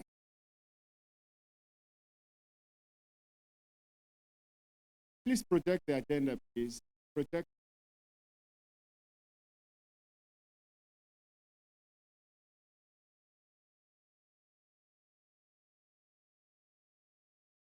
Do we have people who want to move the motion? Just mention your name.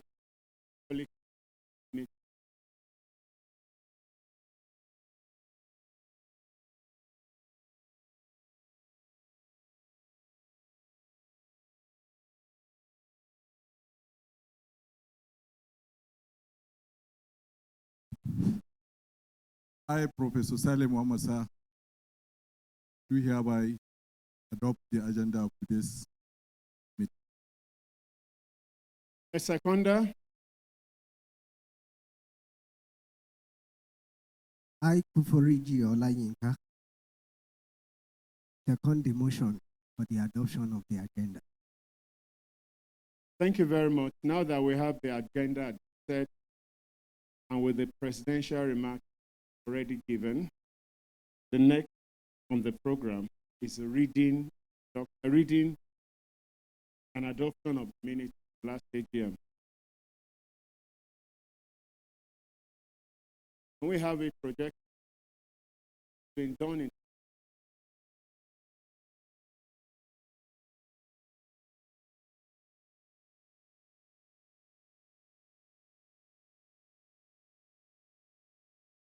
the minutes of the minutes of meeting of 24th annual general meeting held at Evelyn Event Recreational Guarimpa.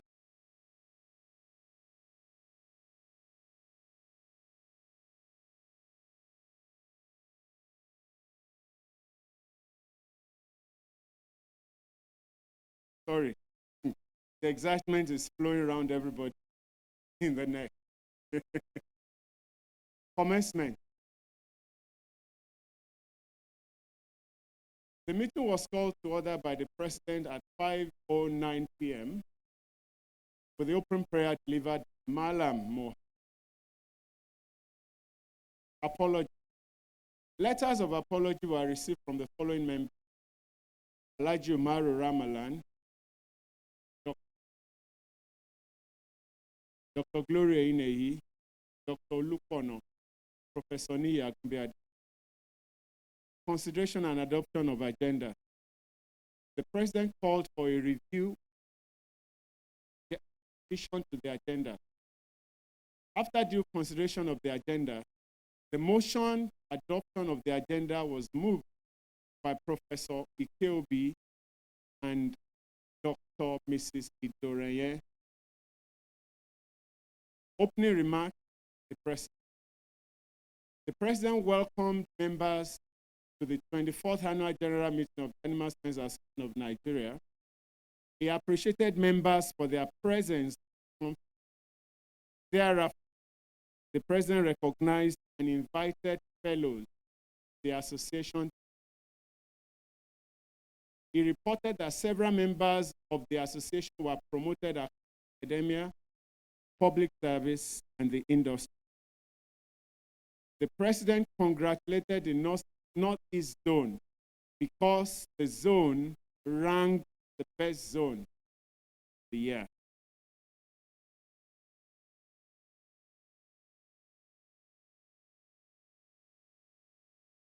Reading and adoption of minutes of 23rd AGM. Minutes of 23rd AGM held at Ilorin was read, and the president called for corrections on the minutes. Consequently, Professor Adeshainwa and Dr. Akin Folari adopted the minutes caution. While under the adoption of the minutes caution, Professor Abiola provided information that in all the activities of the abattoir slaughter slab operation, only 2 activities, which are post and antemortem inspection, belong to the veterinarian, while 9 other activities belong to the animal scientist. Therefore, he counseled members involved in abattoir operation to stand for their rights.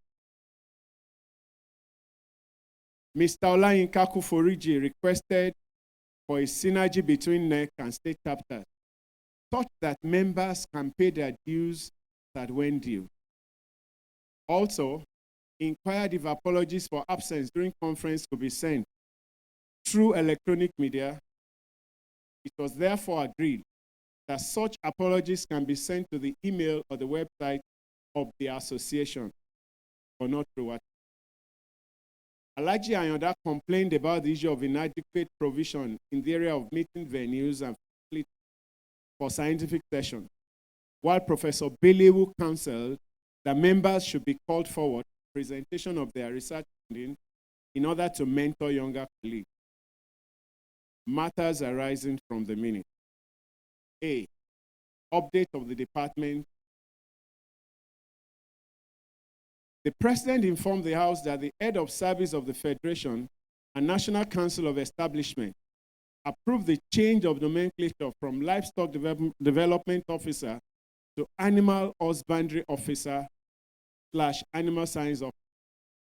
Furthermore, he posited that some states have started effecting changes in name and cadre as approved by HOS of the Federation and the National Council. Vacant position in Board of Trustee of the Association.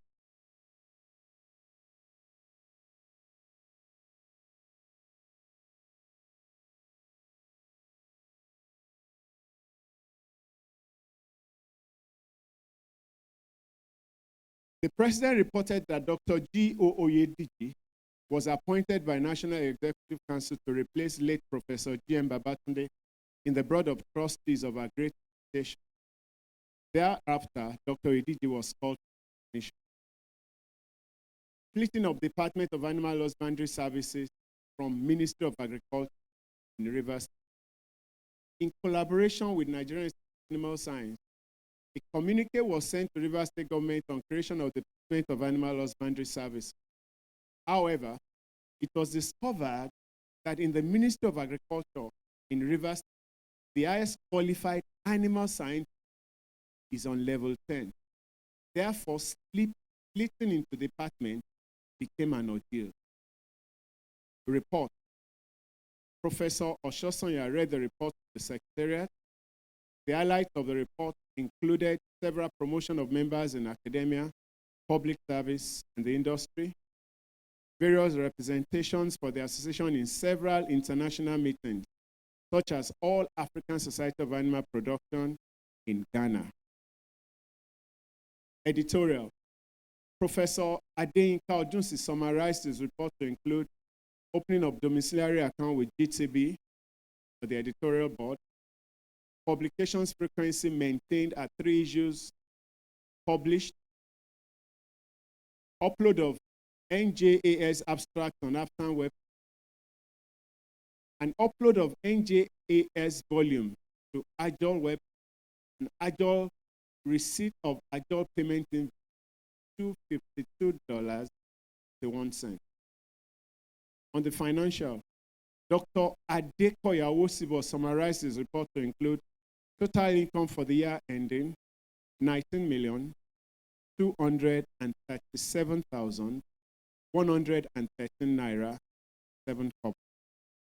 Total expenditure stood at 11,588,247 naira 43 kobo. And the balance carried forward 7,648,865 naira 94 kobo, respectively. Zonal report. In view of the shortage of time for the AGM, zonal reports will not be presented. The report of the Communique Committee. Professor Bangboshe presented the report of the Communique Committee to AGM.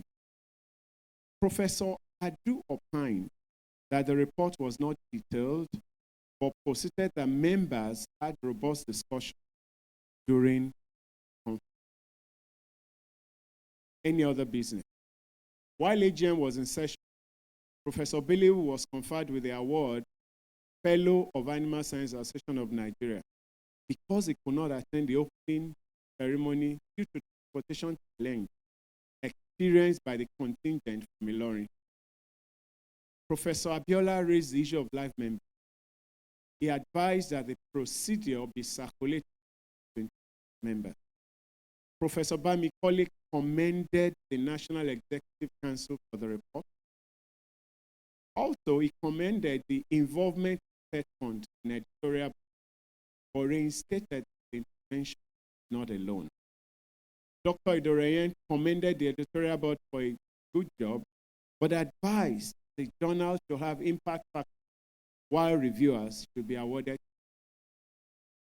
Professor Tulem thanked members for the continued support of the National Executive Council. Closing. The meeting was adjourned by a motion moved by Professor Udo and Professor Solomon, while the closing prayer was delivered by Professor Viola. 5 p.m.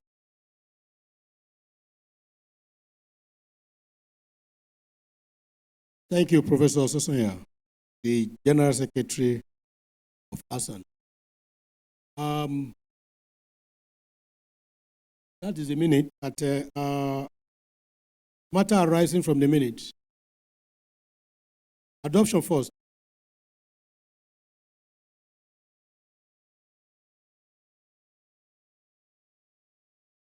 Just the adoption, then we quickly, yeah.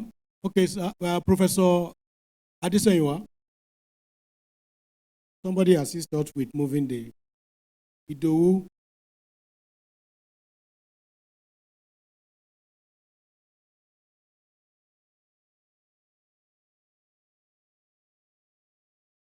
I, AOK Adesanyiwa, hereby move the motion that this minute of the last AGM be adopted.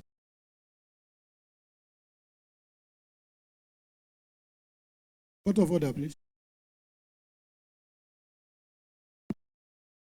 Thank you very much. The Professor President. Bankole? Yes, the one. I think we need to correct some obvious errors this minute before it can be adopted for discussion, please. Will you permit me to start? We adopt for discussion. There are errors that we need to correct, sir. Yeah, let us adopt first, then we correct. We adopt a clean minute. Okay. Yes. Go ahead. We need to correct the errors first. Section 7, where my name was mentioned, I was quoted wrongly. What I said was that said fund should be commended for supporting professional journals with a grant of 5 million naira. And if ASAN has not utilized that window of opportunity, that we should do so. Thank you very much. Thank you very much. A good one.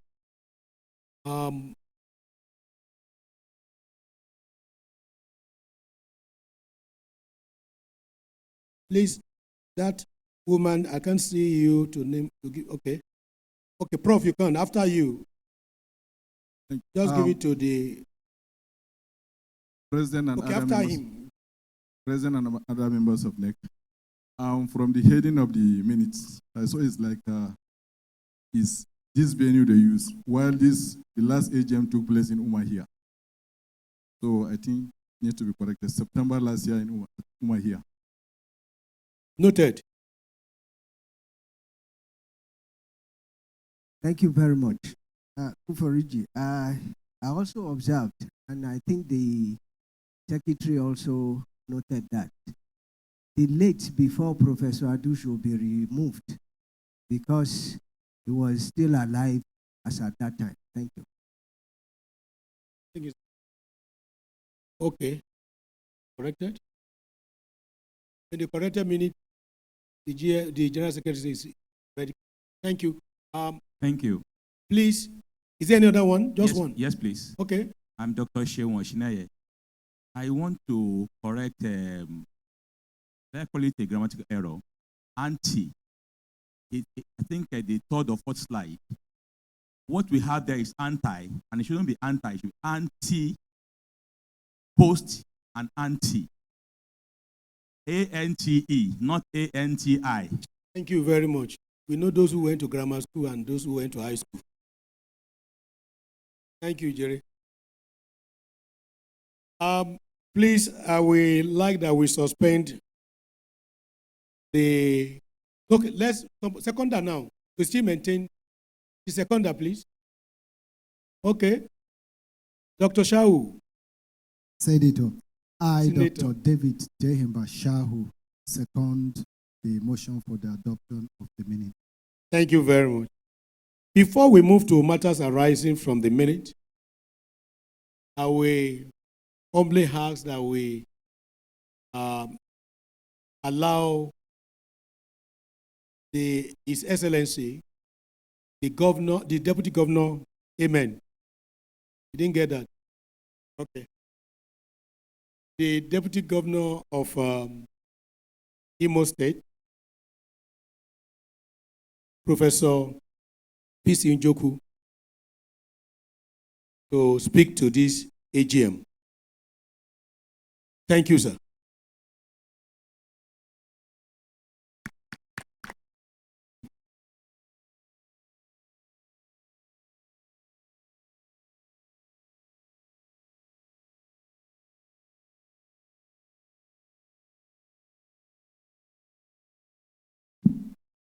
President and members of the Board of Trustees of ASAN, the President and members of the National Executive Council, my dear colleagues, members of the press, ladies and gentlemen.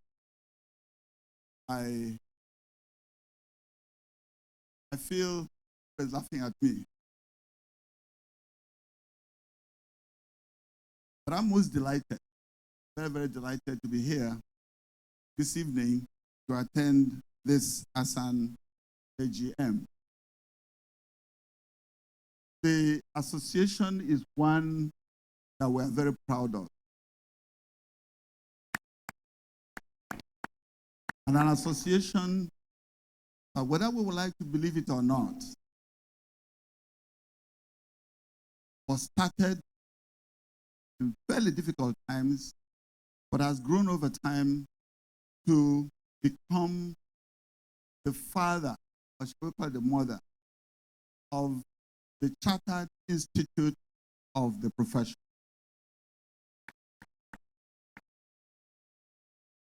And so when we gather like this at these AGM, we are not just coming here to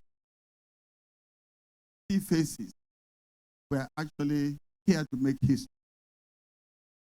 And I'm very proud and very happy that I have had the privilege, your privilege, of participating at different levels in the work of ASAN, as well as in the succeeding Nigerian Institute of Animal Science. I have been very open and conscious in some of the things I've said about animal scientists being courageous, but animal scientists not taking a second place anywhere they go, but animal scientists standing up for their right. And I've seen a lot of that take effect For example, when we were going to lose the department which we worked so hard to get, so Hassan stand up beside NIAS and fought very hard to restore the Department of Animal Husbandry. When there was a challenge about the nomenclature, what do you call an animal scientist in the service? Hassan and NIAS worked together to restate the correct, to give our people the right nomenclature they should, and that is animal husbandry officer or animal scientist in this. We are privileged in many respects, and I count myself one of the very, very lucky ones. Maybe God prepared me for so many things and so he put me through quite a number of things, opportunities. I had the privilege of meeting, going to NAPRI, being in ABU, Professor Muna, and use that opportunity to kind of traverse the west, the eastern Nigeria. Got to know many people. And so on this job, this assignment, which God on his own, I never expected this job. God on his own forced on me. And I'm very proud to say, ladies and gentlemen, that on it, a number of very interesting things that have happened. Imo State today has a specific ministry for animal livestock development.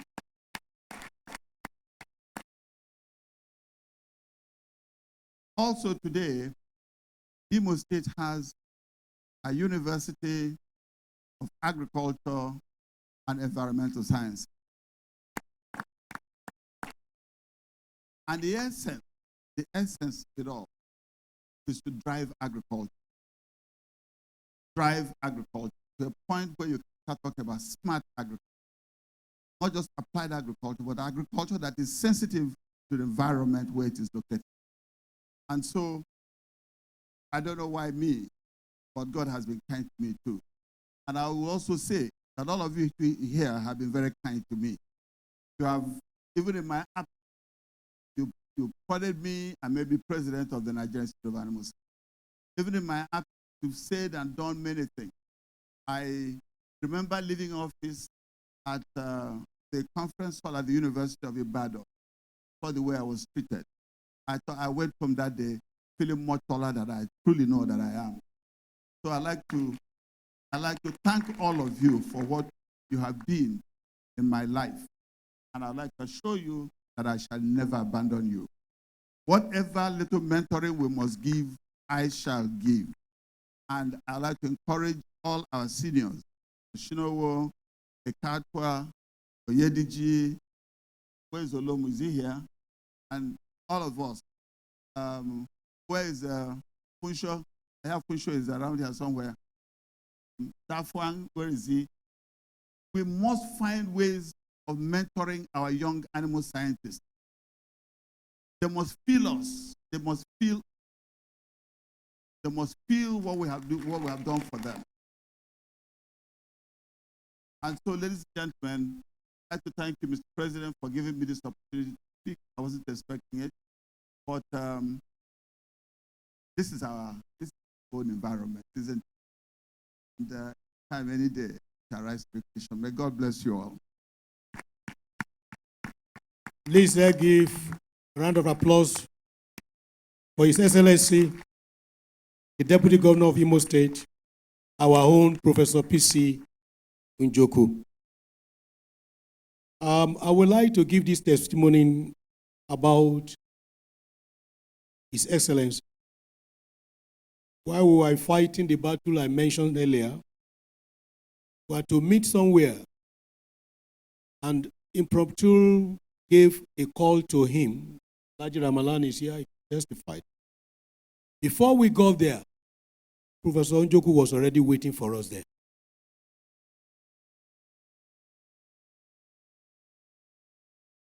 We thank you for your leadership role, sir, and many of our leaders in the house. I hope that the generation after our own too will be able to say concerning us that we have tried our own best. Thank you, and God bless you. Matter arising from the minute. Like I announced earlier, we are entering into our rest concerning the federal, our department at the Federal Ministry of Agriculture and Rural Development. Today, are they still sitting together? I saw the two past directors. Are they here? Please let them stand up for recognition. And they are still together. From JT Taiwo to Mrs. Funke Omagbemi, and now to Mrs. Winnie Tai Solari. Is she here? Okay. That is one of the things I'm celebrating. There have been succession in that department. We thank God, and we hope it will continue. I would like to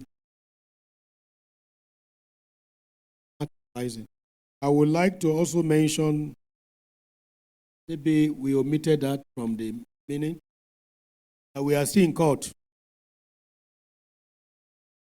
This AGM gave us the mandate that we should go to court to interpret our act. The court process started last year. The first hearing has been made just a few days ago. And we are not fighting anybody. We just want our act to be correctly interpreted so that we will not be going front and back. So that another permanent secretary will not come one day and say, no, it doesn't like our face. That remove our own animal scientists are supposed to be the head of the department by the NIAS law. So the incoming administration is one of the things we are handing over to you. You are getting the asset, you are going to get the liability. I can assure you, that same God that assisted us will help you. Last time, we also filled the vacant position in the Board of Trustees. And then we have another one coming up now.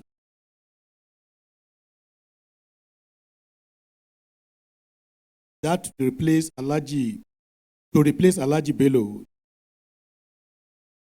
Now we have another vacancy, and vacant position. And your neck, in our wisdom,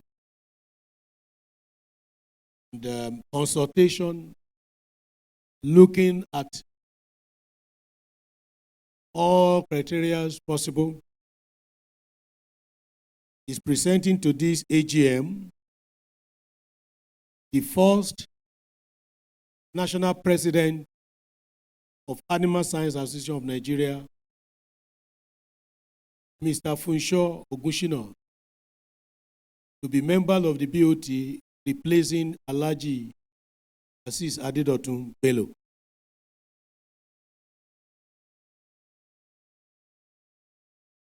We will need this AGM approval, and we want somebody to move to approval. Somebody to move for approval. Who is that? Please help us. Your name and your ASAN number. Adelaja Deshino is my name.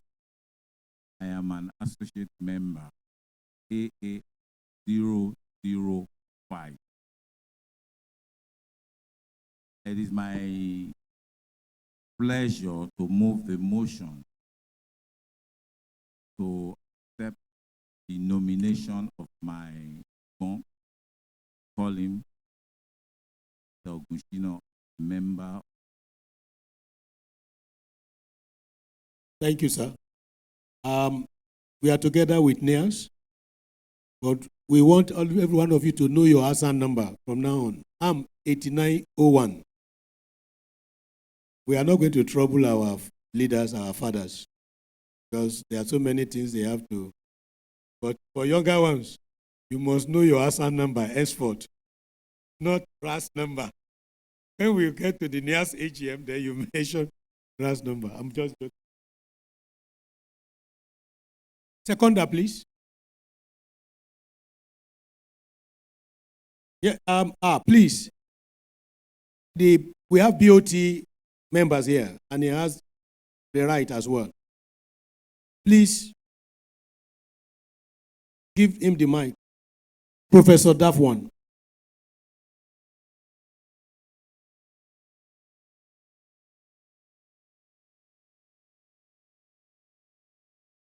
I, Stephanus Dafwang, Professor of Animal Science, hereby wish to second the motion that Mr. Funchio Adeshina be appointed, or Gunshina be appointed a member of the BOP to replace late Alhaji Aziz Bello. Thank you, sir. With that approval, we have the 5 members of BOT as provided for in our constitution. And then the next administration will go ahead to formalize it with the CAC accordingly. Is he around now? Is he Mr. Agushino? Please, whenever he comes in, let us know so that we present him to the AGM. I also want to announce to all of us that it's not partial when we call a senior. If in a meeting we have a BOT, we will call a BOT before anyone. If you have any fellow raising his hand or her hand, we will call a fellow before anyone. I want to let you know that there is seniority in this profession. Thank you.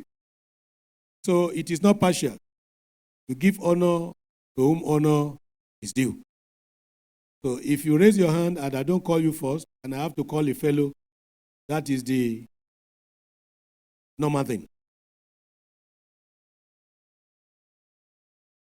Okay. I think that is a major thing we have on the matter arising.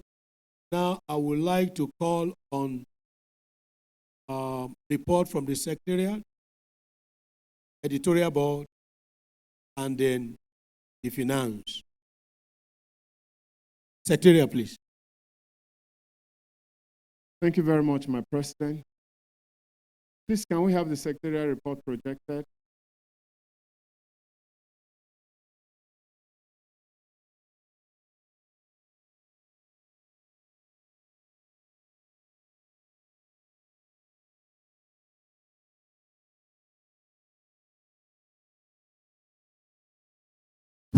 Observation, Alhaji Ayoda, our Kwara State Chairman. One is to rejoice with His Excellency over the creation of the University of Environment. Please, congratulations. 2, it will interest this August meeting to know the progress from the state. How many of them actually changed the nomenclature of our title to Animal Organic Service Department? Very, very important. Otherwise, events may prevent the changes of the name if we are not very careful. 2 or 3. In River State, said that the highest level animal husband officer is level 10, where we have to mount pressure on that state civil service commission to advertise for position of animal husband officers 12, 13, 14, 15, so that they can have people that are competent and qualified to handle our department. Otherwise, leaving them in other departments is dangerous for the emancipation of our profession in that state. Thank you, Alaji Ayada. The registrar, Professor Yayi is here. We have made attempt to visit them, even with the late president last year. That was our observation, and we discovered that if we push it, we don't even have anybody qualified to take the position of director of livestock or animal husbandry over there. We are not relenting. We are still looking for the best way to tackle that matter there. Not only in River State, we are still lobbying some other states to ensure that they employ animal scientists into their department. Recently, the registrar and Laji Ramalan, who is saddled with that responsibility on NEC, because as we are on NEC, we have different portfolio apart from what the nomenclature that we bear. The Laji Ramalan that take care of government matters and this kind of issue. They were at Niger State, Mina. That's another area where we're having problems. We are not relenting, and we want to assure you, it's not yet happening in your branch or in your state, be rest assured that it will be done. But we want to also admonish all of you here that we should have strong branches, strong state branch in your states. We have some states like Edo State. We don't have formidable Asan there, and we want to call on the leadership there. I have my Oga, Professor Ikatua, my friend, Professor Bankole. Please, let's see that we have a branch in Edo State. Kebbi, Sokoto, the Northwest, the whole of Northwest, we don't have good state branches there. Of course, Northeast, the zonal coordinator will come out to take presidential handshake. They are the best in the year under review. They have taken it over from Southwest. So Southwest should buckle up to take it back. The South, they are also coming up. Only Edo State we have that has no branch now, formidable branch. Our zonal coordinator, Dr. Mrs. Gloria Hine, is doing a very good job there. He has established a state branch in Delta and Cross River State, together with that of River State, and of course, Akwa Ibom. So please stand up for recognition. God bless you. So we want you to go back to your state. We are still there for you. I have so much confidence in the incoming administration that they will take it from where we have stopped. And we are also available to support them if need be. So that we can fight the battle together in those states, in those areas we need to claim our mandate. Thank you. So now, secretarial report. The report be projected. 25th Annual General Meeting of Animal Science Association of Nigeria, holding at Evelyn Recreation and Event Center, Gwarimpa, Abuja. The report of the Secretariat. It is my great pleasure to welcome you all to the 25th Annual General Meeting of this great association, today, 16th November 2020. In the course of this eventful year, 2019-2020. Additional membership applications were received and considered for approval. However, 161 were qualified, having met the requirements for membership. 10 were not qualified, and 22 have their applications pending. Membership certificates have been signed and available for collection even at this conference. The activities and representations of the association. The association was represented by Alhaji Ramalan Abdul at the 2020 NSAP conference in Bauchi. The president represented the association at the Maiden Zonal workshop organized by Hassan Northeast, tagged Bauchi 2019. The theme of the workshop was consolidating the strategies of livestock production for national economic growth. NIAS pre-conference symposium on Zoom webinar was inaugurated, and we have had not less than 2. Promotion, appointment, and achievement. Our national president, Pastor Taiwo Adeoye, was appointed a senior lecturer pro bono of the Department of Animal Science and Fisheries, Animal and Fisheries Science, Owen University, Iwo. The General Secretary. If you want to clap, please clap. The first pro bono lecturer in Nigeria. The General Secretary, Dr. Tolu Oshosanya, was promoted a professor of the Department of Animal Science, University of Ibadan.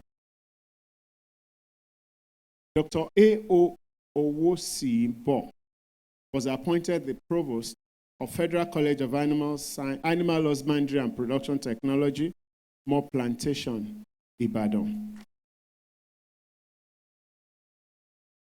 The first president of Nigerian Institute of Animal Science, His Excellency, Professor Placid Chike Njoku, was elected as Deputy Governor of Imo State.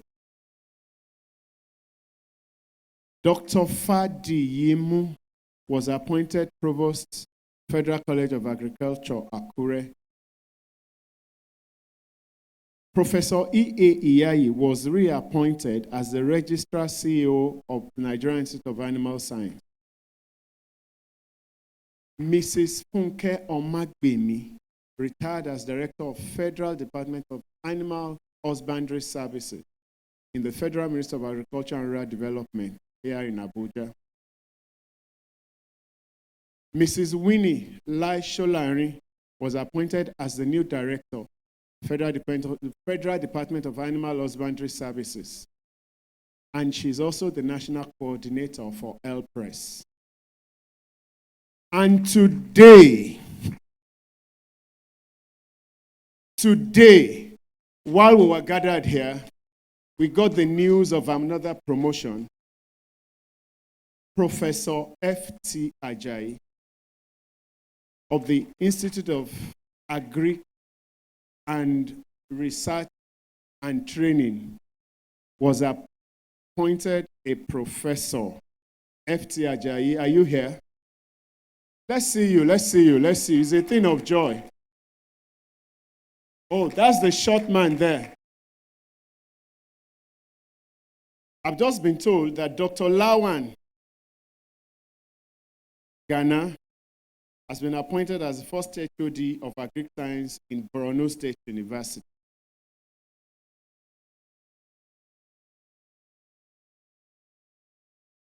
Oh, that's him there.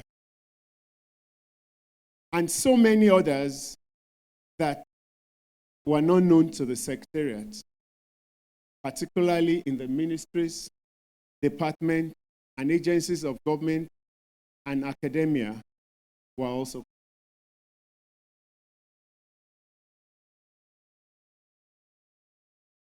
Thank you very much, sir.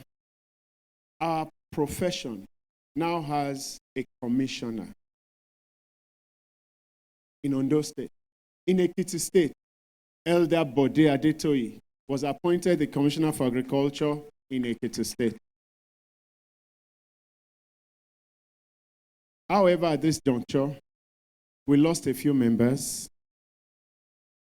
Notable among them are Alhaji Aziz Oladotunbelo,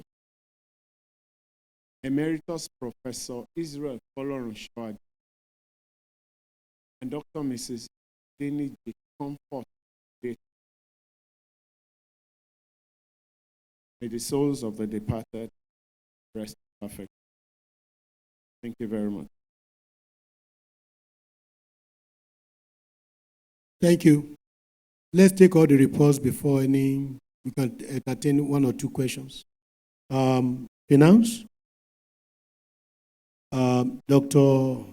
Owosibo AO, the new appointed provost. Please let the PowerPoint of the finance treasurer's report please come up. Thank you.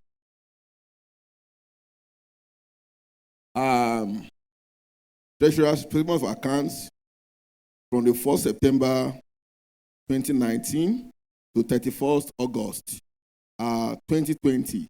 Assam General Account. Thank you. Income. Balance brought forward from August 31st, 2019 is 7,648,865.94 kobo. Sales of lapel pins and diaries are stated 101,000. Conference registration that 2019-2020 we have 3 million. Annual membership subscription we have 4 million plus. Membership application 295,000.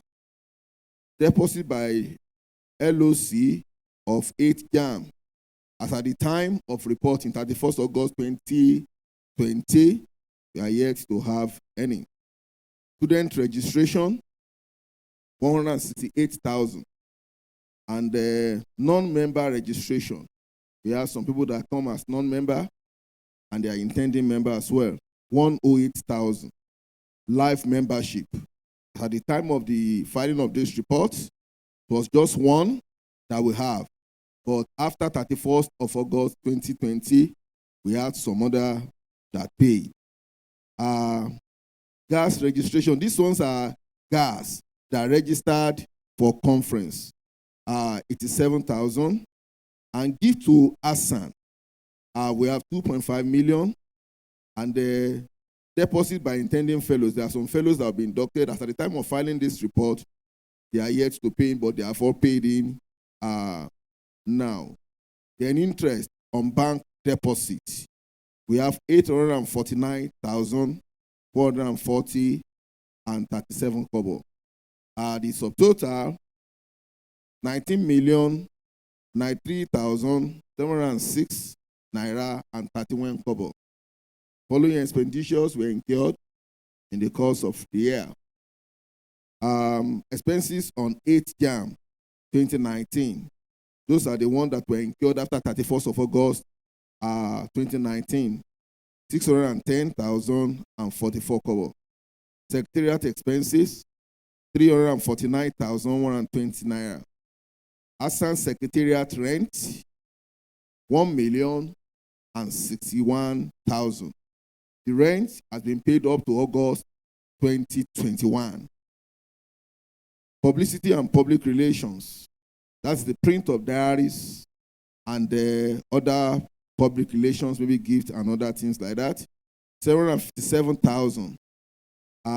Staff salaries 780,000. Paration for 9 Jam 2020, 520,000.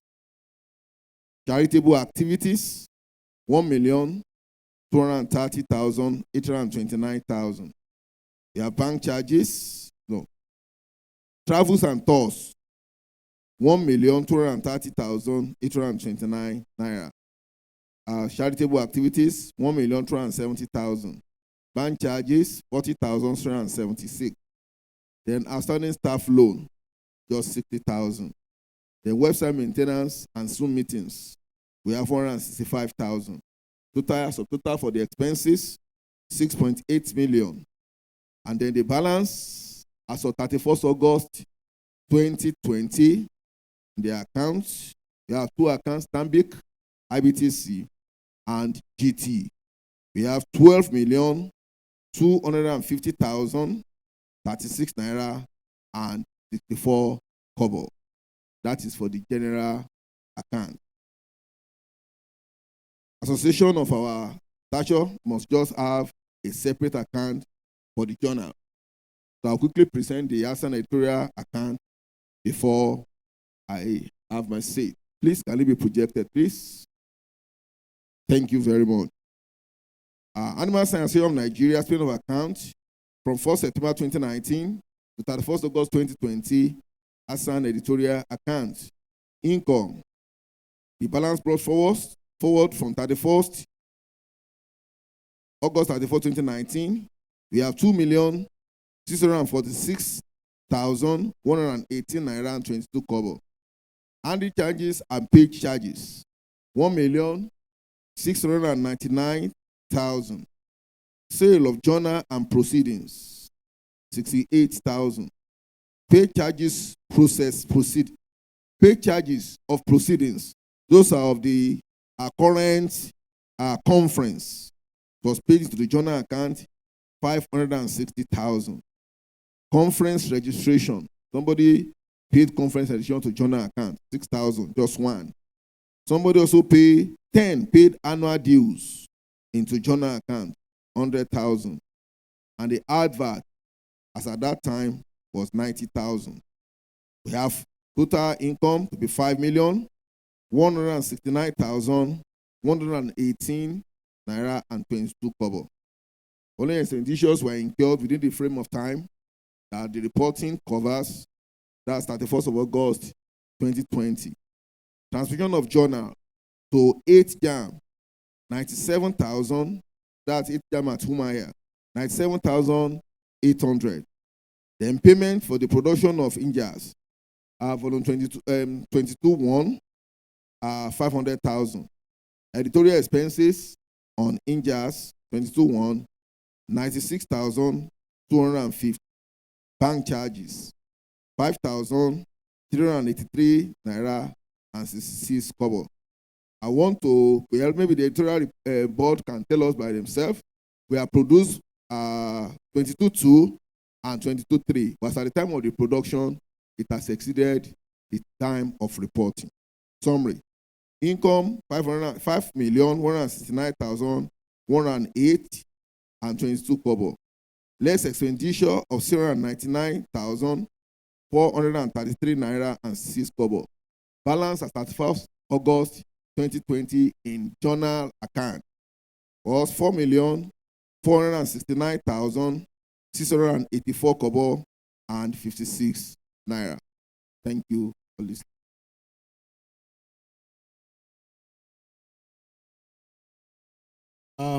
Before Professor Udo tears apart, let me correct an impression here. We got some money, which myself and the late president, asked them to donate to what we call ASAN Special Project Account. I want to commend Professor Udo. Actually, from last year, they gave us 1.5. Part of the thing we are using for court cases, and that account is clean, is there. So it wasn't that we didn't get anything from the 8th jam 2019. Also, for the first time, we tried to invest our money rather than keeping it in the account. So we invested 10 million, and that 10 million yielded 849,000. That is the deposit. It's supposed to be, interest on bank deposit. That is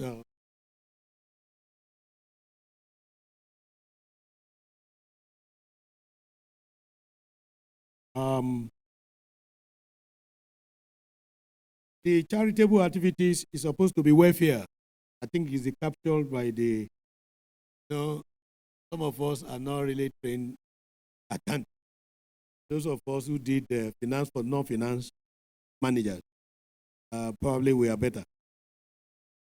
Supposed to be for welfare. In that area, I want to commend all the state, all the zones during the burial of Professor Adu. All our zones, the northeast, the southwest, the southeast, south, and the Abuja branch, they contributed to the burial. I really want to thank them all. Northeast, south, southeast, southwest. And it is part of the money. It was the first of its kind. We raised so much money, which we gave to the family. So it's supposed to be welfare activities, not charitable activities.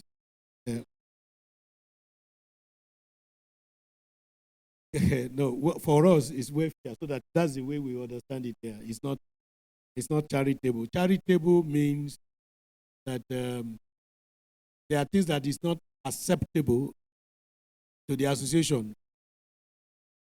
But in the company report, we do have that there. When we are talking of charitable here, some of us will not understand. That's why I said it's welfare. Thank you. On the editorial, they have produced 3 issues, and the balance here has dropped. But one good thing I want to thank the editorial for is that when we came on board, there was no money to produce journal. But today, we are leaving something even in that account.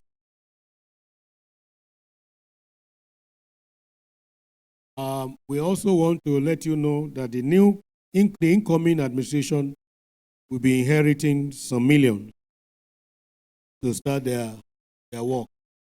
I really want to, at this point in time, want to thank members of my team for the sacrifices. I know they later tolerated me. They sacrificed a lot. They sacrificed a lot. At the time, these professors, these MDs of companies have to share rooms just to save money for their association. I want to say thank you to you all. God bless you. Now, comment, please.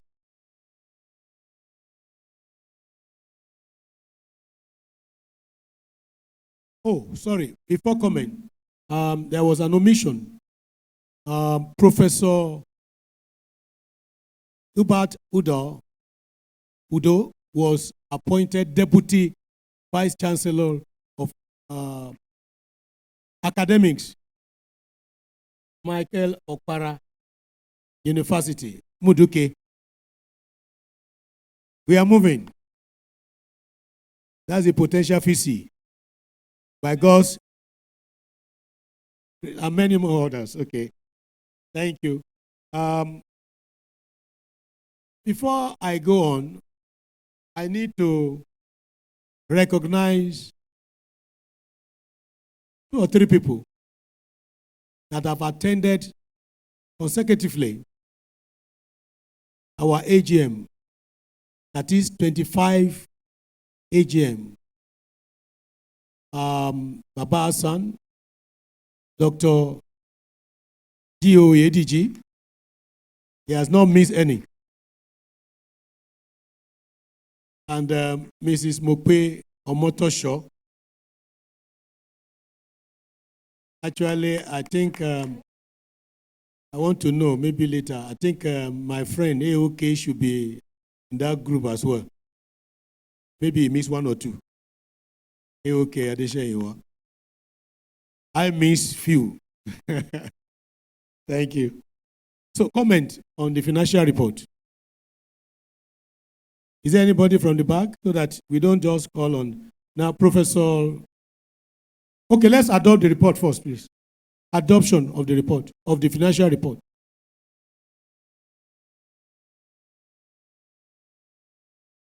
Okay. I, Dr. D.T. Chahu, move for the adoption of the financial report is well presented. Thank you. Who is second? That sister there. Oh, is that Dr. Oguleke? Yeah, Dr. Fumi Oguleke. So Oguleke Fumilayo, second the motion for the adoption of the financial report for discussion. Thank you. Now, comment? Any comment?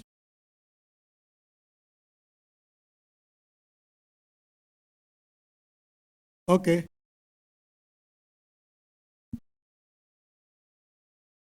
Starting on the existing protocol. My comment on this financial report is nothing much but to say that some of us, when we joined ASAN, the reports were never like this. And I want to commend this wonderful executive committee for the work they have been doing.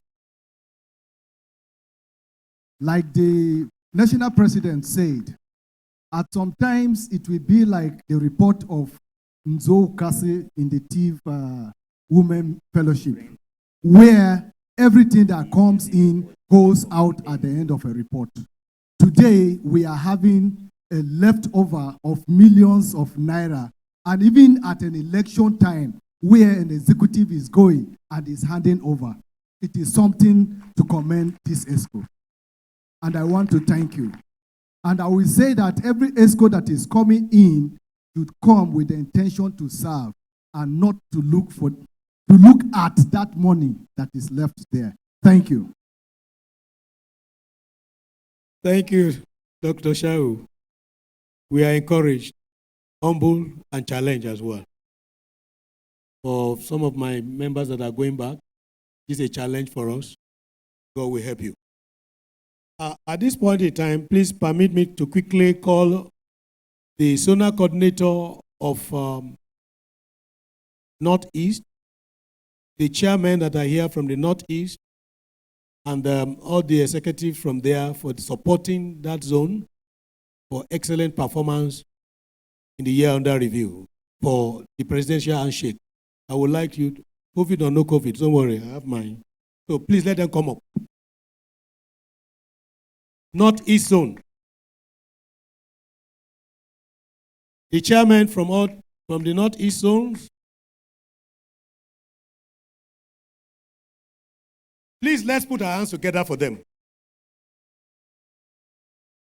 We want to promote, and all the executives that are around, we want to promote healthy competition in all zones and even in states. Thank you.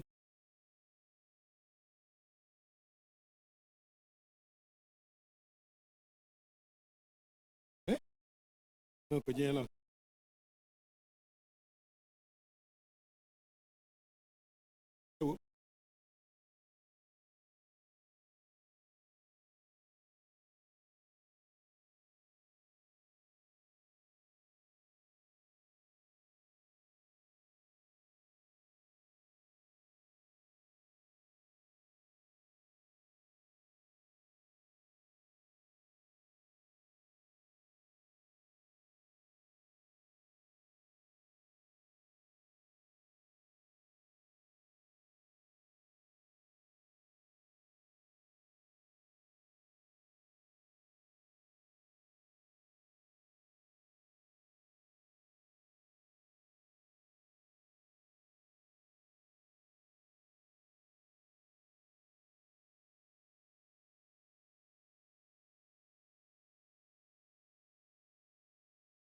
Please permit me to honor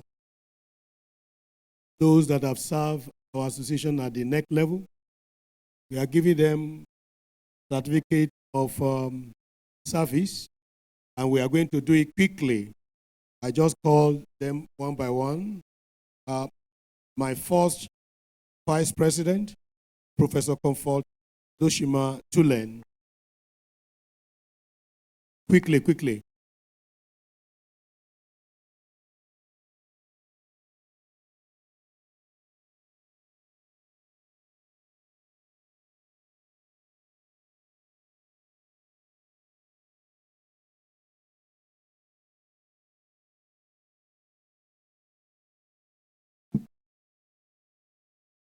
Elder Lawan. Observation, sir.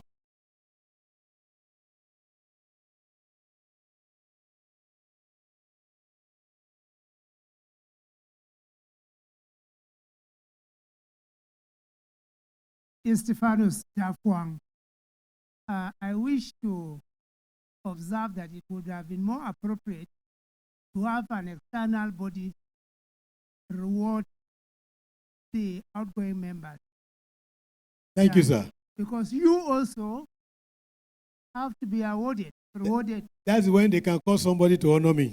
But I want to really appreciate my team. I'm mentioning this for the future. Thank you, sir. Thank you very much, sir. Please. And I also wish to say that the Northeast team work, then they will be out of place to give them a token 10,000 naira in honor of work. Honestly, they are very far away and they are in the midst of Boko Haram crisis. I think they deserve something that more than just a presidential hand. If the AGM approve, I will do that. Approve? Approve. Thank you. The second Vice President, really want to thank you for your service to our dear profession. Thank you.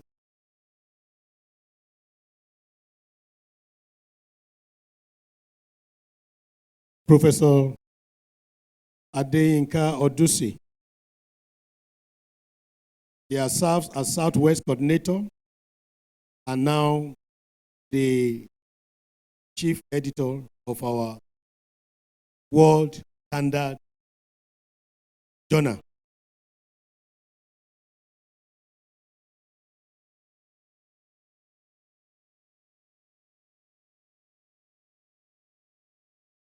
Professor Demo Usman Kala, the Deputy Editor.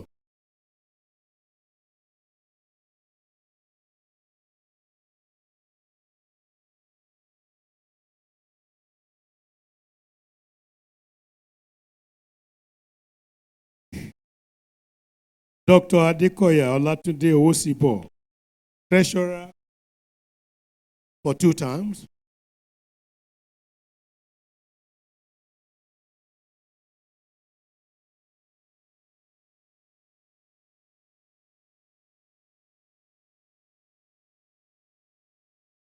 Dr. Yashim, the Finance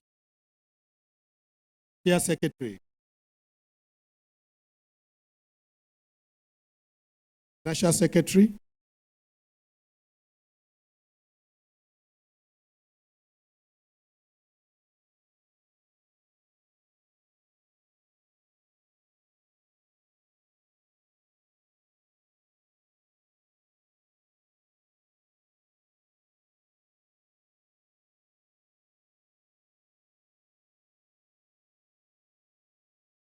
Have been asked to announce a donation of 100,000 for the Northeast being the best by His Excellency, the Deputy Governor of Imo State, Professor P.C.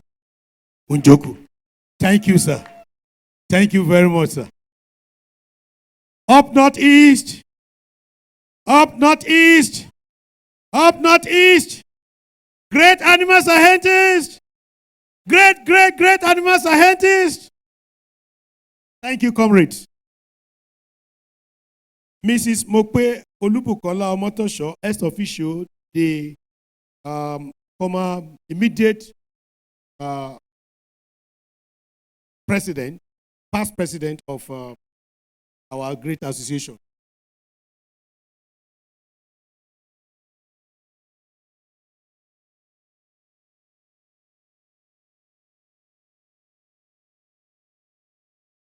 Professor Festus Ayodeji Sunday Dairo, ex-official. Thank you for your service to our great association.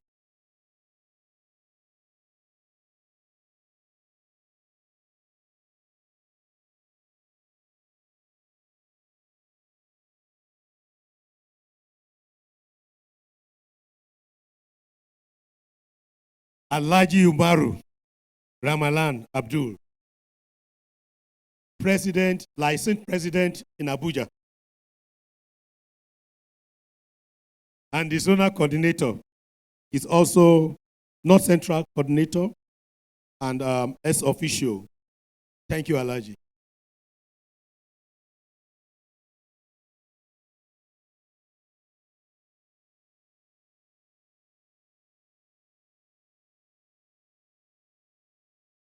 Mr. Dukwe Elechi Ugwagugu, Southeast coordinator.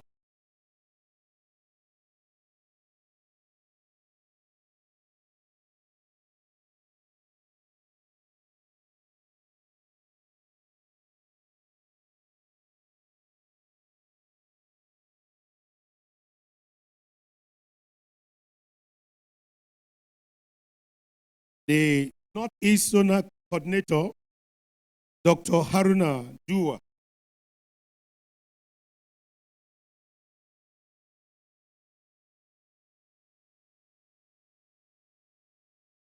I want to present the gift from the Deputy Governor of Imo State, His Excellency Professor.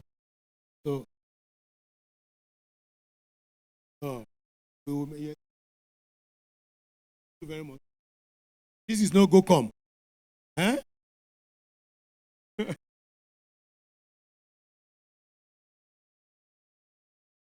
My Southwest coordinator, Dr. Olubenga Adeniran Ogunwole.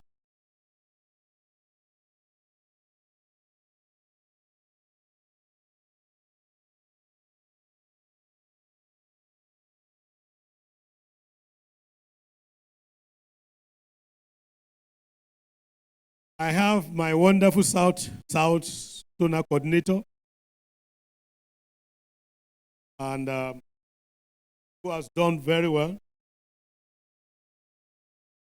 Dr. Mrs. Glory Eyine.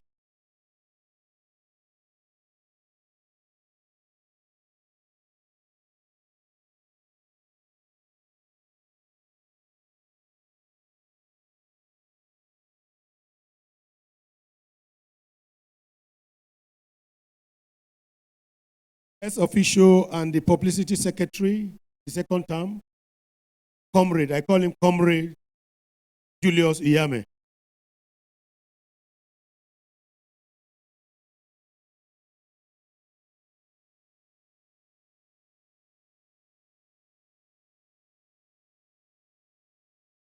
The Assistant General Secretary, Associate Professor Mata Dukwe Olumide. Thank you.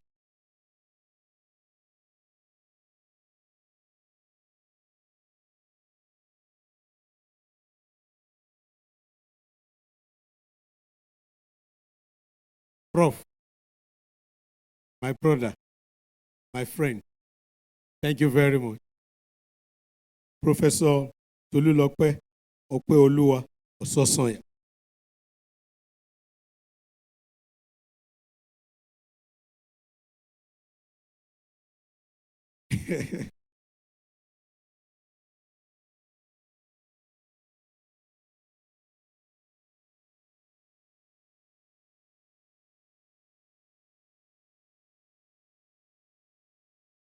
With more pleasure, I want to call on Professor Oshinowo, the chairman of BOT, send the certificate.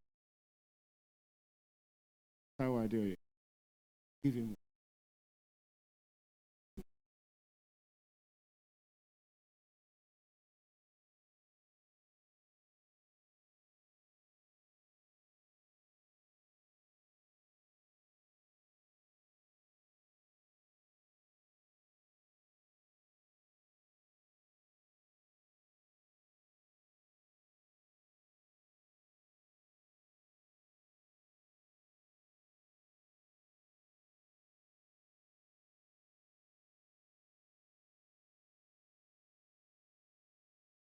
On behalf of the Animal Science Association of Nigeria,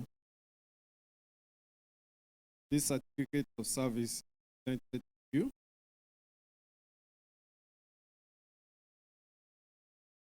Taiwo Detoyi Adeoye. Services this past 6 distinguished president animals. We're really very proud of. Thank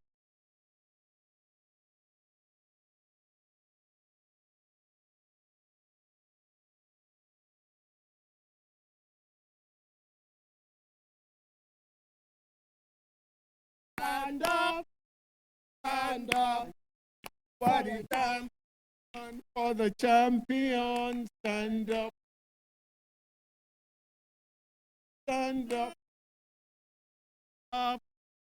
stand champion, for the champion, for the champion. Stand up.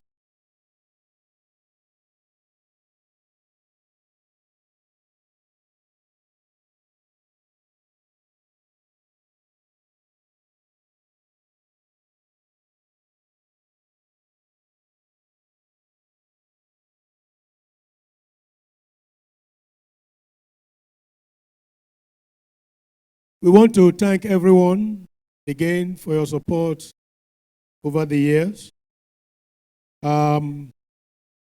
Because of our time, except there is any AOB, 1 or 2, and then we are going to, they still have their work to do till tomorrow, the next member here. So I wouldn't want to use the word dissolving them. The elected officers will be sworn in today, but they will take the office tomorrow after the ceremony. And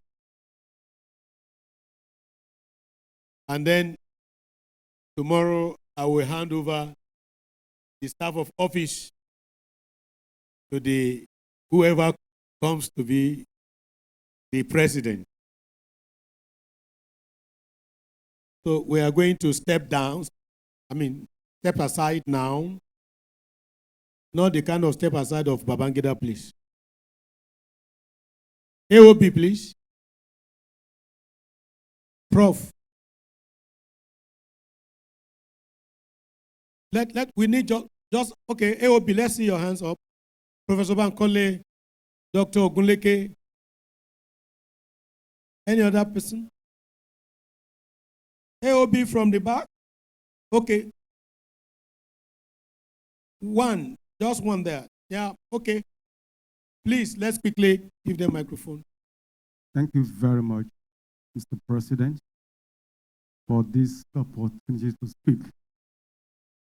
I think it is very, very important that as members of this AGM, we should appreciate your person, our president, and your executive committee for a job well done. We knew what Hassan was when your ESCO came on board. And we know what Hassan is today. Mr. President, you in particular, we know you to be a selfless leader who stands on the truth at all times. Even if we don't pray for you, we know God is going to bless you. And you'll be blessed by the grace of God Almighty. Your team has done a great job.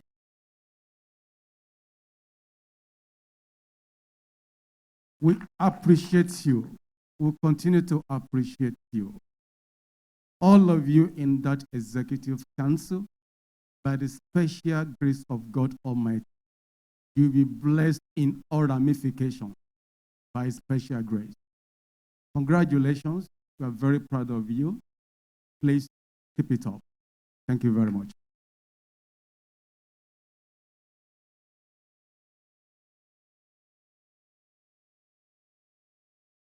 Ogunleke Fumilayo. I want to also congratulate the outgoing executive. Also, I want to thank you for a beautiful job that you have done. The president is always flying from one place to the other whenever he has issues about animal science. Sir, Hamas, we are proud of you. May the Lord help you more and more in whatever way, whatever thing you will lay your hands on, even after leaving the executive. May the Lord bless it greatly in Jesus' name. I also want to say that we were grateful to God that this meeting is holding today. We first thought that because of the COVID-19 pandemic around, this conference will not hold this year. By September, as at June 31st, when we were supposed to have paid our conference registration, 6,000, we did not know that this conference would hold. So when we had our meeting about coming here, I had to tell my members in my local chapter that I thought we would pay 6,000. Everybody thought so.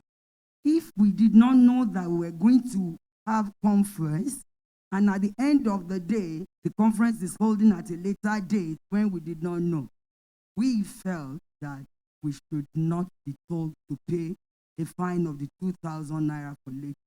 So you have done so well. So I mentioned it to be the local chapter that will raise it at AGM. Please, I think you should please consider everybody on that call.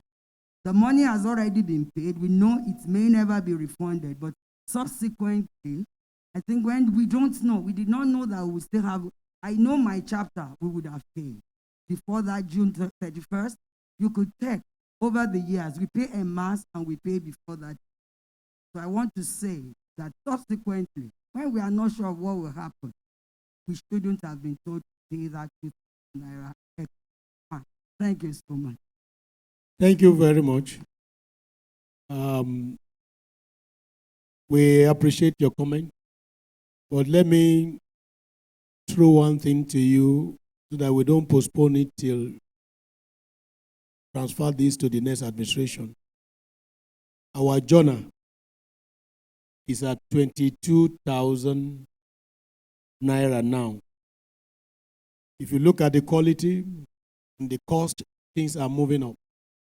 And we are proposing a 25,000 naira for papers, which everything from now on for the commission of the paper for the journal.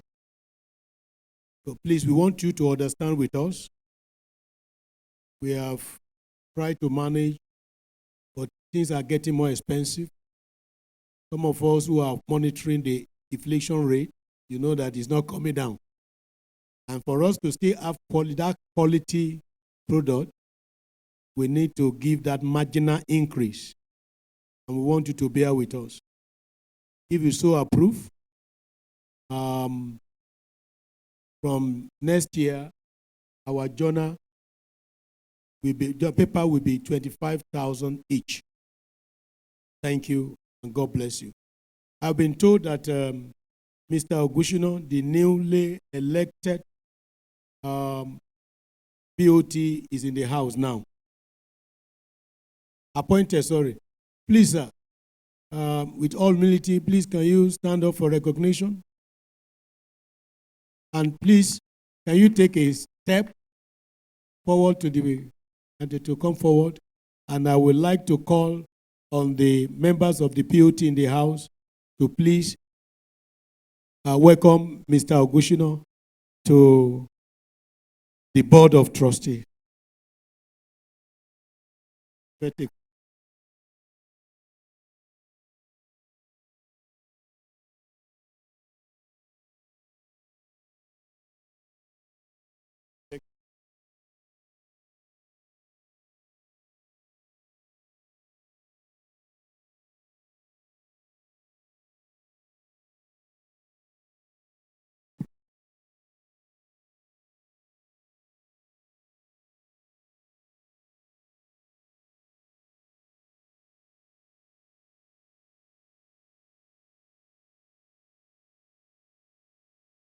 On behalf of the Animal Science Association of Nigeria. We, the three existing BOT members, heartily welcome the latest member and first ever president of Animal Science Association. So the BOT, you are welcome. And we wish you a successful tenure. Thank you.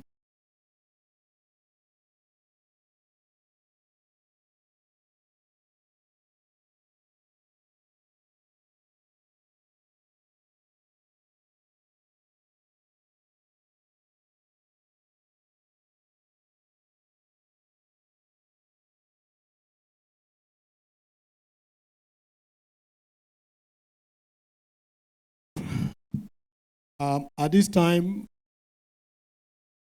to God be the glory, great thing He has done. Our team will step aside, and the electoral committee will come on board, but that will be after this AGM has been adjourned.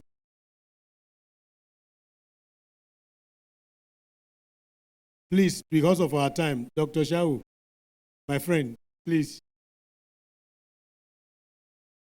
Oh, election is part of the AGM, so we can take adjournment later. Thank you.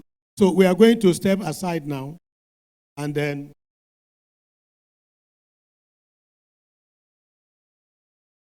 the electoral committee now, that's what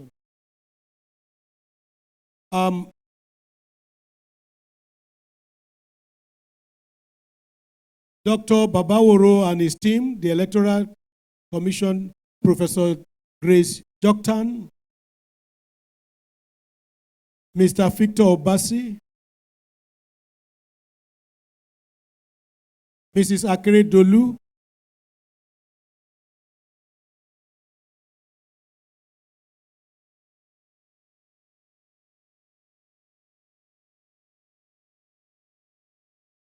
Mr. Omasi Julius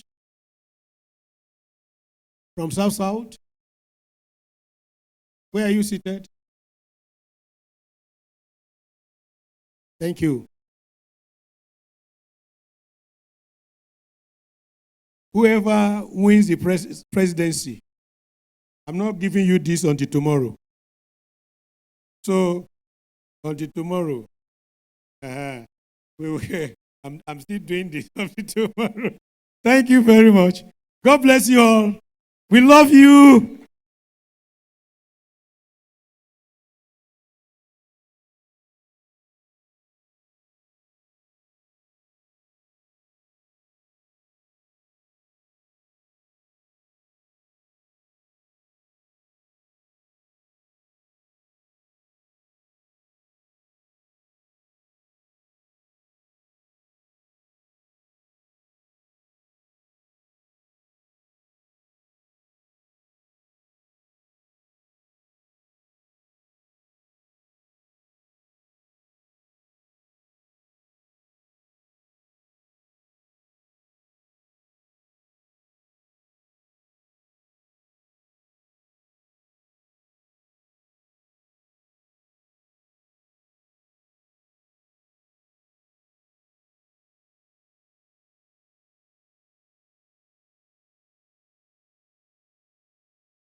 Now, before we proceed, I think there's need for us to introduce the electoral committee for your hearing.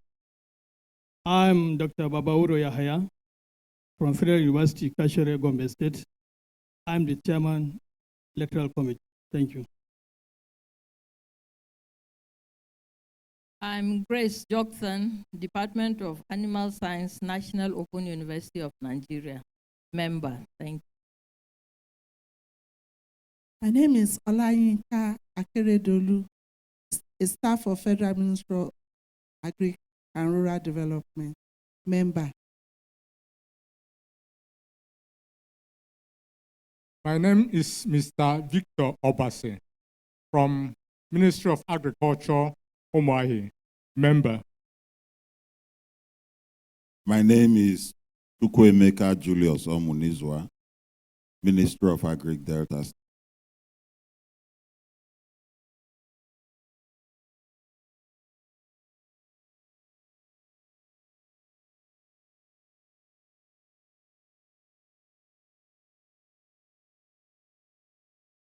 Okay, thank you.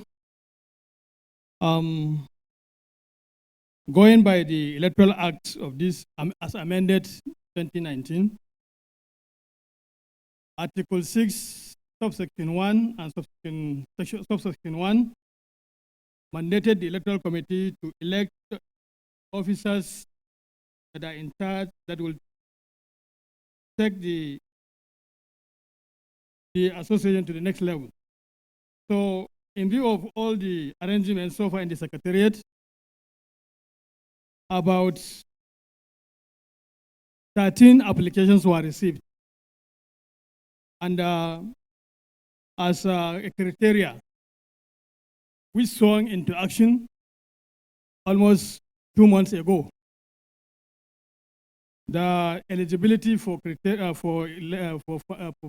aspirant to participate, we scrutinized and then found those people capable, and they met all the financial obligations as stipulated in Article 8 of our great Constitution, this one.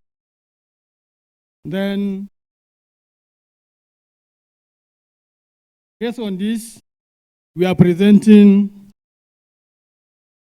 the position of the President, first Vice President, second Vice President, General Secretary, Assistant General Secretary, Treasurer, Financial Secretary, PRS or PRO, ex officio 1, ex officio 2, and ex officio 3.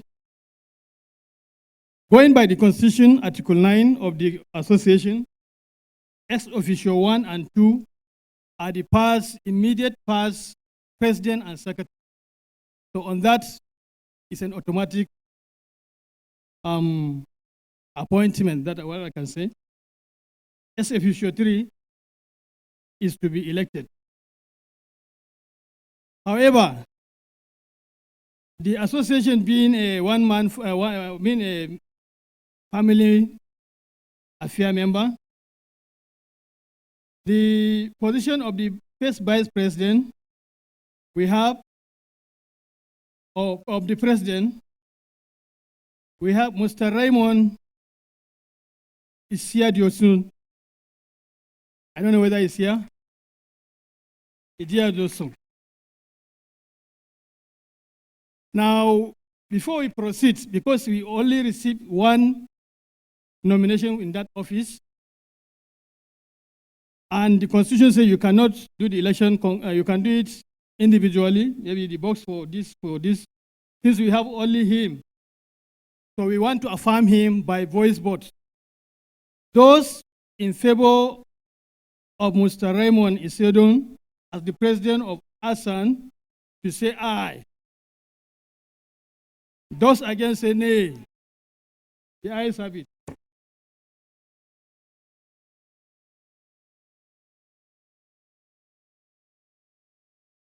Then the first Vice President is Professor Grace Tollin. Is she around? Because there is no election by proxy. She must be in the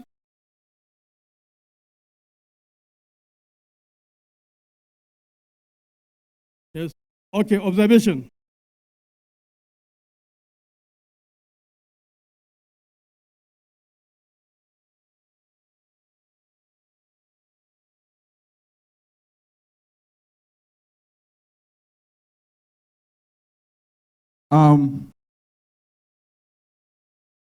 My name is Salim Mohammed, sir. The Chairman Electoral Commission, there is one thing that I want to get it clear from you people. In our constitution, is there any provision for voice vote? If there is no provision for voice vote, please, I want us to do the right thing. Let us go by the constitution. Thank you. Okay, Article 9. If you can check the constitution. Although it's not specific that you must, at least the votes for each candidate must be stated. I think the voice will state the number of the ayes and the nays. We are in AGM now. If you say we can proceed, then let's proceed. Can we proceed that way, or we can? Yes, sir.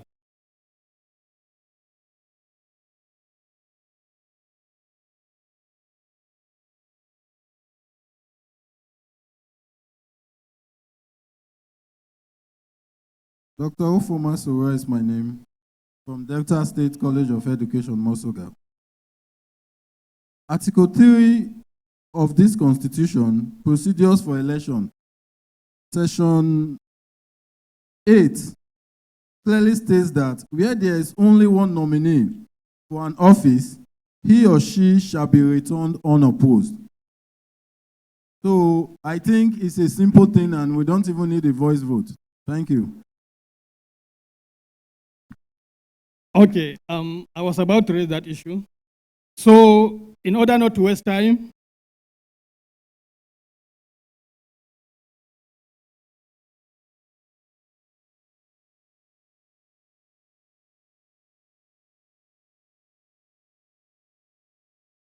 my name is Negedu Emmanuel. And actually, we have been following the trend of electioneering in Hassan and NIAS. And for too long, we've been on a particular trend. And things are changing, and times are equally changing. And no 2 days ever remain the same. And it's on the premise that I want us to look at this from this view that I want to present. And that is, if we are, no matter whoever that is present is coming to seek for a particular position amongst us, in NIAS, be NIAS or Hassan, we urge the person to come and present a manifesto to all what he or she wants to deliver. Because we cannot bring people to just come and just take a position and just go. And the next minute you see, and they just rumorizing about some certain things. See, we have a lot of things have happened during pastor's time. They are going president and the crew. We appreciate them. A lot of things happen. But looking at it from all trends, a lot of things need to be addressed. We cannot be in a particular trend and things why things are changing, and we cannot get challenged with what they can offer. Please, we urge us that we should try to input innovation to electing our leader. Thank you. Yes, I noted this, yes. The innovation is to present manifestos, and they have to tell us what they are coming to deliver. Because they cannot, if you don't have agenda of what you want to deliver, you will come here and be looking for what to do. If you don't have a list of what to take to the market, if you get to the market, you begin to look to buy everything. Things have changed. Times have changed.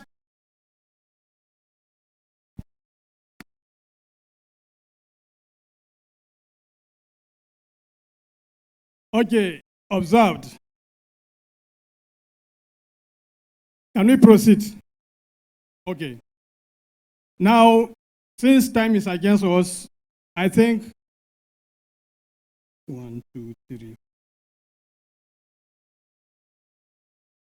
Now, please listen to the new executives of NEC of Hassan. First Vice President, because we receive only one application per post. So we are going to evoke Article 9 or 8 that says in the event there is no contestant, so the person should return elected. So the first Vice President, Professor Grace Tolim, I think they should come out. The second Vice President, Alhaji Lamaran Abdul. General Secretary Dr. Olokbenga Ogunwole. Assistant General Secretary Mr. Fola Adebayo. Financial Secretary Dr. Haruna Dua. PRO or PRS Mr. Julius Inyame.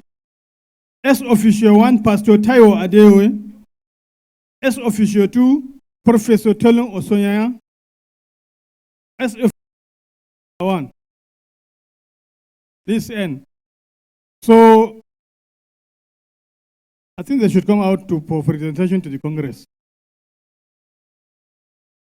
Then, yeah.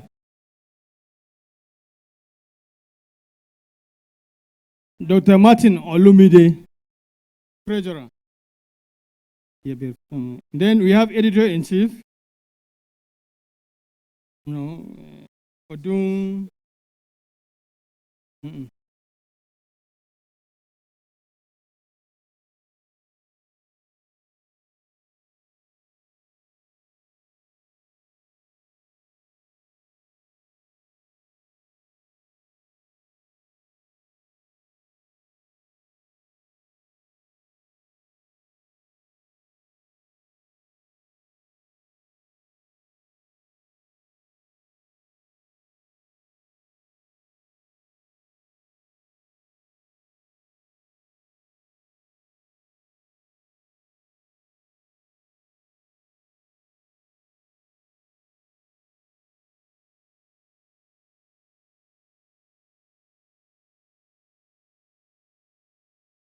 Sorry, there are two remaining officers. We have the Editor-in-Chief, Professor Odonsi, then the Deputy Editor-in-Chief, Dr. Yashim, Suleiman Yashim. I think these are the complementary 13 positions. Here there are 12. So,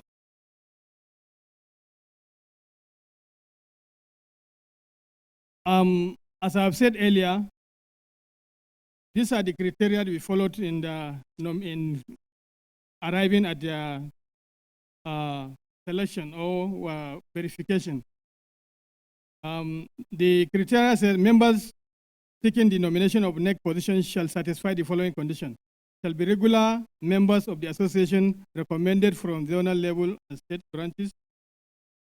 So this one, is an amendment that we want to forward to the next, these people, so that they will now adopt it for subsequent election. As pointed out by our able somebody here, because every time we come here, it's just affirmation. So this will help in gingering others so that there will be contesting. So if you are not nominated from your zone or from your state, if you are not functional, I think the AGM has the decision to, you have to come here and present your manifesto, tell us what you want in mind for the next 2 or 4 years. So I think I'll just forward it to the next, or for the new officials to study. If it's warrant that thing, then you can carry it. Thank you. New officials, please come out for recognition and then handing over. Recognition, sorry.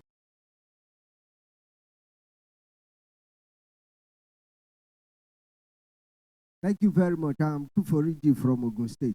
I like the way you are calling the first vice president Grace, because that is my wife's name. But the correct name is actually Professor Mrs. Tulem Comfort. Comfort, okay. Yes, Comfort. And I believe everybody likes comfort. Sorry, we left the forms with the secretariat behind there. We should have, that's why I'm calling them. Let them come as they are, so that I will read. But they copied the names and then brought it here.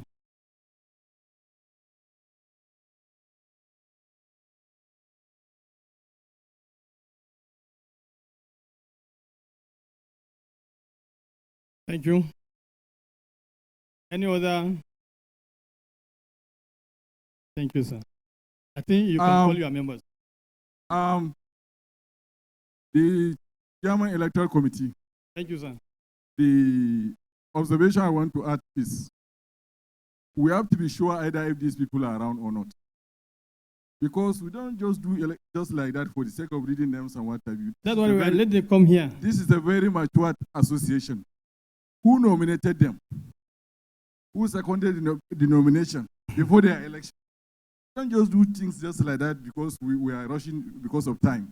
Let's do this improperly. Yes. So person is being nominated by so person and seconded by so person. Yes. Then we see the person. There's a nominator and there's a seconder. We don't know. Yes. Mr. Raymond Isiodinso, Professor Grace Julius Comfort, Julian Comfort, Alhaji Ramadan Abdul, Dr. Olobenga Ogunwole, Mustafola Adebayo, Dr. Mata Olumide, Dr. Haruna Adua, Mr. Julius Inyame, Pastor Taiwo Adewe, Professor Tolu Osusanya, Elder Lawan, Professor Odesi, and Dr. Suleiman Yashi. Okay, somebody want to observe? Yes. Chairman Electoral Committee, I still maintain my observation. Yes, sir. These people, when you call someone, we have to see somebody who nominated so person and who seconded the nomination, then we see the person. Has he even accepted? These are the things we do. We don't just come and just call them just for the sake of. But. Okay, sir. Prof, noted, sir. And we have the document in the secretariat there. The nominee and the sponsor. Even the nominee must have fulfilled the requirement of his financial obligation. Somebody who is not satisfied to nominate should not nominate. We have gone through all the processes. I wanted to read all the decisions, but time is against me, so no problem. Noted. Next time I will come with all the documents to the high table. Thank you.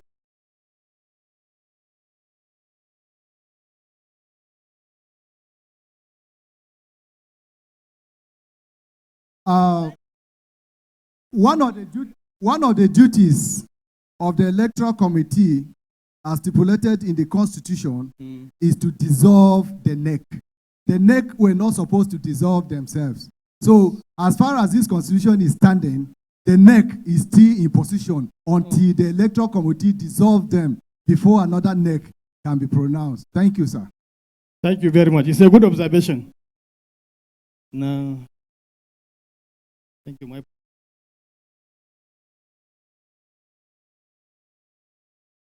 Okay, thank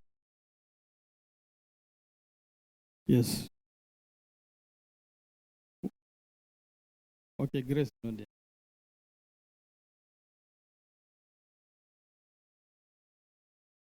Okay.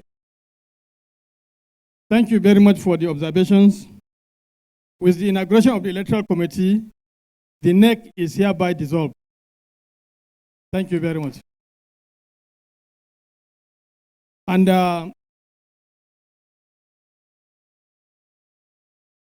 now with the common events, that these are the new NEC members that will carry the association to the next level. President, we have Mr. Raymond. Press up your hands so that you see. Mr. Raymond Isiodinso. Thank you very much. And then first Vice President, Professor Tolem Comfort. Thank you very much. Second Vice President, Alhaji Ramadan Abdul. Thank you, sir. Then General Secretary, Dr. Olubenga Ogunwole. Then Assistant General Secretary, Mustafola Adebayo. Treasurer, Dr. Mata Olumide. Treasurer and Financial Secretary, Dr. Haruna Adua. Then PRO or PRS, Mr. Julius Inyame. Then ex officio 1, Pastor Taiwo Adewe, our own. Then ex officio 2, Professor Tolum Osunyaya. Then ex officio 3, Elder Lawan.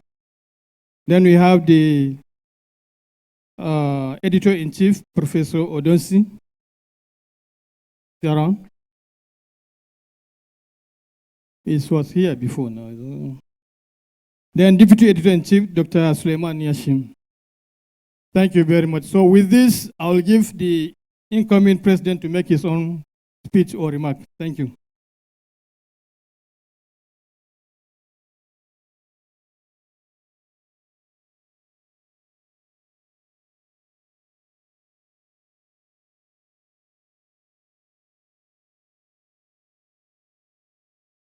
I want to appeal to honorable members to just accept this ceremony as it is. We're going, on behalf of the BOT, they're going to be sworn in now, and then we're going to listen presidents, the incoming president's acceptance. Please, let's take it for now. I think the next transition will be much better. Thank you. So, on behalf of the on behalf of the Board of Trustees, Animal Science Association of Nigeria, I'm going to do the swearing in. So you repeat after me. Okay.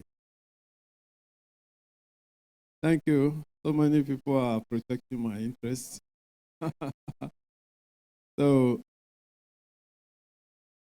say I, then you mention your names. Okay.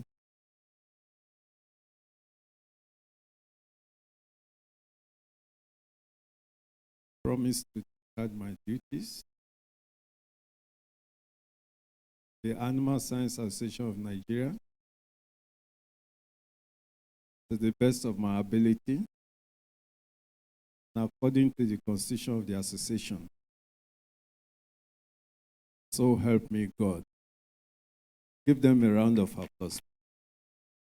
We shall now listen to the President's acceptance speech, while I will ask you to take your rightful seat. Thank you.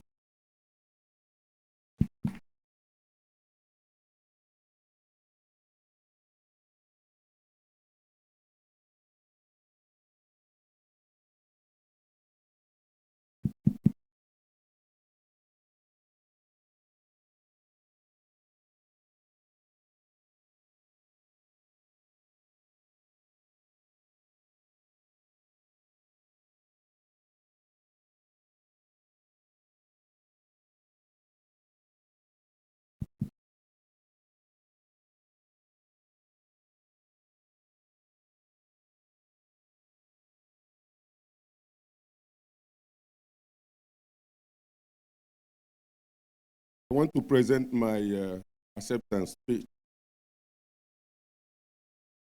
Your Excellency, the Deputy Governor of Imo State, Professor Placid Njoko, the Acting President of NIAS, the former President Hassan, Registrar of NIAS, Director of Animal Husbandry, Federal Ministry of Agriculture and Rural Development, Board of Trustees, Board of Fellows, Board of Hassan and NIAS, Council members here present, Deans of Faculties of Agriculture, Directors of various research institutes, invited guests, distinguished professionals, distinguished ladies and gentlemen.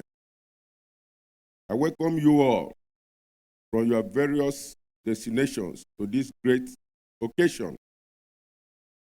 I return thanks and honor to the Most High God for his benevolence upon all of us to gather here physically in this annual program, our 9th Hassan NIAS Jam, holding at the nation's capital, Abuja. History is being made today, and a new dawn is being unveiled in the annals of our great association, Animal Science Association of Nigerian Essence. Today, this great and noble professional association has returned me unopposed as the national president to lead her into the years ahead, charting a new direction and gliding through all turbulence towards stabilizing the livestock subsector of the agricultural sector of the Nigerian economy, with our professionals contributing their expertise.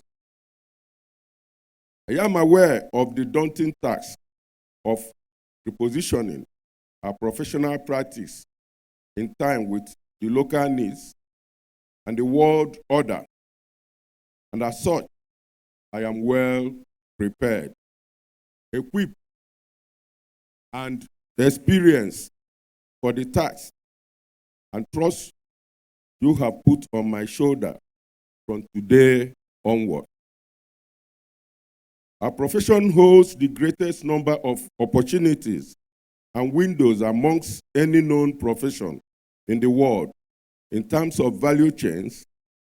All these are equitably important. We shall harness all these opportunities through the application of entrepreneurial knowledge and technology towards placing our profession in the right position it deserves among the league of professions in Nigeria, nay, the world. We are expected to lead in the race of high GDP generation in the post-oil economy through practical applications of our disciplines in animal agriculture. It is estimated that the sub-Saharan Africa, where Nigeria belongs, will witness great population growth from year 2030 to year 2050 and beyond. This poses a challenge to us. Within this period, as well, it is estimated that the sub-Saharan Africa will produce a large percentage of the world food to support its contribution to the world population explosion. As animal scientists, we will tailor our drive for excellence with the insight of the above narrative, triggering activities horizontally and vertically towards meeting local demands for protein at least cost per protein basis and for generating foreign exchange. We shall strive to create centers of excellence in all the geopolitical regions of Nigeria, according to regional competencies to drive our target growth. A central collective point will be created to sort and utilize the various regional deliverables to meet our target KPIs, key performance indices. All past and future research findings by our erudite professors and researchers will be put into practical use.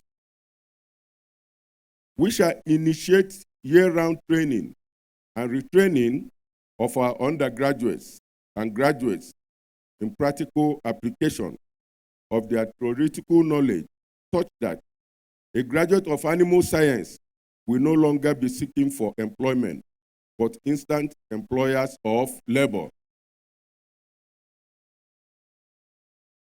We shall embolden our graduate animal scientists such that they will no longer be shy, but smart and sharp through the acquired practical entrepreneurial skills to face the world and other professionals.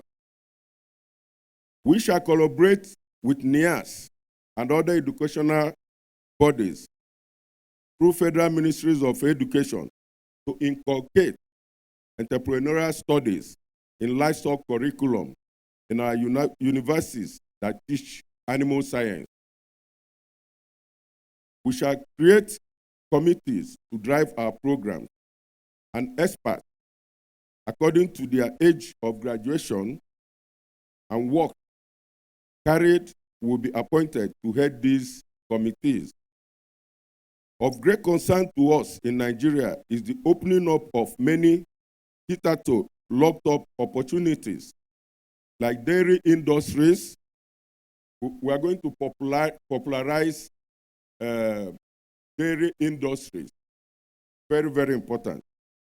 pasture management, feedlots, hay and silage, beef production through fattening, massive piggery production, hatcheries to support the growing needs of the poultry industries. We are going to create a very, very solid foundation, very big and good working breeder program that we will sell out for entrepreneurial purposes for some of our members, SM members and graduates to follow suit. It must not be a massive project, but it will be a kind of a running and all-round spread.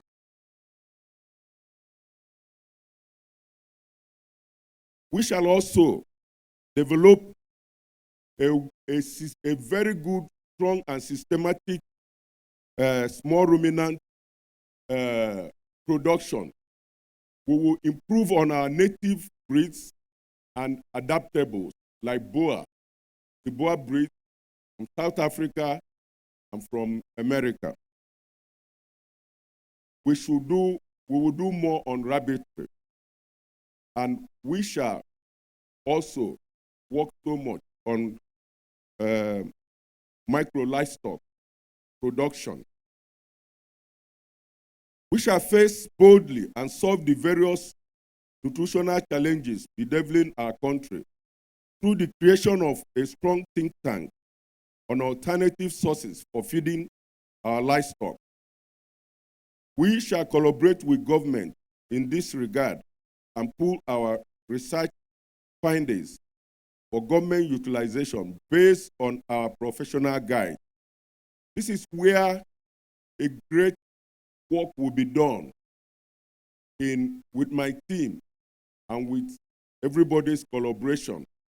As the president of FIPAN, Feed Industry Practitioners Association, we are facing a very great problem with raw materials, especially with what we have globally now, climate change, ecological distortions, flooding here and there, population growth, competition between humans and animals for the lean food items, which has assumed what is called, what I call it, a strategic status. Maize has assumed strategic status. Soya has assumed strategic status. It could be likened to a case of a baby that will suck the milk, and meanwhile, the father also is interested to suck the milk. So we should separate these two. We shall open up new areas like rendering industries. This industry is begging for opening up. Abattoir services, as we saw today in our MCPE, and regulations to attract more professionals to our value chain product and create jobs for our young graduates. We shall open up this. There are quite a lot of value chains in abattoir. There are quite a lot of businesses in rendering industries. And there should be opening up of that area. We're animal scientists, and it's kept for us. And we will unlock through training and retraining. There will be no time to waste. Hence, our interdisciplinary collaborations will be very cordial, friendly, and win-win situation, but firm, lest our rights be infringed upon. We shall collaborate with all local regulatory agencies like NAFDAC and other internationally recognized agencies to form partnerships that will improve our speed of professional deliverables. We shall also collaborate with the Nigeria Customs, NESRIA, and other MDAs to submit position papers on our professional demands with a view to easing various logjams which we face while doing our professional businesses. The ease of doing business for professionals will be improved upon. We shall collaborate more also with international bodies and groups in finding our researches, setting up of labs like NIR labs, promoting exchange and transfer of knowledge, and training of our undergraduates and graduates of animal science in utilization of various advanced equipment like milking machines, AI tools, abattoir equipment, rendering equipment, and biogas machines, etc. We shall make Animal Science Association of Nigeria a brand and seek for offshore brands to collaborate with like European unions or global bodies like FAO to attract projects for us and our country. On youth development, apart from the above general programs, we shall revisit the revival of all livestock projects in our various universities, teaching animal science such that Animal Science Student Association, ASSAN, will be more vibrant in innovative products competition than a mere talk show association. It will be an annual event rotated like ESSAN, NIAS Jam, showcase their innovative talent in livestock product portfolios.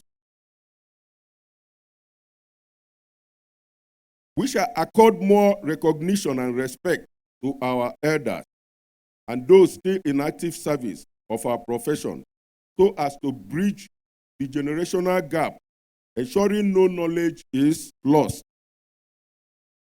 Animal Science Gala Night will be instituted and rotated to offer our retired and active animal scientists an opportunity to interact, thereby bonding both in age, cultural, religious, and professional unity. Ladies and gentlemen, I am not an all-knowing. I will serve the association with due diligence, respect, and fear of God.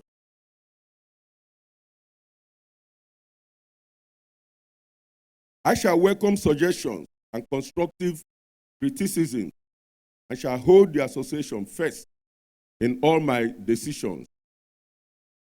I would like written suggestions than oral, as I am elected to grow our noble association, leveraging on various KPIs, key performance indices. I will build on the successes of the past occupants on the presidency of this great association, like my immediate past president, the one I call my pastor, Taiwo, while infusing my ideas with our eyes on the future. Great animal scientists, greatest animal scientists. Are we sleeping? Greatest animal scientists. I plead for your unalloyed support to achieve these enduring programs that will benefit everybody and generations of animal scientists unborn, as I recognize that without teamwork, all the enumerated programs above cannot be achieved. Mine is an inclusive administration with my team and progressive supporters. Give me your trust and support, and we shall together create animal science of our dream, the toast of all professional bodies. Thank you.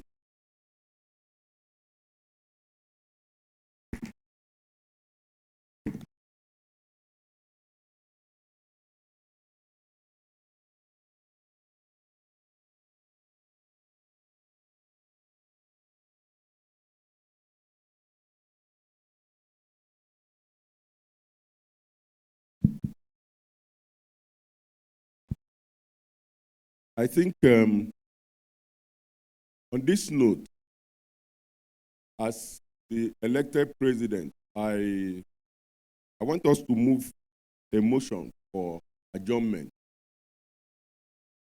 if there is any observation. Okay, Professor Bamikole.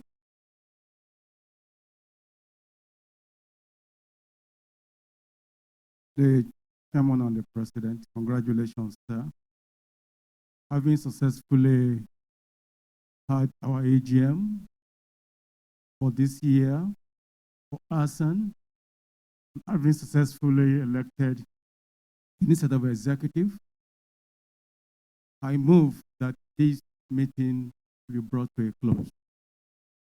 Thank you very much.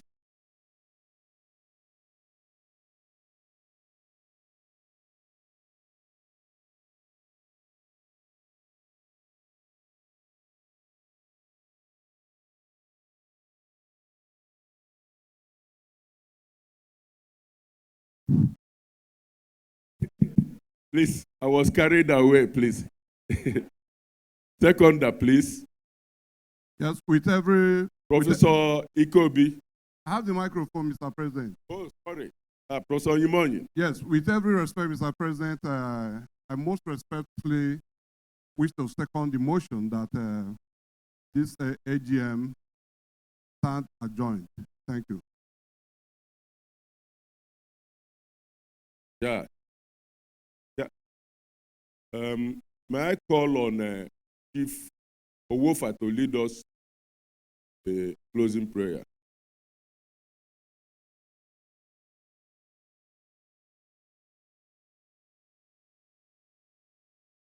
Okay, thank you. Can we pray? Father Almighty, King of Kings, we thank you for all you've done for us today. You granted us traveling mercies, and you have been with us this morning. And in all of these times, we have had no trouble. In all of these times, there have been no incidents. There have been no abuses. Glory and honor be unto your own leading. King of Kings, we ask that as we depart today, you be with us. And tomorrow, we are back here again, you will be with us. This we ask through our Lord Jesus Christ. Amen.